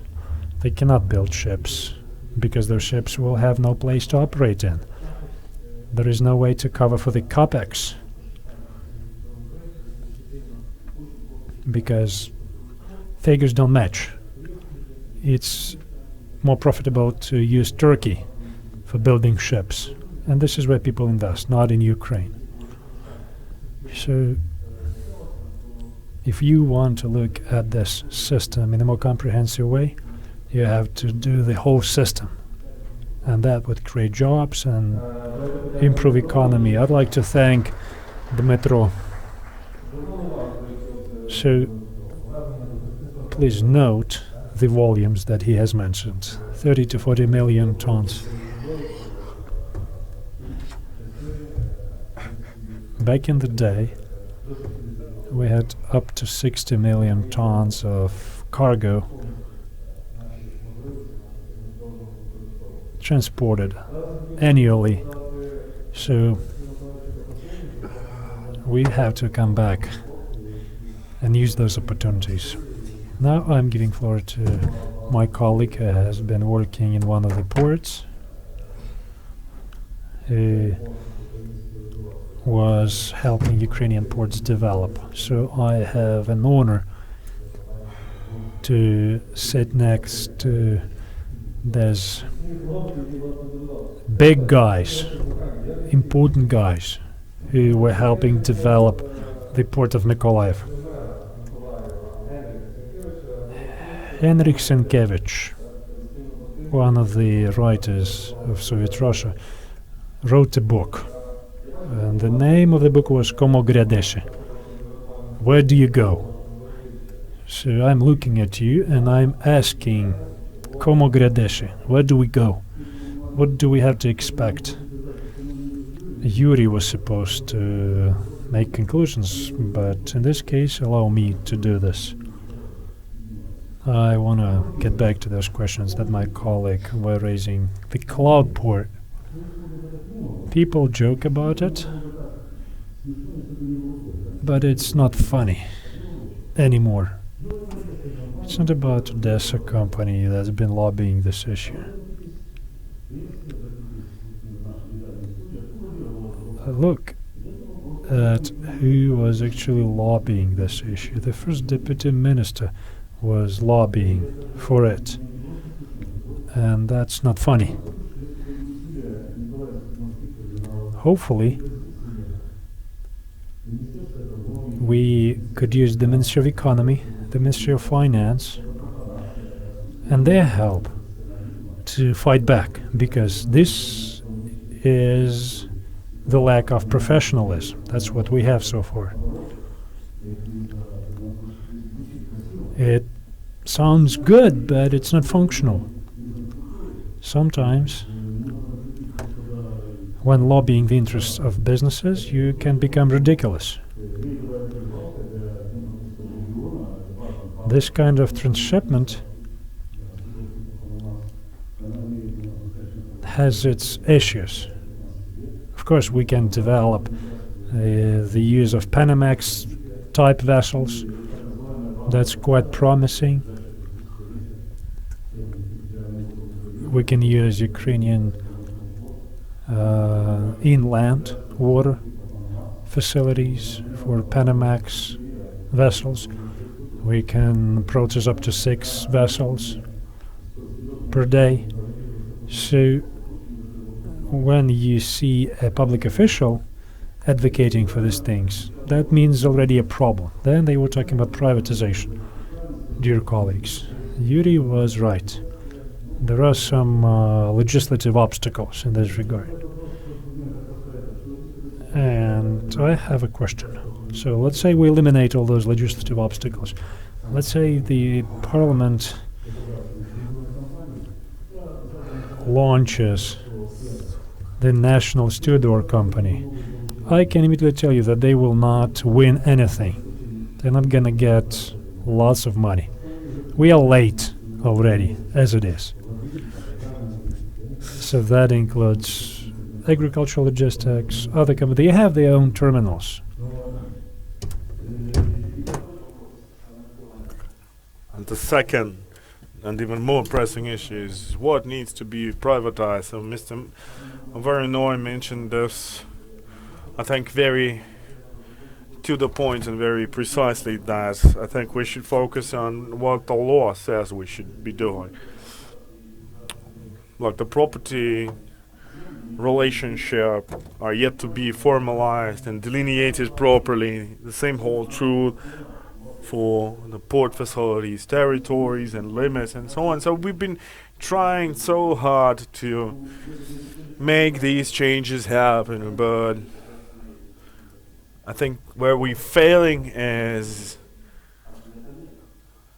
we're failing with distribution of economic and administrative functions within port authorities of Ukraine. So what needs to be privatized? A good question. So I think we should now focus instead on making this whole environment more attractive for investors.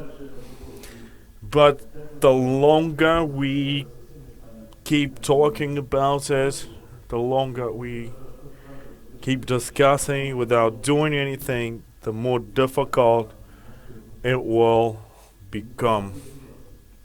So I've been looking at this strategy of maritime infrastructure development, and I said nothing about these things that I've been mentioning. And I really like this question posed by Andrew. How can we attract investors? What needs to be done for investors to come? Well, we've been paying close attention to what Odessa Oblast is doing in this respect, because it's really on the forefront of making the difference here. But in Mykolaiv Oblast, well, we have been met with some success as well. Some companies such as Agri have built their facility a facility over there. A number of other facilities, port facilities, are to be constructed and built in Mykolaiv Oblast shortly as well, and I'm sure and I hope that investors will be there to witness this happening. Now, Andrei was asked what needs to be done to attract investors. He mentioned something about the middleman. Well, that's not really the case. In our corrupt country, it is very difficult to have investors come over here just like this and start investing. Well, a lot of things need to change. These barriers, these obstacles will have to be removed. Without this, no amount of convincing will be enough to have these investors come over here to Ukraine and play their part. So I think commercialization of our port facilities, things like concessions, things like renting facilities out, and things like privatization,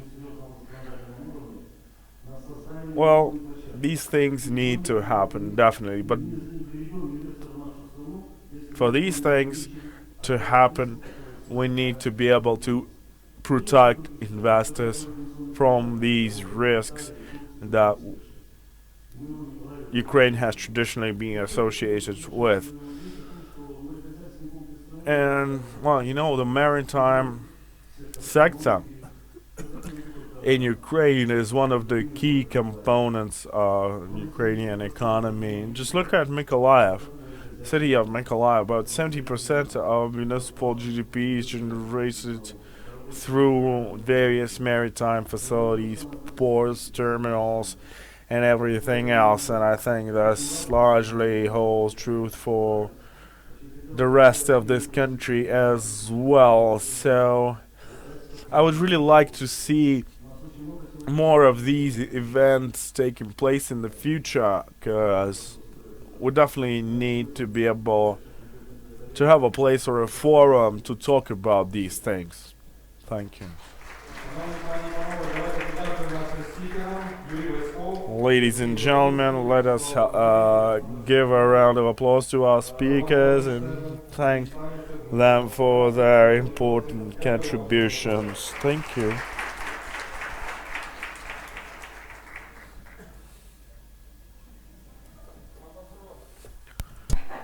А вони у вас ще є? Є.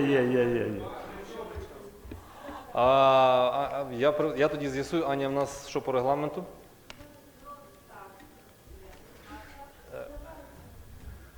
Окей, хто перших 3 підніме руки, тоді 3 питання. Перша рука. Хто підняв перший? Нема?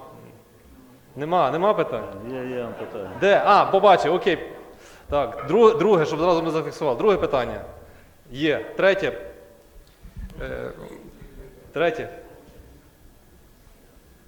Третє раз. Третє два. Бонус трек, я його забираю, дякую. Доброго дня, дякую, що дали можливість зробити запитання. Well, thank you for this opportunity. My question is this. You know, we've been looking at different investment opportunities. We've been trying to find an investor to invest in our project. And I'm looking here at the representative of the Nibelon company, and I have a question here. Do you guys at Nibelon enjoy some sort of tax benefit or something as a company that invests in the region heavily? So I'm sure you must enjoy some sort of mutually beneficial relationship with local governments. And so my question is, if it's even possible, right? Because the way the legislation looks like right now, well, it's not perfect. Well, you see, Nibelon and 3 other companies operating in this area, well, probably our revenues combined will overshadow the entire state budget of Ukraine.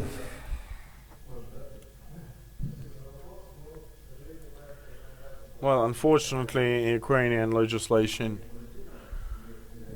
does not provide for such possibilities for individual manufacturers, individual producers, but nevertheless, we've been able to develop a very good working relationship with Nibelon, and Nibelon has traditionally been a powerful source of different ideas and initiatives when it comes to infrastructure development and river infrastructure development in particular. So together with Nibelon, we have co-developed some 6 or 7 different projects.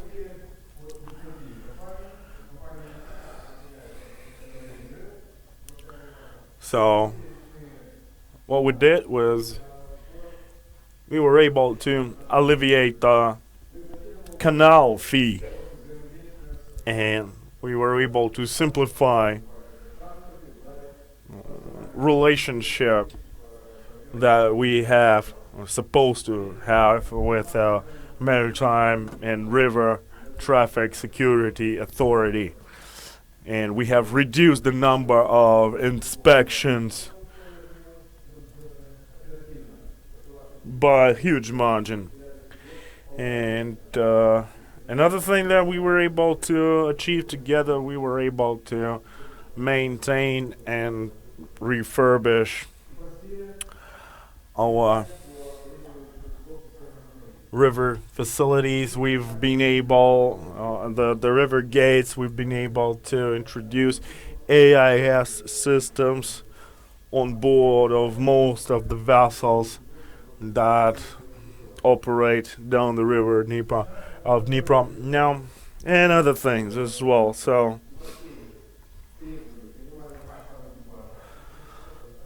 we are working together with Nibelon on developing some regulatory proposals with respect to the size of a typical crew and a number of other things. Things like dual taxation and so on, and a number of other things currently in the works, if you will. So about some 30% of total number of proposals that originated from the Nibelon have already made their way into the existing regulatory framework, and we are working on a number of other proposals as well. But basically, we're trying to pay attention to what all stakeholders are saying, and the Nebulon, by virtue of being one of the biggest ones, of course, has a huge influence. Well, what Yuri mentioned is definitely a very good thing, but this is just not enough by far, you know. Yeah, some things have been simplified, but many things haven't. Well, you know, we've had cases when we've been working, developing a law together, and the law was finalized, the bill was finalized, and brought to Parliament, and on the outcome, what we've gotten was a totally different law than what we were expecting. So yeah, Nebulon is pushing the limits. Now my question to the ministry about the fees to be charged to the company in case some 50% of the cargoes amount to transit cargoes, essentially providing these vessels with a discount. So this was a pilot project. So my question is, are you going to continue with this initiative, or what is going to happen?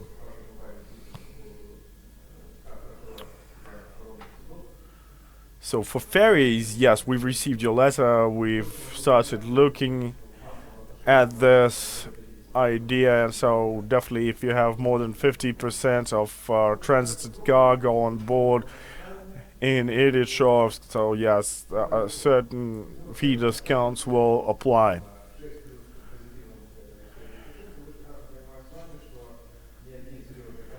Now, we have to understand that most contracts, most long-term contracts, exceed 6 month periods by far, and also keep in mind that how we have been stricken with decline in economic and trade relations with respect to sanctions imposed on one of these countries in question. So yes, we should definitely keep up with the novel initiatives, and you know, anything you can add, anything you've got to say or contribute to these ideas, please make sure you do write us a letter so we can then take all these proposals and have the cabinet of ministers deliberate on them.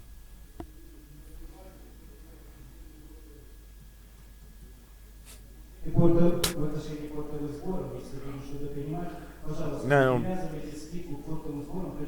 please make sure you don't tie the port fee discount to the actual amount of cargo.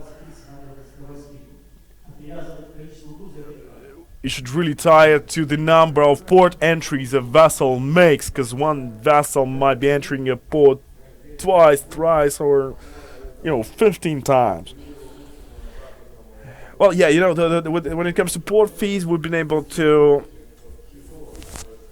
bring this whole port fee situation into accordance with most international standards. And yeah, we've been working on it. So I think we should really come up with some good ideas, put them all together, and have cabinet deliberate on that. So I would like to address the third question to Mr. Smirnov, and that will be the last question.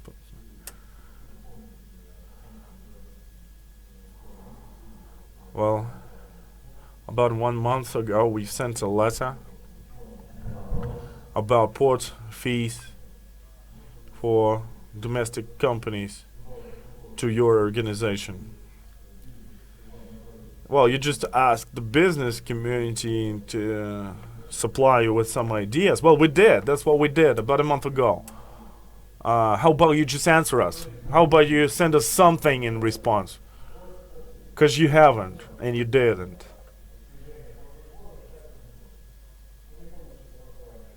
Well, you see this idea of introducing these ad hoc targeted discounts with respect to port fees is something that is very difficult to achieve. I think it should be brought under the overall umbrella of some sort of reasonable and good legislation that has to be developed, I think, jointly. You know, we've got our guidelines, we've got our methodology, it's almost complete, it's almost ready. Та можна, Дякую. я на це хочу просто сказати. Шановні, ми забули одну. Well, I think we're forgetting one important thing here. According to the law of Ukraine on maritime ports of Ukraine, the tariff policy is something that the regulator should decide. National Commission on Tariff Regulation in the field of transportation. I think this discussion is a result of us not abiding by the existing laws. We're just trying to reinvent the wheel. The law is there, the law prescribes what needs to be done. Well, dear participants, dear panelists, I would like to thank you for your patience and your attention. In turn, we would like to thank Mr. Yuri Vachel. A round of applause for our moderator.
Уважаемые участники конференции, пожалуйста, проходите в большой зал, мы начинаем панель.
Да. Шановні пані та панове, я маю честь представити вам нашу... Dear ladies and gentlemen, I have an honor of presenting to you one of our most important and most interesting panels of the day. And this is the panel that is dedicated to railway transport infrastructure of Ukraine, and I have an honor of introducing to you a personal friend of mine and a great professional, Ruslan Korsh, a former Deputy Minister of Economic Development and Trade and currently a Partner Emeritus at AT Kearney. Well, thank you very much indeed to the organizers. Thanks to all those who have decided to stay here for this one final panel. Well, and this is a very difficult task that I'm faced with. You know, we are the last panel today and we have less than an hour of time available to us. However, the panel itself is very important and very, very interesting, and we have a distinguished panel here of experts who are ready to share their insights into what the future has in store for Ukrainian railroad infrastructure. So let me present my co-panelists here today. We've got the Director of the State Policy in the field of railway transport department from Ministry of Infrastructure, Mr. Alexander Fedorenko. We also have Vitaly Zhrakivsky, an operational director of UKRAINIAN. We have also Volodymyr Mezintsev, Chief Executive Officer of Lemtrend, and we've got Alexander Pyorishkin, Deputy Director of Kyiv Machine Building Plant. And we've got two foreign representatives. We've got Flavio Canetti, who is a Senior Director for Business Development from Bombardier Transportation, and Mr. Gohan Baihan, who is General Manager of General Electric Transportation for CIS Europe, Middle East, North Africa. And we've got somebody who used to be an active chairman of the board for UKRAINIAN, Mr. Zavgorodny, and Mr. Kalver from BRDO. So I suggest our speakers make their statements in this order. And I suggest each speaker takes no more than 3 minutes for their remarks so that we can follow the agenda precisely and dedicate as much time as humanly possible to responding to questions that might arise from the audience here. So let us first of all talk about the vision for the regulatory framework within which railroad transport infrastructure operates and will operate in the future. And I would like to pass the floor on to Mr. Alexander Fedorenko. Well, good afternoon, or even good evening, I would say, ladies and gentlemen. Well, everybody knows that the law of Ukraine on railroad transport has had a long history, and we've been discussing this law for quite some time now, and finally it made its way to the Verkhovna Rada Transportation Committee. And I'm not in capacity to definitively state that all of those proposals that we received were incorporated into the law, but most were. So this law was developed based on the railroad transportation system development strategy as approved by the Cabinet of Ministers of Ukraine. So both this program, both the development strategy and this law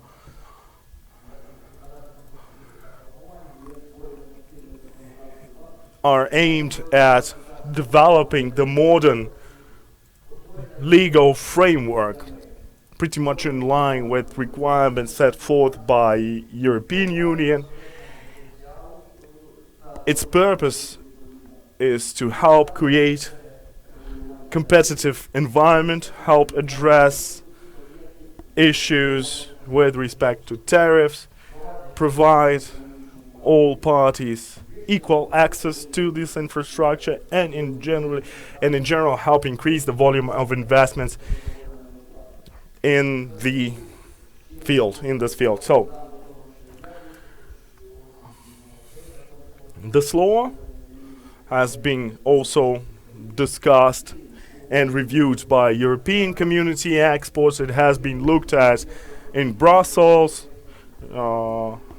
Brussels experts have also provided their feedback, and we've been working with these experts for quite some time, and most of their proposals and recommendations have been incorporated in this law. And well, we've been receiving a very good feedback, essentially based on all these comments that we managed to incorporate. And well, whatever technicalities that are yet to be addressed will be addressed within very short time going forward. And well, you know, the Ukrzaliznytsia has been transformed into a public joint stock company, and this company needs to really step up its effort, enhance its operation, expand its operation, and make sure it can attract as much investment as possible. But in order to be able to do that, they need to have a good regulatory framework. Unfortunately, currently, it is very difficult for Ukrzaliznytsia to operate properly, especially when it comes to tariffs and indexation of those tariffs, since the law requires a new tariff system to be enacted, very similar to the way the energy tariffs are being calculated and determined by NERC, or National Regulator in the Field of Energy.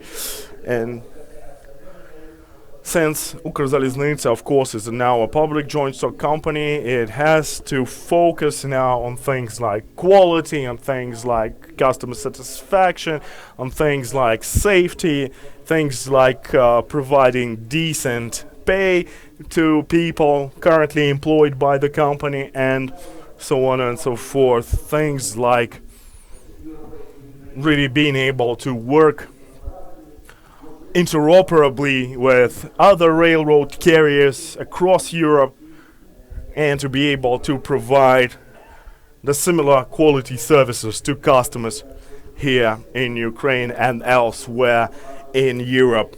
So most of the people in this room in this hall have participated in development of this law, and I think many more discussions will follow involving experts, specialists, and people in the know, basically.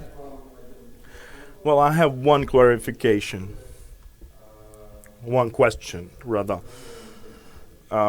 What's your take on the tariffs?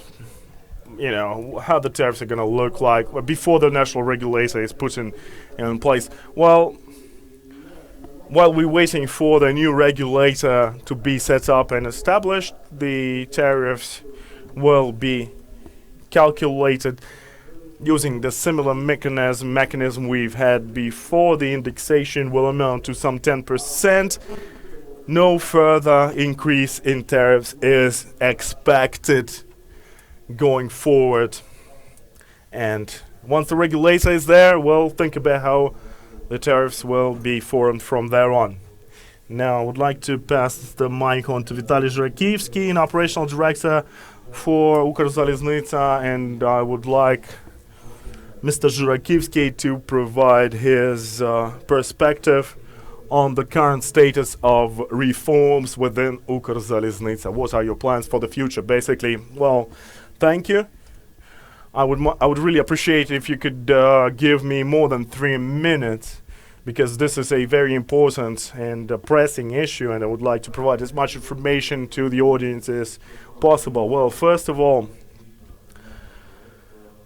Ukrzaliznytsia was transformed into public joint stock company based on several factors, several requirements set forth by the state program of railroad transportation system development, the one that has been approved by the Cabinet of Ministers of Ukraine in 2009, with subsequent changes introduced in 2011 and later on. And then also there's a law of Ukraine that describes how Ukrzaliznytsia is supposed to be transformed into a public joint stock company, which was basically effected back in 2004. And so according to this decision, according to this decree, we've reshaped, we've transformed existing Ukrzaliznytsia. Пункту 5 постанови номер 200 протягом другого півріччя 2000. So later, in 2015, the Ministry of Infrastructure reorganized Ukrzaliznytsia and its enterprises. They conducted some inventory and revaluation of assets in line with the legislation to form a public company. After this work has been conducted,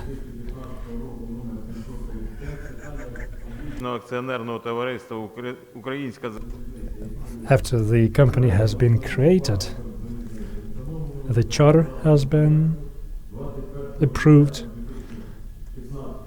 and in 2015 the company was officially registered.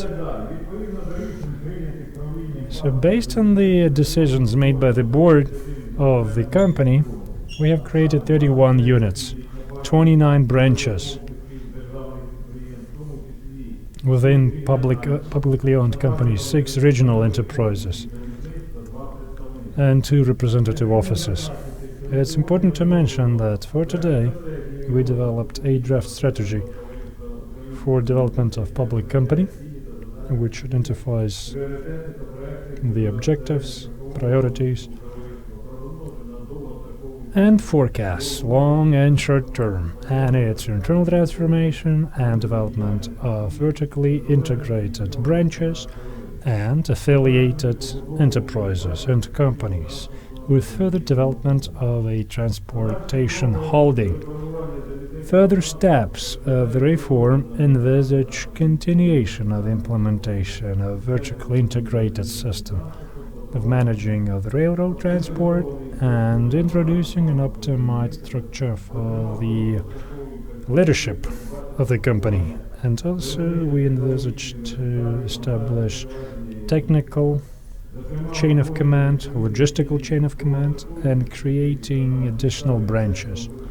In long-term perspective and based on thorough analysis, we expect to create the following affiliates as passenger transportation companies, national and international, then cargo transportation company and logistical companies.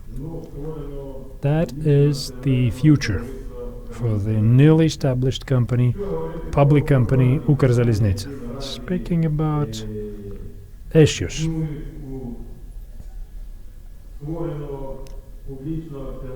that this public company has.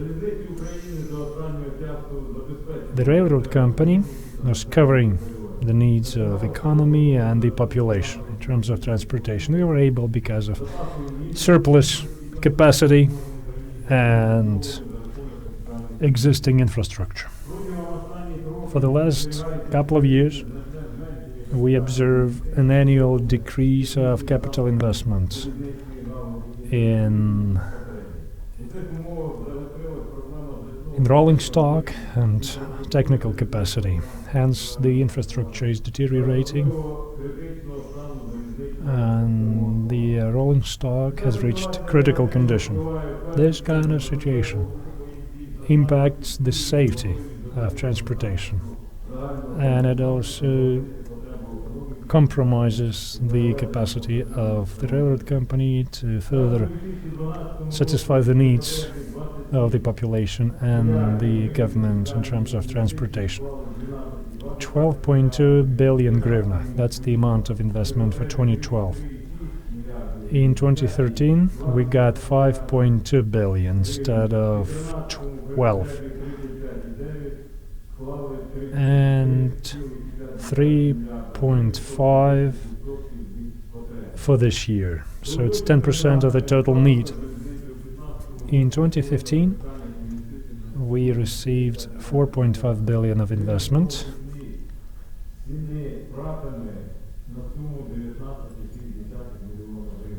which also includes 19.5 million hryvnia used and appropriated by 7 branches.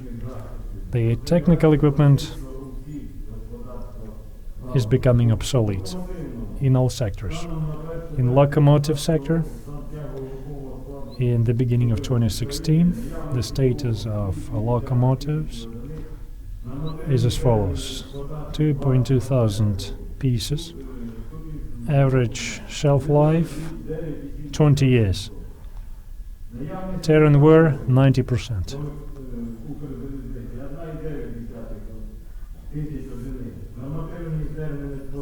And the other types of rolling stock are also becoming obsolete. That includes train cars, which in total, in terms of cargo cars, we have 107,000. That includes semis, grain carriers. The average tear and wear for cargo cars, 98%. For semis, 89%. For grain carriers, 96%.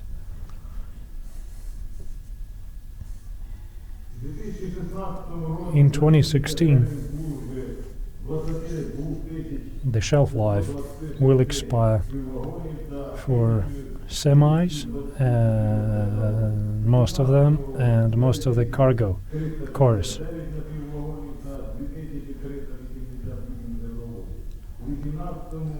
In 2018, the situation will deteriorate even more. You can see the tendency. Practically, Ukrainian railroad company will have very little in stock. Speaking about passenger transportation, as of beginning of this year, the fleet of passenger cars is 5,000. 3,000 cars have reached their shelf life, which is more than 28 years, which is 65% of the fleet. The number of cars with shelf life between 10 and 20 years is also reaching 50%. The rolling stock is getting older. 29 years is the average age of those train cars. We cannot procure enough new rolling stock, and every year we are losing up to 500 train cars due to aging. In the beginning of 2016, we had 1,300 sections of rolling stock, 656 sections, or 135 alternative current sections, and 165 permanent current sections. This is very important. It looks like my colleagues are very much interested in learning this information. So our rolling stock is getting old quickly, and Ukrzaliznytsia requires serious upgrade of its rolling stock. That includes cargo cars, passenger cars, and locomotives. Speaking about electrifications and power supply,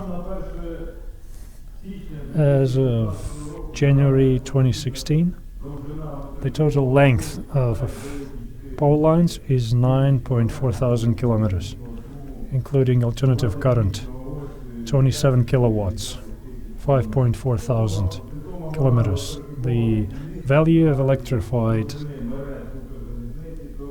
locations is 47%.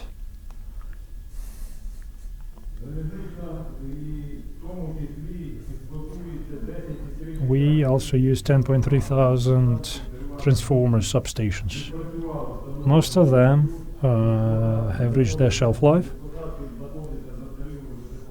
High voltage equipment is also obsolete. Many of those pieces are no longer produced.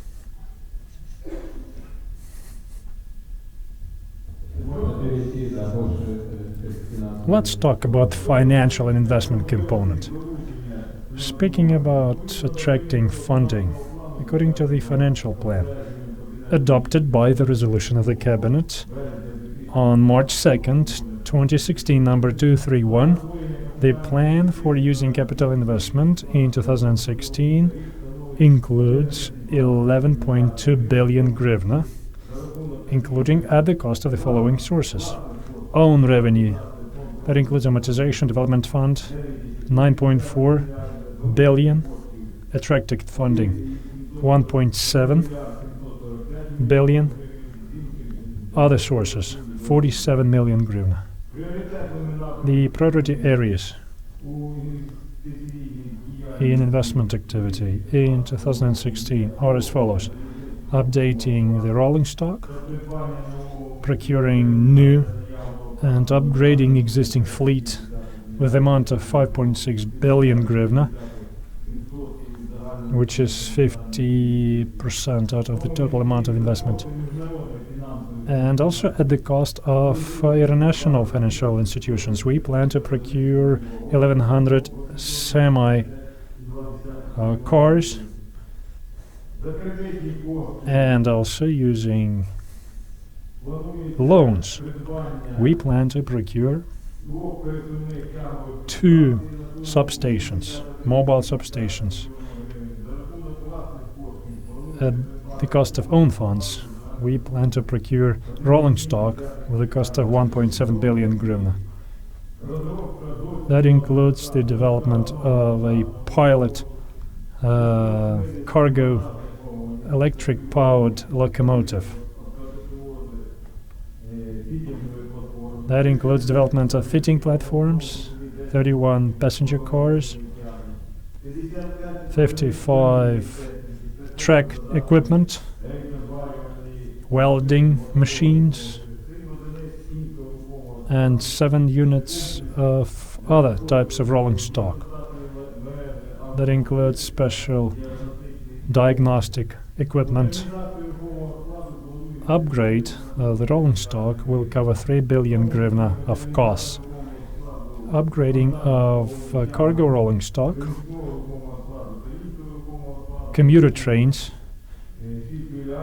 would entail 6.7 billion hryvnia. There is another priority for us. We are building Beskidi tunnel, and we are using loans for that. So that is the financial situation.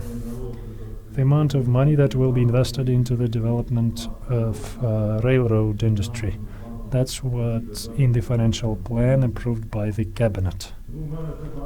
I have lots and lots of information about high-speed trains, developing transport corridors, and the information about electrification of some of the main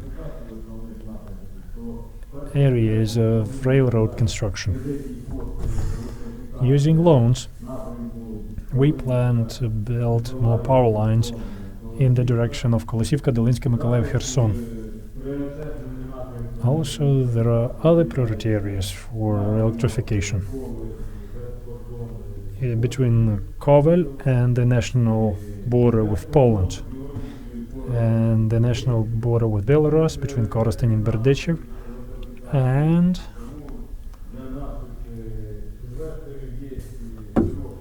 the investors have lots and lots of room for investment.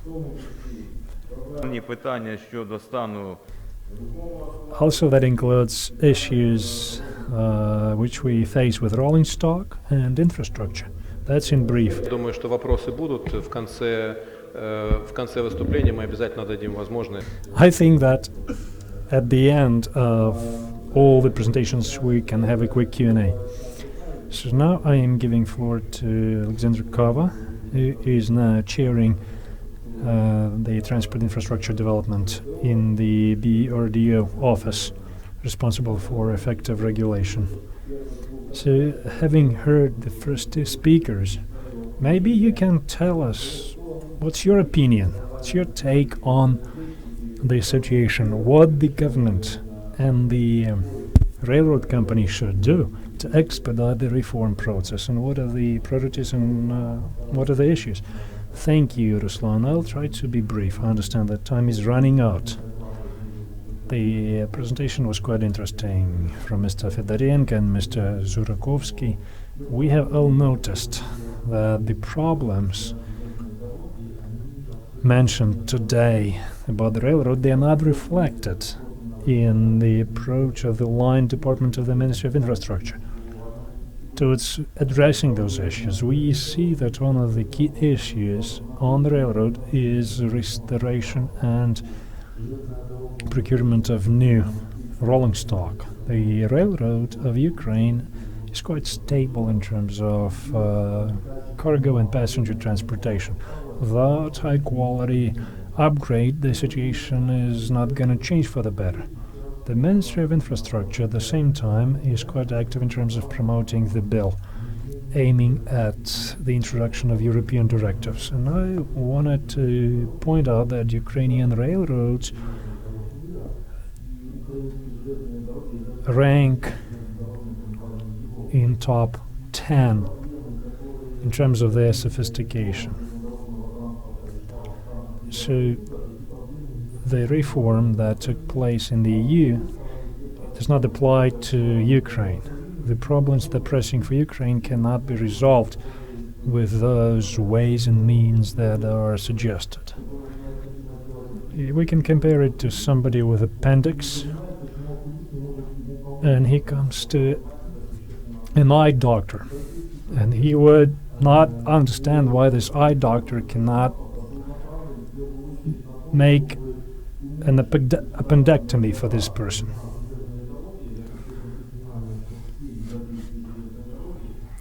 So should remind you that the European railroads, they exist because of subsidies, serious subsidies. In Germany, it could be up to 12 billion euros annually. In Poland, €500 million. Ukrainian railroad was never getting any subsidies from local budgets or national budget.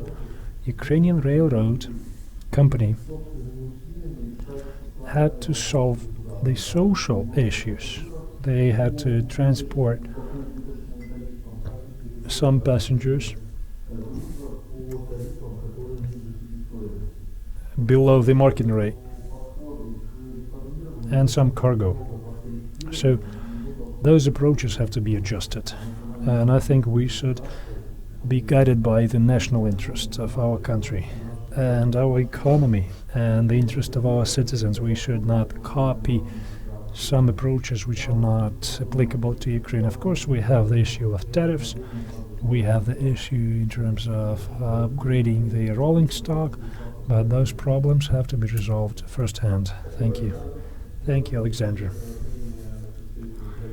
So we have heard the opinion of the government representatives and the railroad company. Now we'd like to hear information from the investors and producers and manufacturers. I'm giving floor to Mr. Mizintsev, who represents Lemtrans company. Thank you. The Ministry of Infrastructure and UKRAINIan have done a lot of good things, but still there is no understanding about the market and what it's going to be like. There are some general ideas. There is a bill, but we don't have a clear plan. We don't have a development program for a few years ahead.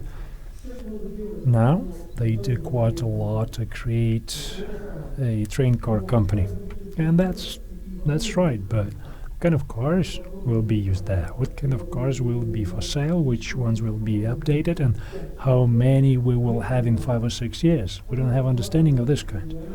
Same about powered rolling stock. There is a law about participation of private capital in this sector. However, what rules we are going to use and how this private powered rolling stock will function,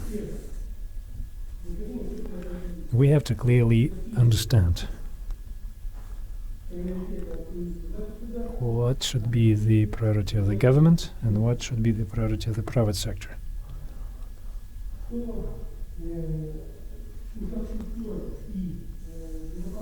Infrastructure and safety of transportation is the responsibility of the state. No one has any doubt about this. But in the market, client is most important. Now, what clients are interested in? They're interested in forecasted and clear understanding of the cost of delivery, the speed of delivery, and the safety of cargo. So speed of delivery, Kryvyi Rih Odessa, 18 to 20 hours of time. Average speed, 25 kilometers an hour. That's the speed that was relevant 100 years ago. So those kind of indicators make the operations of UKRAINIan ineffective. Well, that's why investors don't want to come into this specific sector. In Europe, for comparison, this kind of distance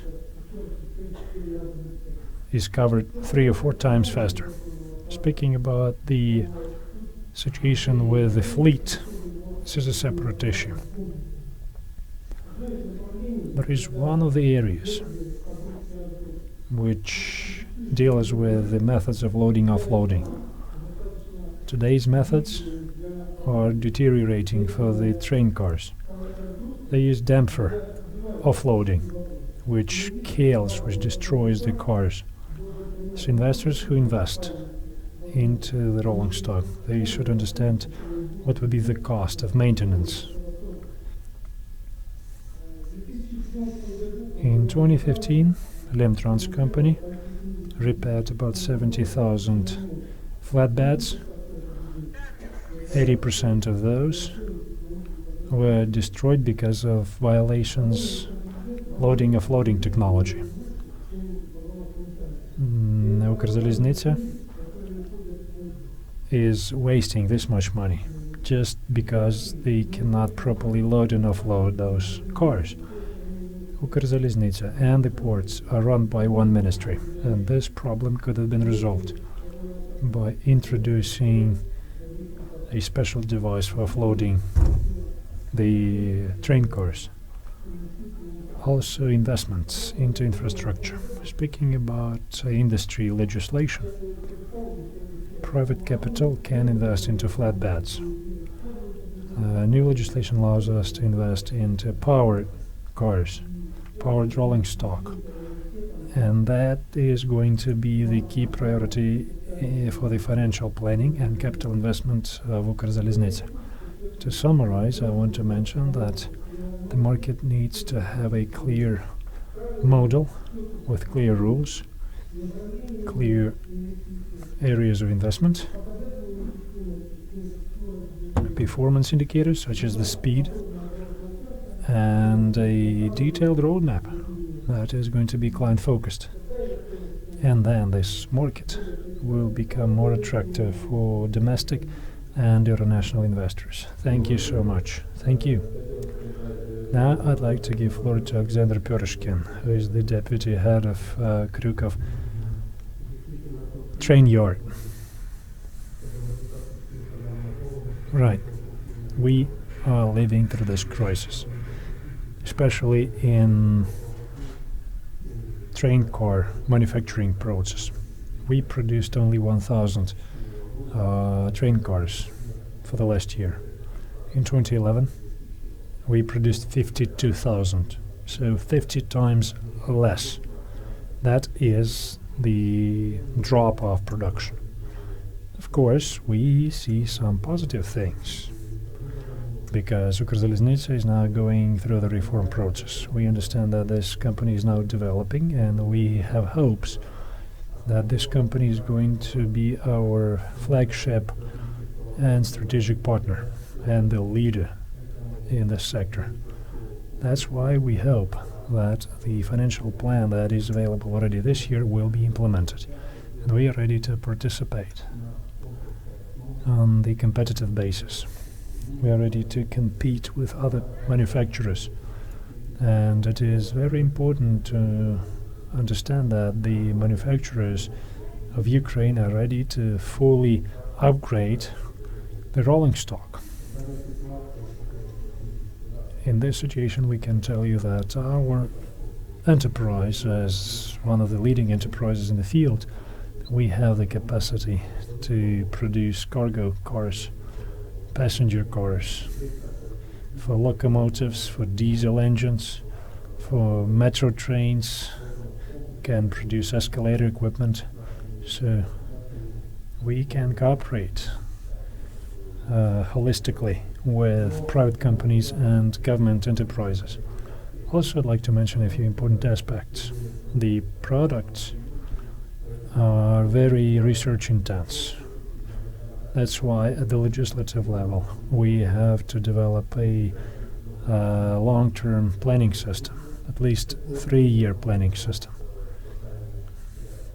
because creating some products would take as much time. That includes diesel engines, power, locomotives. It takes up to 2 years to develop such a machine. We have the capacity. We've got designers who can help us produce those kind of locomotives. We can also participate in the tendering process. We are ready to compete both through tendering procedures and by working with international companies who have the product which is required by Ukrzaliznytsia today, and we can jointly start building the equipment for Ukrainian railroads. So it is very important to raise this issue at the national level and at the level of manufacturers, because we have to have clear understanding who is the national producer, what is the national product, because those are not just companies located in Ukraine. Those are also companies who cooperate with Ukrainian companies, where localization is up to 60%, where they use Ukrainian resource. And this number has a tendency to increase up to 75%. Also, there are very important issues in terms of promoting our products on foreign markets. The issue here is a bit more complex. The CIS market is diminishing.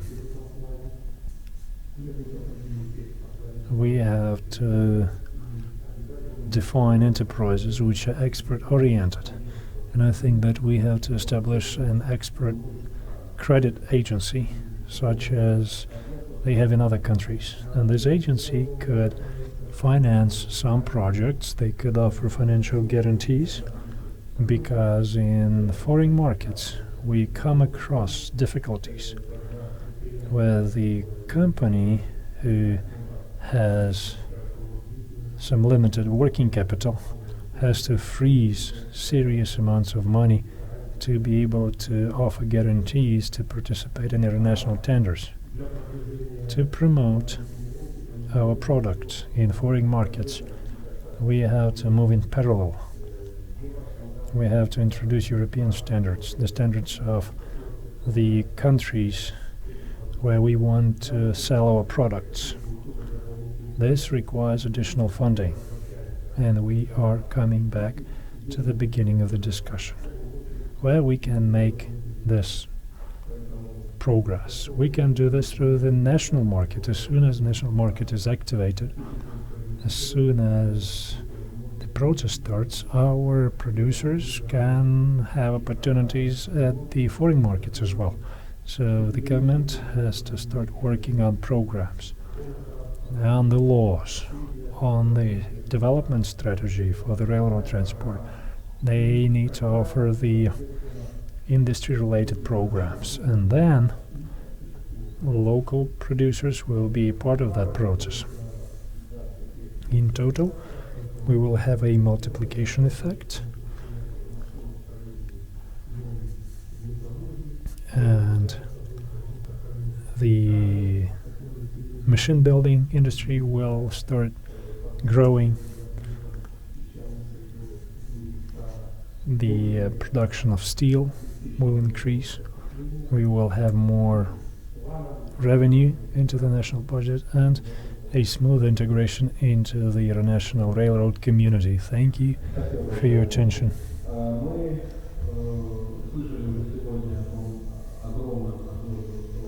We mentioned this delayed demand on rolling stock, and unfortunately, because we lose the capacity, manufacturing capacity in Ukraine, we have to ask international companies to help. We have representatives of two of those companies, so I'm giving floor to Flavio Canetti, who is responsible for business development in Bombardier Transportation Company. And please tell us why you're interested in Ukrainian market and what is the obstacle for implementing your plans in Ukraine. Prepared a speech, but for the sake of keeping short and to the point in this Friday afternoon, I think I will go straight to some comments and impressions from my recent experience in the railway market in this country. So first of all, Bombardier Transportation is a global company, a player in the rail industry. We are industrially present in 38 countries, so we are a true industrial company. And the way we do business is generally by also taking an active part in the what we call the ecosystem, meaning the all economical environment around what our customer do, what we do, what we produce, what our potential supplier do and develop. So we try to look at this picture in a kind of global way. And definitely Ukraine would be a wonderful place to have this global approach, because we are not just talking about buying some rolling stock, but we are talking about a massive upgrade of what exists today in infrastructure and rolling stock, but also we are talking, in my opinion, in completely upgrading and developing the existing rail industry in the country.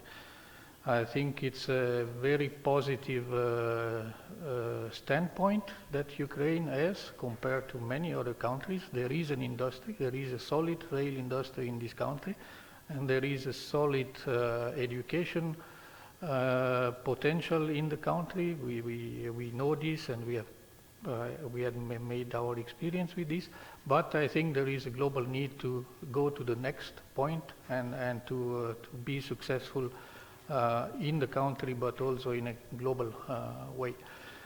I like to say that we are established in the country since 4 years now. We have our own subsidiary in Kharkiv. We took that decision in 2012, in fact, to take part of the development of the Ukrainian market. What we see today is that we are 100% exporting what we do in Ukraine. So we have a lot of customers outside of the country, which are treated from our local base here in Ukraine, but we are still looking for a good business opportunity inside the country. To the needs, so basically I said already what we think we are ready to play a role in this game. So we are ready to take part to the development of the local industry, to take part to the delivery of what the operators and maybe future operators are asking for. What we are lacking at the moment is maybe a clear understanding of what is the plan. So what is needed when, and not just on a year-by-year base, but on a kind of some 3 to 5 years strategy that will allow us also to consider what kind of steps, what kind of investment, what kind of partnerships and so on can be best put together and brought to success. I would say, to conclude regarding the legislation and the changes of this, my first comment is that as a supplier, honestly, we are keen to live with any type of existing structure, legislation or whatever, provided that the rule of the game and terms and conditions and these things are clean and fair and transparent, and also that the way the requirement and also the testing procedure are defined is as well fair and transparent and reasonable. We understand that there is some step to be done in the country to come to those situations, and also we acknowledge that the work which has been done by, or is currently done by the ministry and the Ukrsaliznica in this way is relevant, is really important, and it has brought some changes. However, I think looking into completely changing the rail system, the legislation in something is definitely a measure which can bring positive evolution on an horizon of 5 to 10 years. But there are still problems in the very short time in this country, which are not really addressed by changing the process, the law and the structure of the market. So I think there is still a need for an impulsion in the short time from the state, from the existing operator to at least, let's say, let's start the machine, let's start the process, and then we can in parallel prepare all these changes and make them happening in the next 5-6 years to come. So I think that was an attempt to be very short and very down to the point, so I'm happy to answer questions if there are some. Thank you very much, Flavio. Спасибо большое. Теперь хотел бы дать возможность высказать. All right. Now I'd like to pass the floor to Gahan Bayhan, who is the general manager for General Electric Transportation. Thank you. I'll try to do the same thing and be brief. We heard throughout the day today, and especially in this panel, all of the challenges that the Ukrainian infrastructure and Ukrainian railways is facing. Those are obviously true, and there is a lot of challenges that this country, along with their partners like us, like Bombardier, have to face. But as GE Transportation, we would like to look at the positive side. We also heard just a couple of seconds ago that Ukrainian railways, network-wise, freight-wise, in terms of rolling stock size-wise, is one of the biggest railroads in the region and actually the world.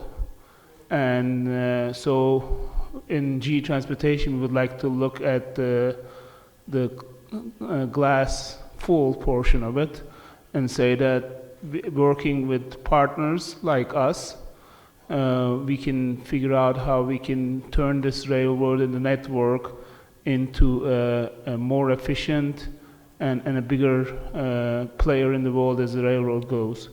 As GE company, General Electric company, we have been in this industry for over 100 years. And we are one of the largest global providers of solution to the railroads. We have over 20,000 locomotives globally in over 60 countries. And if you look at the region, we have been well established in the region for the last 15 years.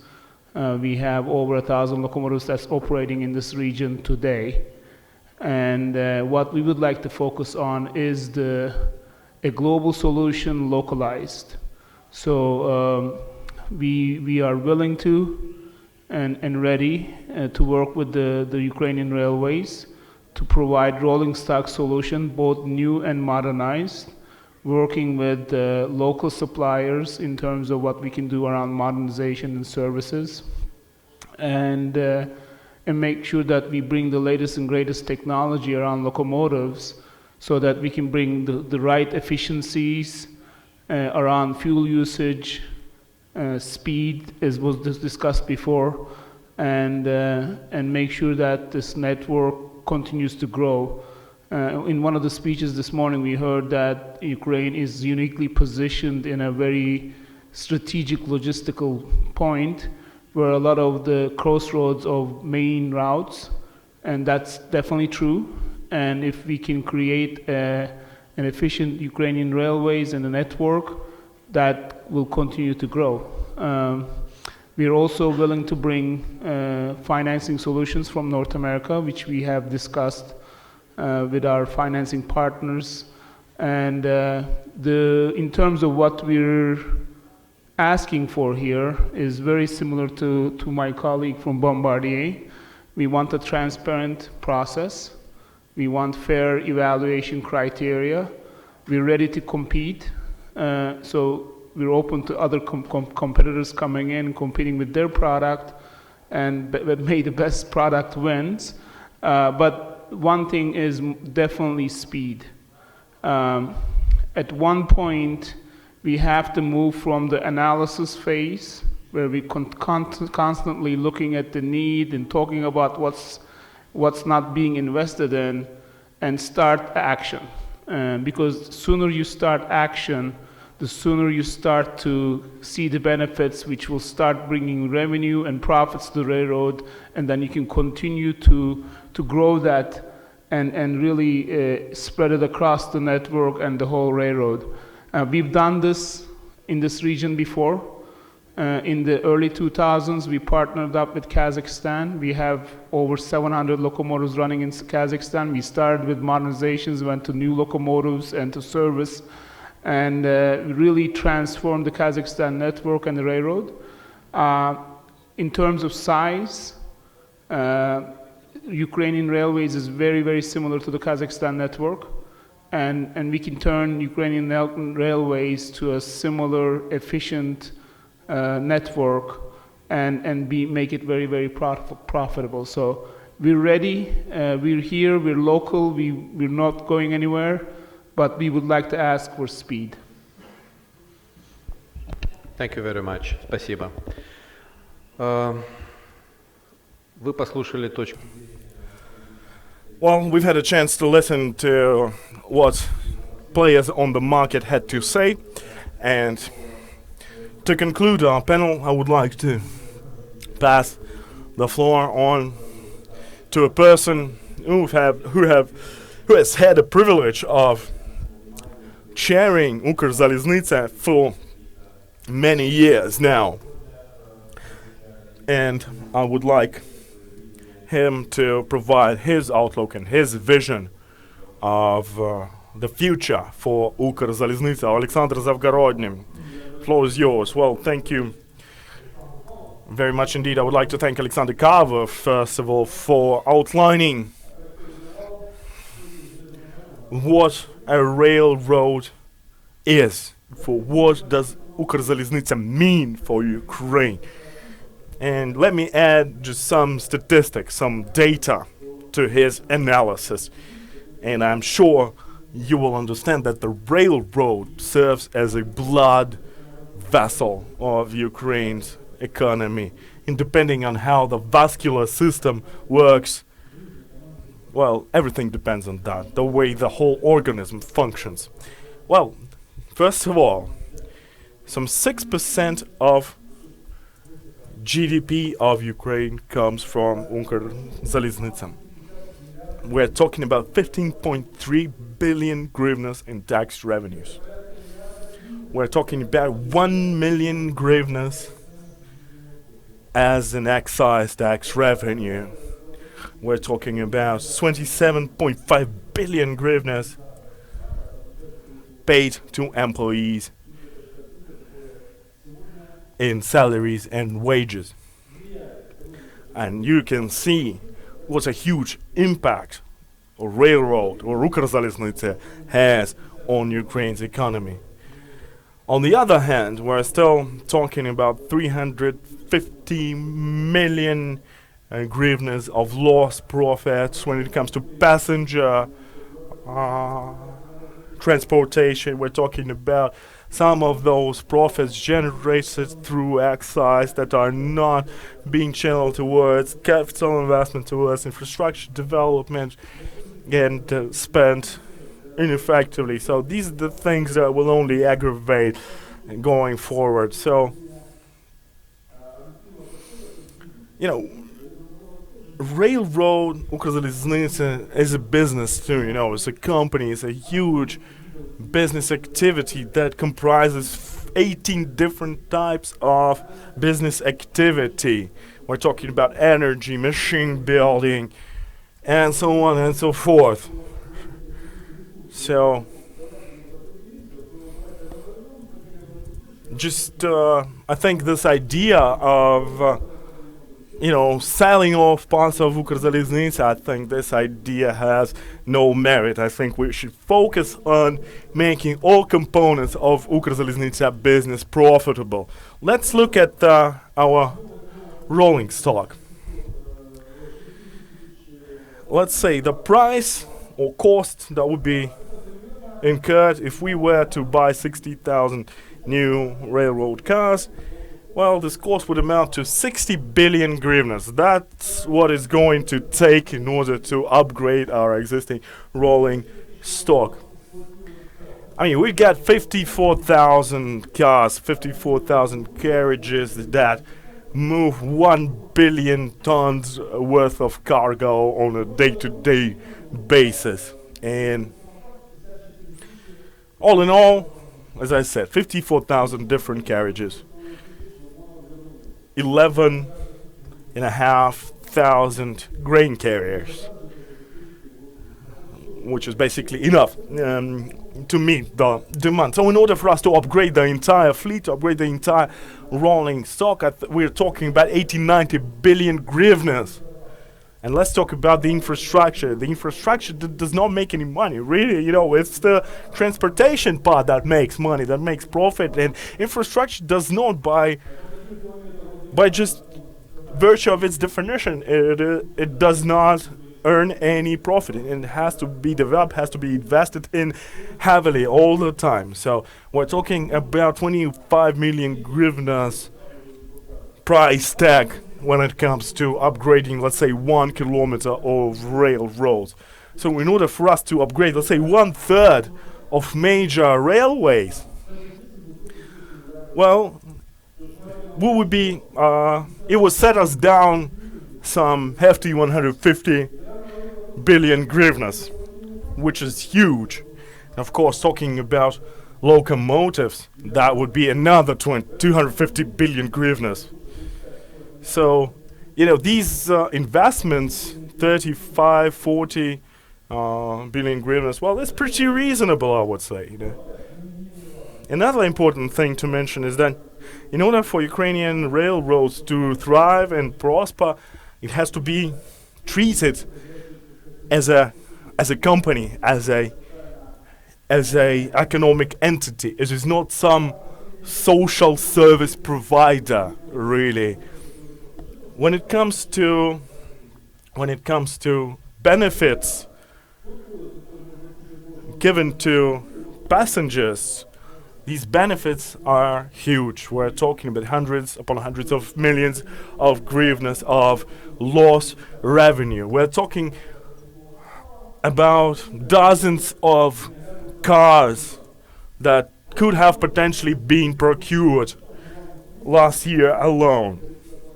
So in order for us to meet the peak passenger demand last year, we deployed 3,300 passenger cars. And as Alexander here mentioned, all in all, in total, Ukrzaliznytsia has got some 3,400 passenger cars at its disposal, meaning that we are basically running at full capacity, if you will. Now, the financial plan for Ukrzaliznytsia was signed recently. However, it was submitted back in November 2015. And over that span of time, what happened is that we basically failed to carry out all the necessary procurement activities because the plan wasn't approved and wasn't adopted up until some time ago. And it means that we are running close to full capacity or almost exceeding our limits. And I'm very happy to hear that the tariffs will finally be increased. And of course, we've had some heated debate with Lamtrans, other carriers, and we need to be working with them in order to harmonize these tariffs appropriately, and we have to build our cooperation in a very open and transparent way. But correct me if I'm wrong, but I have never seen an SCM corporate development strategy for the public to have a look at and to study. Same with Ukrzaliznytsia. Well, it's the public joint stock company, a company that has its responsibility before the public. And if we want this company to operate reliably, we need to treat this company not as some sort of a state-owned enterprise and some sort of government authority. When you should treat it as a full-fledged business entity. And this, and only this, will give required result. And the fact that a foreign national was appointed as a head of Ukrzaliznytsia, I think this is a very good sign. I think this will help us shift the mentality of managers working for Ukrzaliznytsia, something that needs to happen. And this guy, he's a lucky guy, and I wish him all the best, and I wish him all the success. And he's a risky fellow, and he came to work here in a very interesting time. And I hope Ukrainian situation will not spoil him as it did with many others before him. Okay, so I think we're ready to take some questions from the audience and some comments from Alexander Fedorenko first. I would just like to give some comments to what's been said. The law of Ukraine that we were talking about, well, it wasn't me who authored this law, individually. It was authored or co-authored with a number of experts. And we have had to sift through hundreds of different proposals, some of them without merit, some of them pursuing personal gains for some of the stakeholders. So I think by introducing this law will make the situation more streamlined, and nothing dramatic is gonna happen. Locomotives and trains will carry on rolling down the tracks just as they did before that law was brought into effect. Okay, let's get down to Q&A then. My name is Orist Lagunov, Logistics Director from DTAC, and I have a question to the managers of Ukrzaliznytsia and people from the ministry.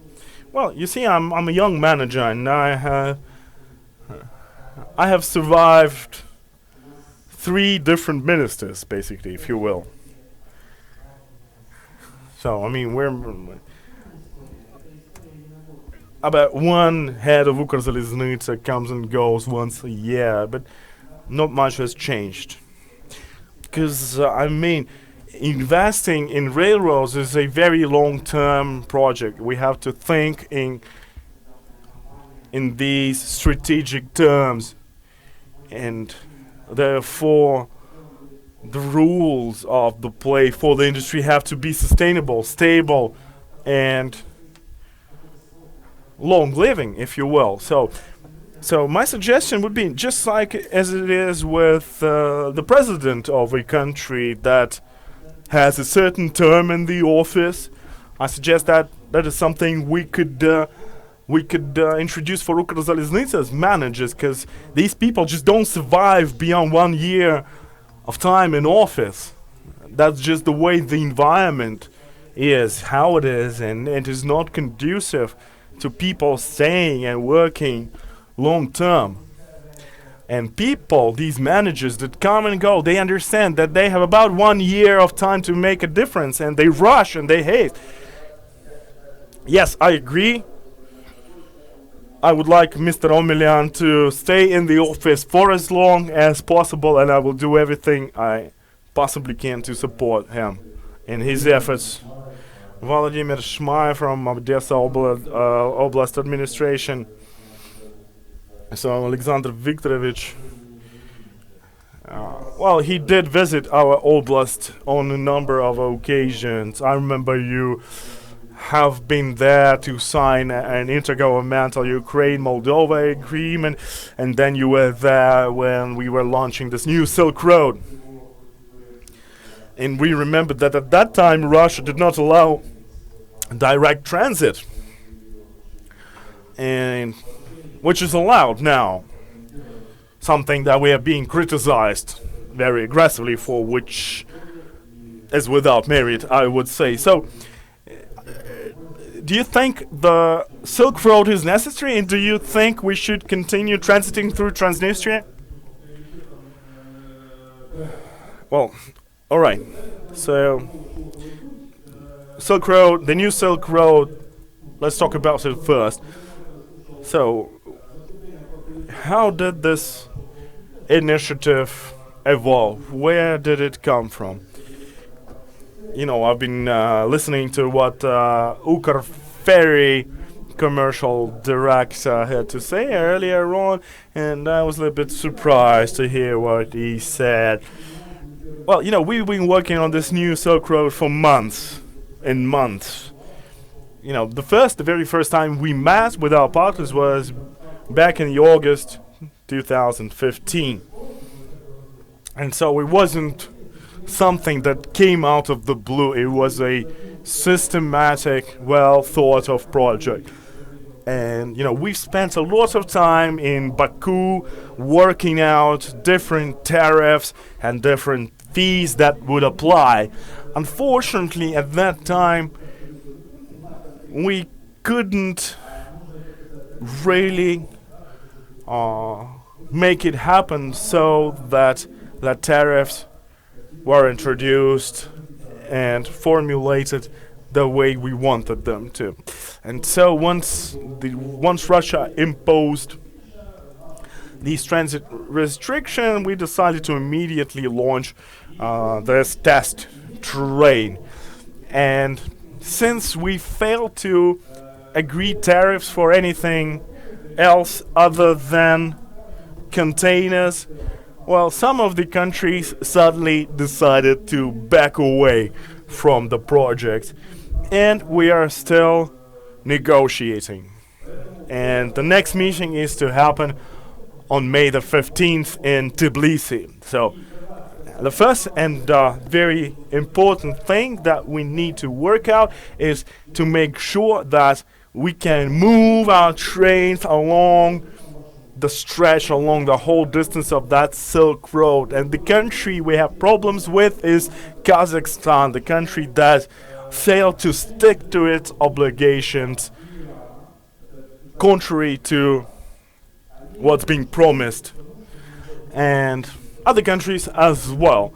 And anyway, I think these countries will see reason and will come to terms with what we are offering here, and they will basically realize that moving and hauling their cargoes using this train, this route, is more efficient, is more economically viable than, let's say, hauling cargo using trucks.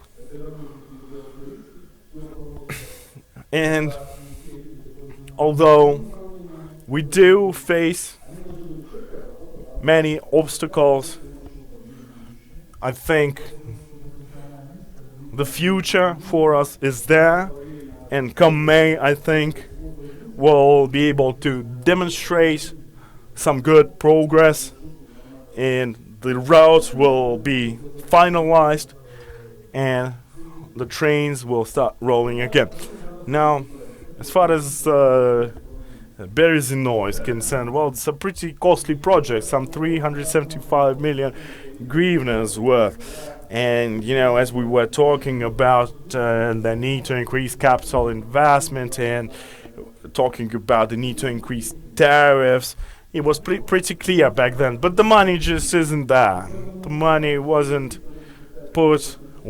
spent towards helping Ukrzaliznytsia grow. So for Ukrzaliznytsia to go ahead now and spend 375 million hryvnias would be very costly. But my position is that it's not really down to us or me or Saakashvili or the head of Ukrzaliznytsia. It is really down to our government on a central level to make sure that we can proceed. Thank you. Anybody else? My name is Oleg Shapil. I'm from Ost-West Logistics, and I have a question to Alexander Fedorenko, since he was the one who presented this law on railroad transportation. Well, obviously investments are required and necessary, but my question is, what does the law say about investment? Does it ensure or provide for any guarantees for potential investors looking at investing into Ukrainian railroads? Because, we've played an active role. We've been a part of this development process. We helped develop those norms, and we've submitted our proposals, but I don't think these proposals were ever incorporated. So how on earth are we gonna attract investors when this basic law does not say anything about investors and investor guarantees? Well, what's interesting is that the law delineates two vertical structures: the business vertical structure and the infrastructure vertical structure. So, I mean, we're not. It wasn't a solid argument, to write something like this down in the law. Essentially making promises that it would be difficult to deliver on. So, well, yes, there will be bonuses, there will be benefits, but these things will have to be arranged on a cabinet of ministers level, not on the level of basic fundamental laws. Because you see, Ukrzaliznytsia owns a lot of debt, as much probably as it can generate profit. So let us first deal with the debt and then think about how we can provide these guarantees to investors. So we need to really work out the tariffs, and that margin, that increase of the tariffs, it will become a powerful source of investment in infrastructure of Ukrzaliznytsia. And the rest will be formulated within the body of secondary legislation, things like Cabinet of Ministers decrees and others. And, we decided to go ahead with the law as it was, just to stop wasting time. The better we start doing something, or the sooner we start doing something, the better. So let us first establish an equal playing field, albeit declaratively in many ways, and then think about how we can implement all those secondary laws. Right now we need a regulator. Right now we need a national regulator. Something similar to anti-monopoly committee, an organization that would help create a fair and transparent tariff, just like they have in every other country out there. Something that we still don't have. Something that would be very similar to our national energy regulator. I mean, they have been working for quite some time and they have shown some good progress. So I think we just should follow suit, and this will be a more efficient way for us to do our business instead of having to go and knock on those doors, getting those permits and all that. Я думаю, что I understand with the regulator there are some nuances. The investment program is not approved in the energy sector, so that's not panacea. Некий вопрос, господин Шипилова. I have a comment and a question. So investment in railroads, what that is? Не-не-не, я конкретно хочу задать вопрос. Допустим, вот есть инвестор, который, допустим, строит какую-то железнодорожную... So let's say you have investor, and he is building a piece of railroad for his silo. So he wants to also buy fleet. And he is also investor, but just for his own business. So he is doing it for himself, right? He's not doing it for the Ukrzaliznytsia company. So there are different investments. So in your opinion, what do you mean when you say investments in railroads? Раз. В моем понимании это... In my understanding, this means attracting a resource that is aimed at restructuring the fleet, and then return of that investment through revenue, profits, 64 billion hryvnia. That's the turnover of this company. 35 billion is spent on the development of its infrastructure. So it's so hard to find an investor who's gonna bring something as help to Ukrzaliznytsia. Okay, we have a big company and they say, I'm ready to buy 200 high-speed trains. I build depots. And then I have to make money out of it. When you buy It's like when you buy cargo trucks, commercial trucks. Well, we're not talking about upgrading the whole fleet. We talk about micro projects. We can upgrade some locomotives through those micro projects. I don't understand. So what would be the return of investment? So let's say we have representatives from the investment institutions, and they can invest into micro projects. They can help us upgrade some locomotives. They then return investment, they show some profits. Well, that means using loans. You can get a loan for upgrading the stock. You own the stock and you repay the loan. You can work through a leasing company. So what kind of investment? Well, the investment could be different. It could be corporate participation. It could be loan or leasing contract, lease contract. So 36 billion that you invest in your own economy. No investors can match this amount.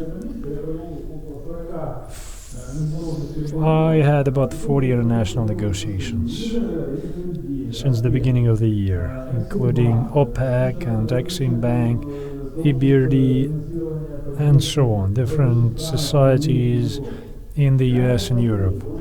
And I can tell you as follows: finding investment today to develop stock or infrastructure, the financial mechanisms are not going to give you anything without government guarantees. Government guarantees could be issued to the railroad company because they own the property.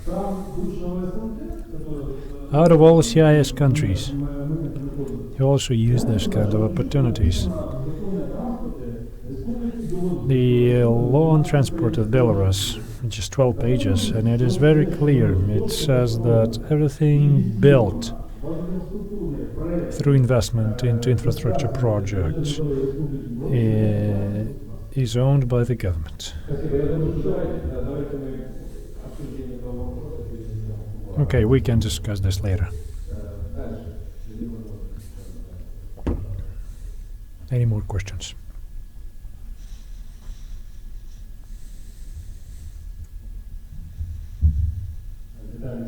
My name is Vitaly Jenko and I represent... There are some clear rules and strategy in Ukraine.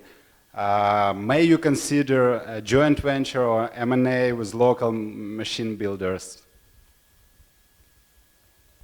Thank you. Okay. Different solutions, including the one you are mentioning. And of course, it's not a decision of 2 minutes. It's something which needs to be based on a kind of medium-term market forecast. As I said, the way our company is growing is generally by establishing business operation in the country where we have a customer. And with the time to develop this business operation, not just into an organization which serves the country, but also into an organization which can serve our own needs for worldwide markets, but potentially going outside into export activities. So this is basically what we have already done in Ukraine for our company, which we have here. I mean, we have more than doubled the staff of this company over the last year, but we are, as I said, only exporting. This is also what we did in other countries. I mean, we have a lot of good examples of this activity. So I cannot give you a clear yes, a clear no, but it's clearly one of the things we are looking at, but it's a decision which must make an economical sense and which is driven by some good prospects over the medium-term market evolution. Есть еще желающие? Пожалуйста. Раз. Николай Засядько, Центр транспортных стратегий. Вопрос к Александру Перышкину по поводу модернизации локомотивов. Тут много говорилось, что локомотивы устарели, вагоны и так далее. Вы, как украинский производитель, что можете предложить Укрзалізниці? Какие проекты по модернизации или какие новые локомотивы? И второй вопрос, готовы ли вы предоставлять эти локомотивы в кредит? Ну или на других условиях? Спасибо. Ну, имея тот потенциал, о котором я вам говорил, мы даже предложили Укрзалізниці электровозы, разработку их и создание на базе нашего предприятия. Мы готовы такой проект сделать. Вот, поэтому в данной ситуации вопрос стоит в том, как будет проходить тендер, то, что я говорил в своем докладе. Потому что на сегодняшний день таких средств у предприятия, чтобы полностью создать продукт и отдать, просто нету. Поэтому нужны тендеры системные, где будет заложена составляющая на разработку, на создание, сертификацию и изготовление партии серийно такого продукта. Мы готовы в этом участвовать. Спасибо. Еще один или два вопроса последних, пожалуйста. Да. Корниенко, председатель работодателей, Федерации работодателей железнодорожного транспорта. У меня вопрос к Александру Григорьевичу, министерство имеется в виду. Но я перед этим хотел бы сказать спасибо за поднятый вопрос Лемтрансу и Александру Каве. Реформа, подчеркиваю, железнодорожного, не Укрзалізниці, железнодорожного транспорта Украины имеет свои очень серьезные особенности. И если это не учесть, то будет очень тяжелая ситуация и на железной дороге, и в Украине. И вторая такая ремарка небольшая. Вот все рассказывали, как тяжело и плохо железной дороге.